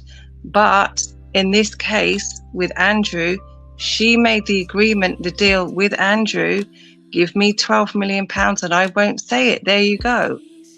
Yeah. What can happen? And it's a terrible situation. It's horrid. It's horrible. That was the agreement that they made. Issue. Why has it become his issue? Why has it become him that is being scrutinized and being blamed for something that his brother did that was horrific and horrible, and right now is being held accountable for his actions, which is good, and nobody is standing in that way, because the palace could easily be like, we're standing by Andrew, but they're standing by the truth. They're allowing the investigation to take its course, which it should. Yeah, and I'm with you too. Sorry what happened to you, Ellie. And I'm sorry, Ellie, what happened to you, and I'm sorry you didn't get your guilty verdict. I didn't get my guilty verdict either, but these things are terrible things. But at the end of the day, that was the deal that Virginia made with Andrew and the palace. That's it. It is what it is, and it's not right, but it is what it is. Yeah. And it's unfortunately she's not here to continue to tell her story. Well, she did. She wrote her book. Book, and she put all the names in the book and everything that happened to her. So she used her voice for justice for herself and a lot of the victims. She really did. She was amazing. She was a powerhouse. An advocate. At the same time, she did make that agreement with Andrew in the palace. Give me 12 million and I'll keep my mouth shut. And that deal was honored by both sides, and that it is what it is.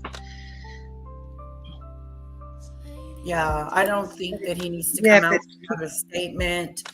I don't think he needs to say anything further. I think he needs to continue to do his job as a king, and hopefully his people will continue to stand by him instead of scrutinizing him for something he did not do, and that they find justice with Andrew, that they investigate him to the fullest, to the extent.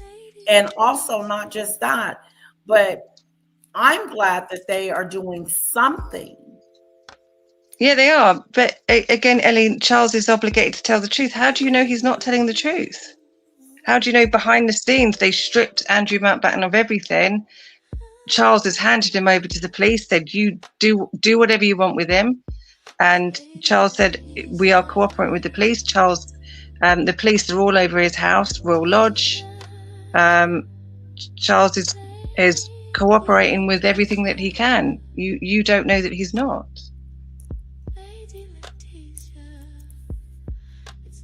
Now, this clip is talking about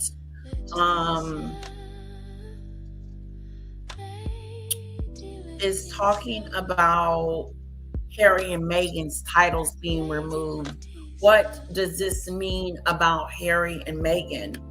Is this going to shed some light on they needing to remove their titles and getting them out of the line of succession as well? Like, why are they being implicated? Repercussions, and this is on the side. What do you think are the repercussions for Prince Harry? Because, he's been trying to get his security. and that would be paid for by the British taxpayers, who are not only facing economic hardships but are seemingly fed up with the monarchy right now. Yes, I mean, Harry must be watching this with some feeling that, thank goodness they're not focusing on me, and thank goodness, an annoyance that they're not focusing on him. But yeah, it does raise all sorts of questions about whether the fact that the monarchy and the king can be pretty ruthless, no royal is above the law or above any action, pretty ruthless action being taken. And I think we are going to see some reforms being announced, more transparency about records and finances. And I think we may well see some moves to remove titles from anyone who isn't an active working royal. So I think they're going to deal with the Andrew and Harry problem at the same time. Wow, so this is forthcoming this year. Yes, I think there's a good chance that this has hastened I the do. I reforms that reckon are it's so all necessary. going to go. Do you agree with him? Yeah, and Beatrice and Eugenie, I think they'll take them all away. Oh, just get rid of them. Just take, because they're not senior working royals. Yeah. They are. Wow, they're gonna take away the titles of Beatrice and Eugenie. Ellie, you also think that Beatrice and Eugenie knew as well. That I think perhaps Charles was hoping that William would start. But I think that the public do want to see more obvious change.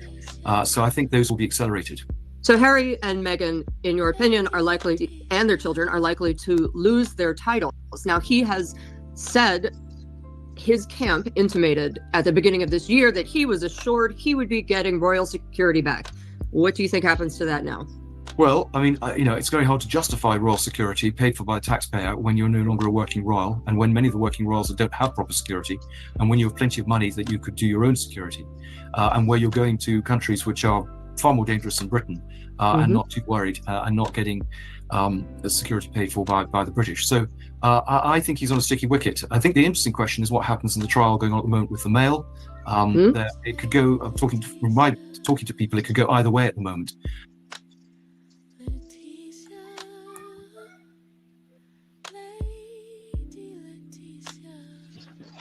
All right, lovely people. I think I have talked and said enough about this situation. Yeah.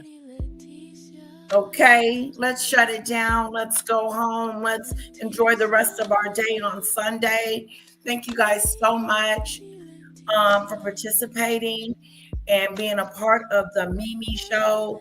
We will start talking about Mimi a little bit. I was going to talk about Mimi a little bit today, but we're at the 4-hour mark. I could stop this live and do a new one, but why would I do that?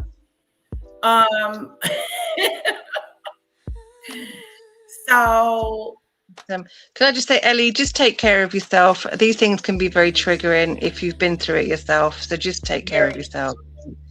And don't think that we're like, oh, we're just on King Charles's side. He can't do anything wrong. He's part of the monarchy and all of that. No, I'm not seeing that at all. You can definitely see that people are taking it seriously because the prince, better known as Andrew, has been arrested. This is some serious stuff that's going down right now. Harry and Meghan didn't follow the rules. There's no way to prove those kids belong to Meghan and Harry. True. True.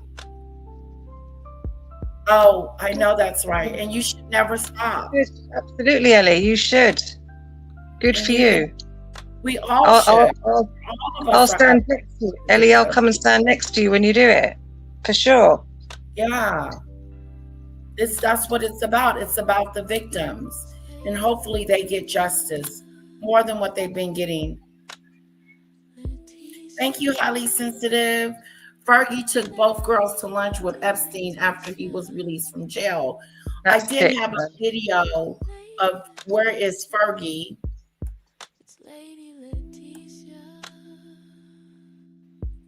All right, I'm going to drop off. I'll see you all later, guys. Okay, lovely. Thank you so much. Let's play this really quick, guys, before we go. Where is Fergie?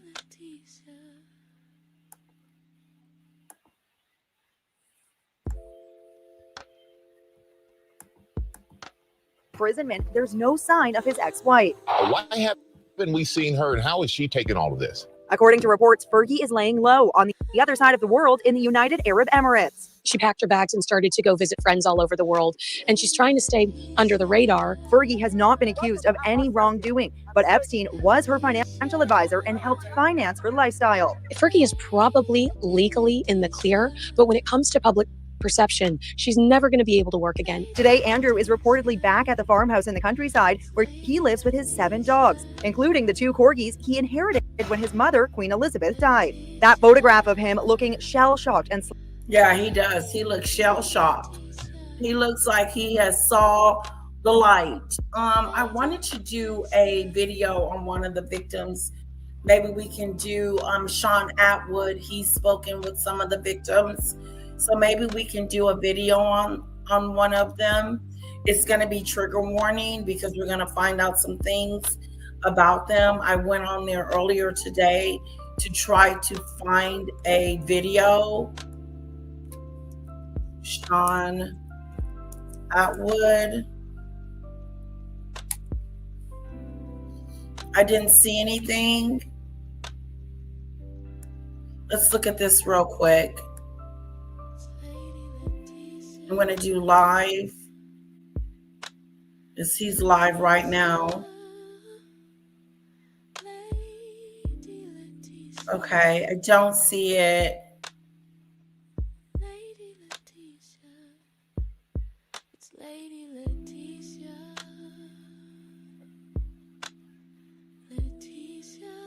Andy arrested, ex-Prince Andrew arrest.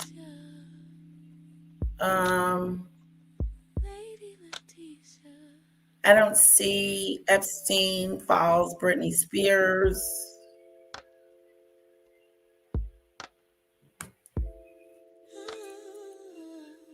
Naomi Campbell. See, I don't see.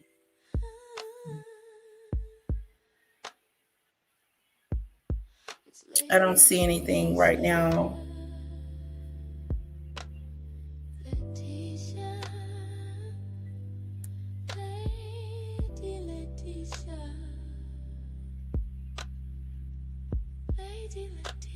Will Andy face justice? Wow. This was going on 2 weeks ago. They were predicting it. Yeah, I can't find it. But we'll be looking out for it. Slumped over in the backseat of a car following his release from police custody is splashed across the cover of just about Prince Andrew faces potential imprisonment. There's no sign of his ex.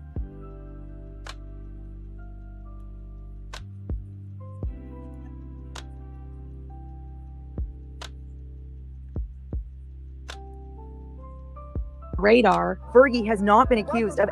As former Prince Andrew faces potential imprisonment, there's no sign of his ex-wife. Why haven't we seen her, and how is she taking all of this? According to reports, Fergie is laying low on the other side of the world in the United Arab Emirates. She packed her bags and started to go visit friends all over the world, and she's trying to stay under the radar. Fergie has not been accused of any wrongdoing, but Epstein was her financial advisor and helped finance her lifestyle. Fergie is probably legally in the clear, but when it comes to public perception, she's never going to be able to work again. Today, Andrew is reportedly back at the farmhouse in the countryside where he lives with his 7 dogs, including the 2 corgis he inherited when his mother, Queen Elizabeth, died. That photograph of him looking shell-shocked and slumped over in the backseat of a car following his release from police custody is splashed across the cover of just about every newspaper in Britain today, and even the world.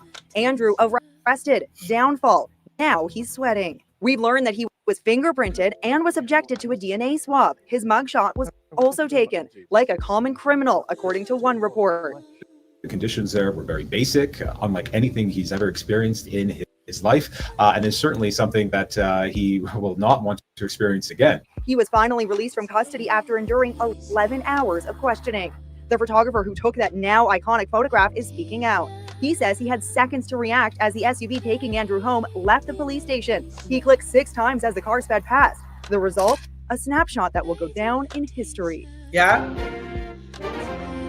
As former Prince Andrew faces potential imprisonment, there's no sign of his ex-wife. Why haven't we seen her, and how is she taking all of this? According to reports, Fergie is laying low on the other side of the world in in the United Arab Emirates. She packed her bags and started to go visit friends all over the world, and she's trying to stay under the radar. Fergie has not been accused of any wrongdoing, but Epstein was her financial advisor and helped finance her lifestyle. Fergie is probably legally in the clear, but when it comes to public perception, she's never going to be able to work again. Today, Andrew is reportedly back at the farmhouse in the countryside where he lives with his 7 dogs, including the 2 corgis he inherited when his mother, Queen Elizabeth, died. That photograph of him looking shell-shocked and slumped over in the back seat of a car following his release from police custody is flashed across the cover of just about every newspaper in Britain today, and even the world.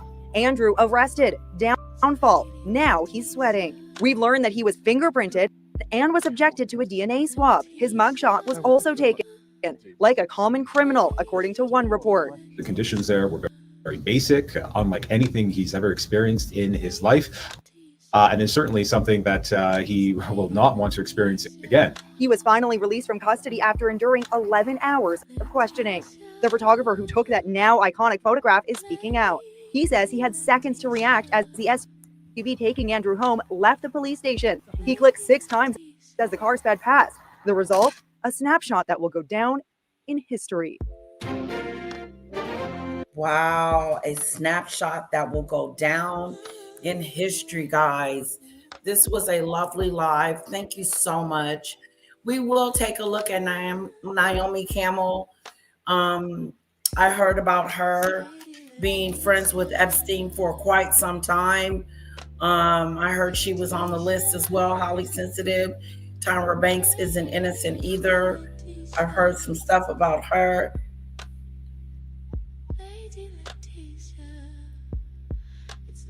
No, I don't. I think you could just like Google it. Demon Dictator.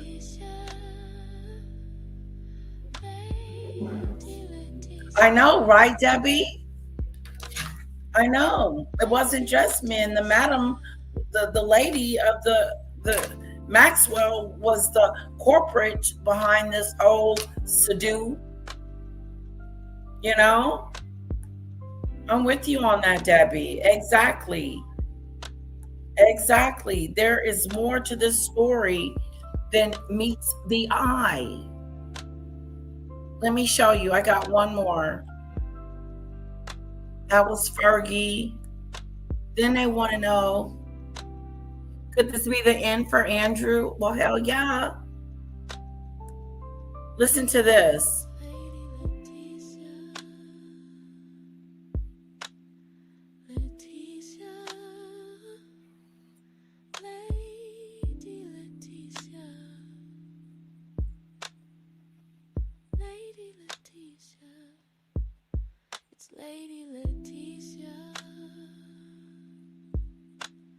Beheaded.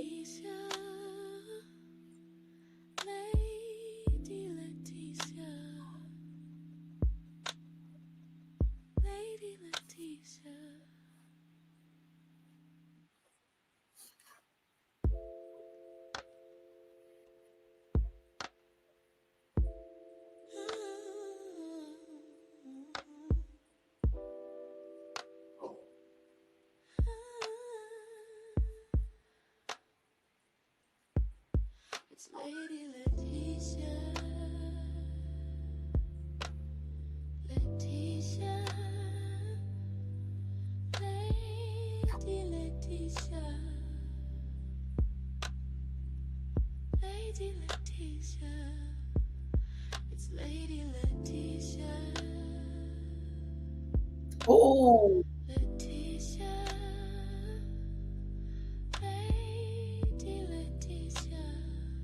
Oh, wait. Sorry.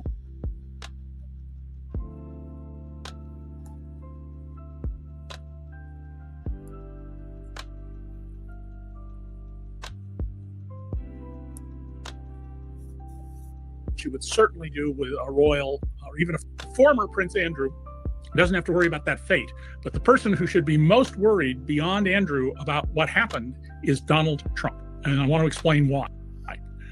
First of all, the local British police who arrested Andrew did not do what you normally do with a white-collar criminal, what you would certainly do with a royal or even a former royal. You call them up on the phone and say, we need you to come down to the police station. You might even call their lawyers and have the lawyer bring you to the police station. They showed up with 8 carloads of cops and they grabbed him. No warning, Thank you, no Maureen. notice. They put him in a cell like everybody else. This is a tactic designed to send a signal, not so much to Andrew as to other people, that we've really got something. We know we have him so solid, we're not worried about any blowback. Our case is not going to fall apart. And if you have reason to be concerned about a connection with Epstein, you need to come in now and try to make a deal. Now, in prosecutions like this, the game is that you get someone who's vulnerable and who you can absolutely thoroughly nail.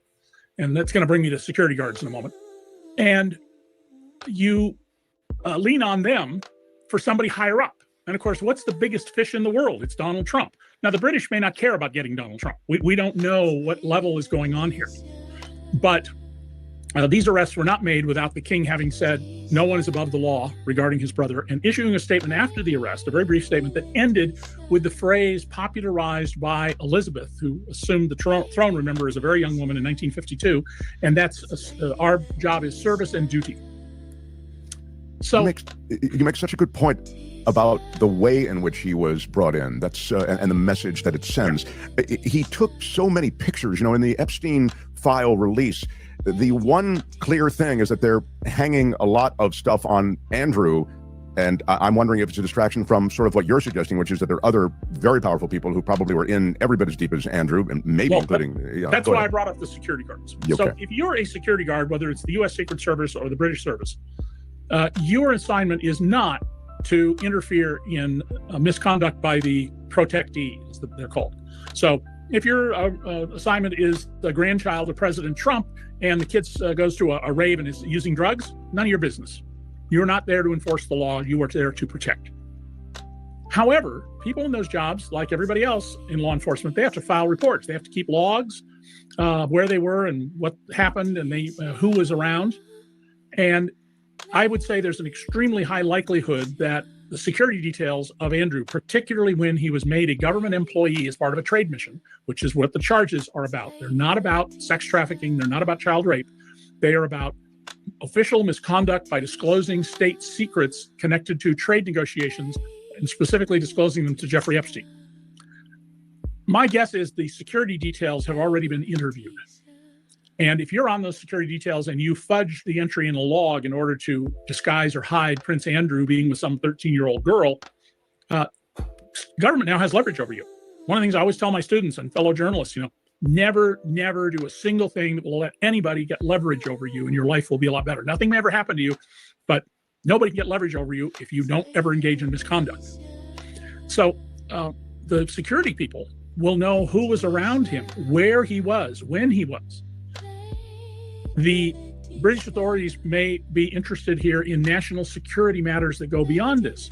What other contacts did Andrew have? Who else was he doing business with? Was he like the former ambassador who's doing the same thing, giving Jeffrey Epstein state secrets that Epstein apparently used to profit in the stock market?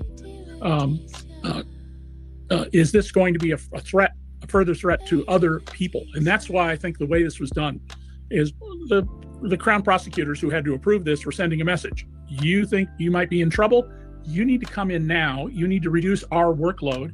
And if you're good boys and girls and you do that, we will consider, 2 years in prison instead of 20. You draw the distinction that jumped out at me as well, which is he is being prosecuted not for the misconduct with the 13-year-old, but for the secrets, state secrets that are apparently, it's argued, divulged during his relationship with Epstein. And that gives a much stronger lever to the Crown prosecutors. First of all, Britain has something called the Official Secrets Act. And under the Official Secrets Act, some of Andrew's conduct may fall. That would absolutely, if they think it falls under that, explain the tough tactics that they applied in arresting him. But you get a lot more leverage when you say national security than when you say child rape. That's just the way the law is. And by the way, let me clarify that in the case of Andrew, I don't think he's been accused yet anyway of a 13-year-old. I think Ms. Guthrie was, when she says she was raped by him, she would have been 16, I believe, under the age of consent, although Meghn Kelly would approve. Right. And A lot of people are very nervous about all of this today. From the point of view of American citizens, this is going to weaken and lead to challenges about the cover-up that's being run. And earlier this week, the New York Daily News, which I write for occasionally on the opinion pages, said exactly what you've heard me say on the show for years, Mark, that this is not a presidency, this is a criminal organization that's in control of the White House. And they came flat out and said it, and I don't think they'll be the last ones to say it. Finally, we're beginning to get some mainstream news media to step back from, oh, well, it's just politics in a different sort of unusual way, to recognize we have a con man, white-collar criminal. And the sane washing is what you're talking about, and you're starting to see that kind of ebb, you're saying. There's less and less also of it. Just flat out saying these are criminals, these people. Sure. Pam Bondi, the rest of them, they're engaged in criminal conduct. So some likely things will happen. Andrew's defense may at some point try to obtain Epstein files. They're going to want to know what Epstein files the British government has. It may well have files of its own. If they want files that the Trump administration has, is the Trump administration going to honor our obligations to cooperate in law enforcement? I don't think they will, but it'll be an issue. Remember that the Norwegians have charged their former prime minister, their functional equivalent of Donald Trump, with gross corruption for his dealings with Jeffrey Epstein. Financial dealings, not child rape, financial dealings. But lots of other people who were around the former Prince Andrew really need to be very worried right now about what is up for them. And we don't know what British intelligence may have that they're not sharing in these matters, but you can be sure that every lever the Crown prosecutors can bring, they will. They would not have done this, and they would not have done it the way they did it unless they intend to have a big rack deer on the shelf. They're not interested in having a little mouse on their desks in a plastic case. They are looking for big game. The British were always out in front on this, weren't they, David? Like when they stripped him of his title, it seemed as though they were clearly, as a result of their investigations, privy to stuff that had yet to sort of break here in America the way it has now. Well, I think what most likely happened there is, and years from now people will start talking about this, is a high likelihood that Keir Starmer, the prime minister, or someone else told the king, who they report to regularly, he's the head of state, what was going on. And if not, Charles, whatever you may think of him, he's not stupid. He's a very sophisticated man. Somebody told him, maybe even his brother told him, if they want to prosecute me, they've got me. So he was kicked out of the royal family as a preemptive move. In the same way that you get a police officer gets arrested for murdering somebody for profit, the first thing the cops do is fire them, so that it will always say former police officer. That's a self-protective move. I mean, I don't think there's any objection to that. That's what you should. See what they did? They kicked him out of the royal fold immediately when they found out that he was doing this stuff. You should separate yourself.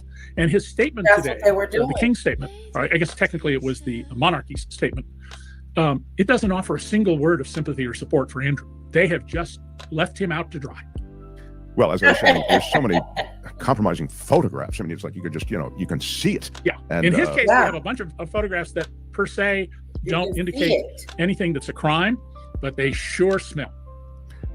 Ex-Prince Andrew, I have to read this, I'm sorry, it's hard on my screen, arrested on his birthday.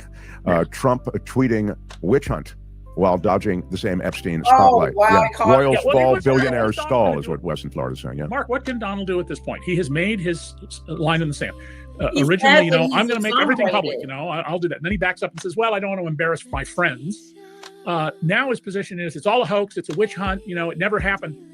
There are people stupid enough in America to believe that and to go with it, and who will justify it. And there are people indeed who will not be offended with what Jamie Raskin said the other day. He went into the FBI facility where we know now that the administration was capturing all your keystrokes so they would know what you looked at, which is totally improper. But apart from that, he said that he found girls as young as 10 and a mention of a girl who's 9. Remember Meghn Kelly, the Fox News host? Well, I'm not approving this, but come on, these girls were like 15. This isn't like they were 5-year-olds or 10-year-olds. Well, now we know there are 9 and 10-year-olds. I'm waiting to see if Meghn Kelly and her other smug friends who defend Trump at every turn start to change their tune. And of course, down the road. First of all, why would she even defend that? That's why we don't watch Meghn Kelly that much, because she excused Donald Trump of sleeping with a 14 or a 15-year-old, making it be okay and saying they were of age. That came from Meghn Kelly. That's what he just brought up. If we get evidence not just smoke and suspicion, but solid evidence that Donald Trump was raping girls as young as 12 and 13, getting hand jobs from them and hit one in the face because he wasn't satisfied with the oral sex that she gave him. There are going to be people who will say, well, I was always against this. You know, I mean, nobody listened to me, but I was, you know, it's just like everybody in the world says that they said in the fall of 1963 that they voted for John F. Kennedy, who barely won the election. You're going to see a lot of this revisionist history. At the same time, there's a danger out here. I've already gotten today 2 fake images. Is that very well done? Because, you know, at the moment, I would argue that in terms of fake imagery and fake videos, we're sort of in the Model T Ford stage. But we're going to quickly advance to the Tesla stage, and it'll be harder and harder to do that. And the picture you have up on the screen right now, I think, is very revealing. There's Donald with Melania early in her plastic surgery career, and there's Andrew on the right, and Epstein in the background, and Ghislaine Maxwell and an unidentified woman in a white, almost strapless dress. Not quite spaghetti strap sort of dress. And so there's no getting out of the relationship here. Right. And Andrew, one of the things I got asked several times by overseas TV today was, well, would Andrew really talk about other people? Yeah, he's going to rat out people. The reason he got arrested the way he did in part was they put him, like everybody else, in a plain jail cell before they put him under caution. That's the British version of the Miranda. Anything you say can and will be used against you in a court of law. And they did that to make clear to him that you have any prospect of not going to prison. It's dependent on you giving up everybody we ask about, being absolutely scrupulously honest, and we may still charge you with child rape. And what's interesting about this, I think, and distinguishes it immensely from what would happen here, is that it's happening in Britain. So the control that Trump has over it and the Trump functionaries may be a bit more limited. Yeah, I probably won't live long enough to see this, Mark, because I suspect this is 25 years out in the future, and I'd have to live to over 100. But someday we'll probably find out that today there were phone calls placed by Trump minions to try and pressure British intelligence that this would damage intelligence interests of the United States and Britain. And the relationship between the two countries, probably. And yes, and that this would cause economic and other harm. Now, maybe we'll get lucky and it'll come out long before then, but just knowing how these things work, that's highly likely to happen. So going forward here, you're not going to hear a lot of news in the near future because of the way the British law works on privacy. Eventually everything has to come out, but not right here. The next big thing to look for is when and if Andrew is allowed to go home. If he's not allowed to go home, even if this isn't in the public record, it suggests they think he's a flight risk. And I don't know where he'd go and somebody would protect him, but if they think he's a flight risk, they can hold him. Normally they can only hold you for 96 hours. That's 4 days, not calendar days, but by the clock. And after, I think it's 48 hours, British police have to get some approval from higher up to keep holding you. And not greatly unlike our system, except we're most jurisdictions 72 hours. And it will be the effort to get documents. Maybe we will see the Andrew's lawyers try to get material from the estate of Donald Trump, because the estate of Jeffrey Epstein. Yeah. Epstein, when a search warrant is executed and things are taken from your home or your business, the authorities have to give you a detailed inventory, and they then must return everything they don't need that isn't contraband or give you a certified copy. Well, if you have drugs, you're not going to get those back. One of the developments we're going to see before long is the administration will say, we can't show you the videos and the audios because there are ones that show grown men with girls below the age of consent, and to merely look at those images is to commit a felony, a 10-year felony. Now, law enforcement is obviously exempt from that. They have to be. You can't prosecute a case. You can do some redaction to show to a jury, but if you're going to try somebody for that, you're going to have to show the evidence to the jury.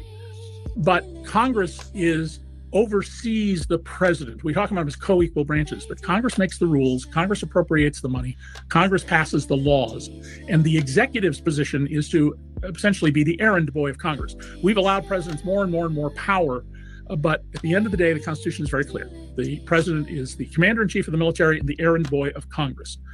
And if they try to pull that to say, as I anticipate they will, we can't ever release these, that's contraband. That's where Congress, once the Democrats are in control, can step right in. Among other things, if they want to be super safe, they can pass a law saying for any member of Congress to view these pictures is deemed not to be a violation of law. I see, yeah. And fix that. So a lot's about to happen. This is like the you're looking at a big dam, and there's a little stream of water coming out below the water line. Eventually, that dam's going to collapse if that happens, and they don't patch it. So they released him from the police station based on what Albert just flashed up the headline. They have released him. Okay. Yeah. So Andrew pictured leaving police station following arrest on suspicion of misconduct in public office. So I can't imagine where he'd run. So I'm not surprised they released him then, because he'd only hold him as a flight risk. There will be a lot more conversations with this, and no way did Crown prosecutors approve this without total, complete confidence that they had him dead in the water. Sure. David, I'm seeing this in the chat, and I wanted to ask you about it anyway. So let me just quickly ask you about Iran as it relates to Epstein, okay? As it relates to a wag the dog kind of move on the part of the Trump administration. Can you speak to that? I'm not sure I understand the question. Meaning, is Iran, to the extent that it's a distraction from Epstein, is the likelihood of some military conflict with Iran raised, amplified because of what's going on with Epstein? Iran is absolutely, first and foremost, a distraction.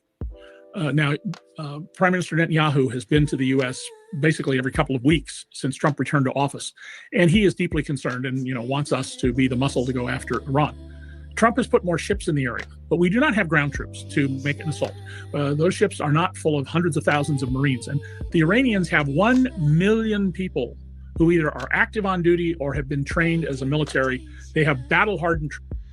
And then eventually, because of the hatred that breeds, especially one had 39 imams, pastors, clerics, rabbis, 39 imams beheaded. Their crime? They publicly prayed for a better government. We're dealing with really vicious people here in terms of their disregard. The problem is we have a president of the United States who has equal disregard. Coming up. You met Virginia Roberts, dined with her, danced with her in Tramp. That's how powerful men shut down vulnerable women. The world is not amused. Do you expect more shocking emails? We've only got the tip of the iceberg. The end of disgraced royal Andrew Mountbatten Windsor's life of entitlement. I'd like to see the police do the right thing. That's next on 60 Minutes.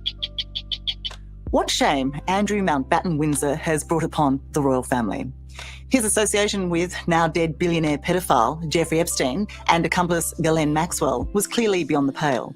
But even worse, blinded by his own arrogance, he thought he could lie his way out of damning accusations made by Virginia Giuffre that she was sex trafficked to him when she was just 17. In the end, the damage Andrew was inflicting on the monarchy was so... Okay, we're going to watch this next week, okay? All right, guys. So let's say goodbye. Love you guys. Have a great Sunday. I'm going to go get something to eat. Love you. Bye-bye.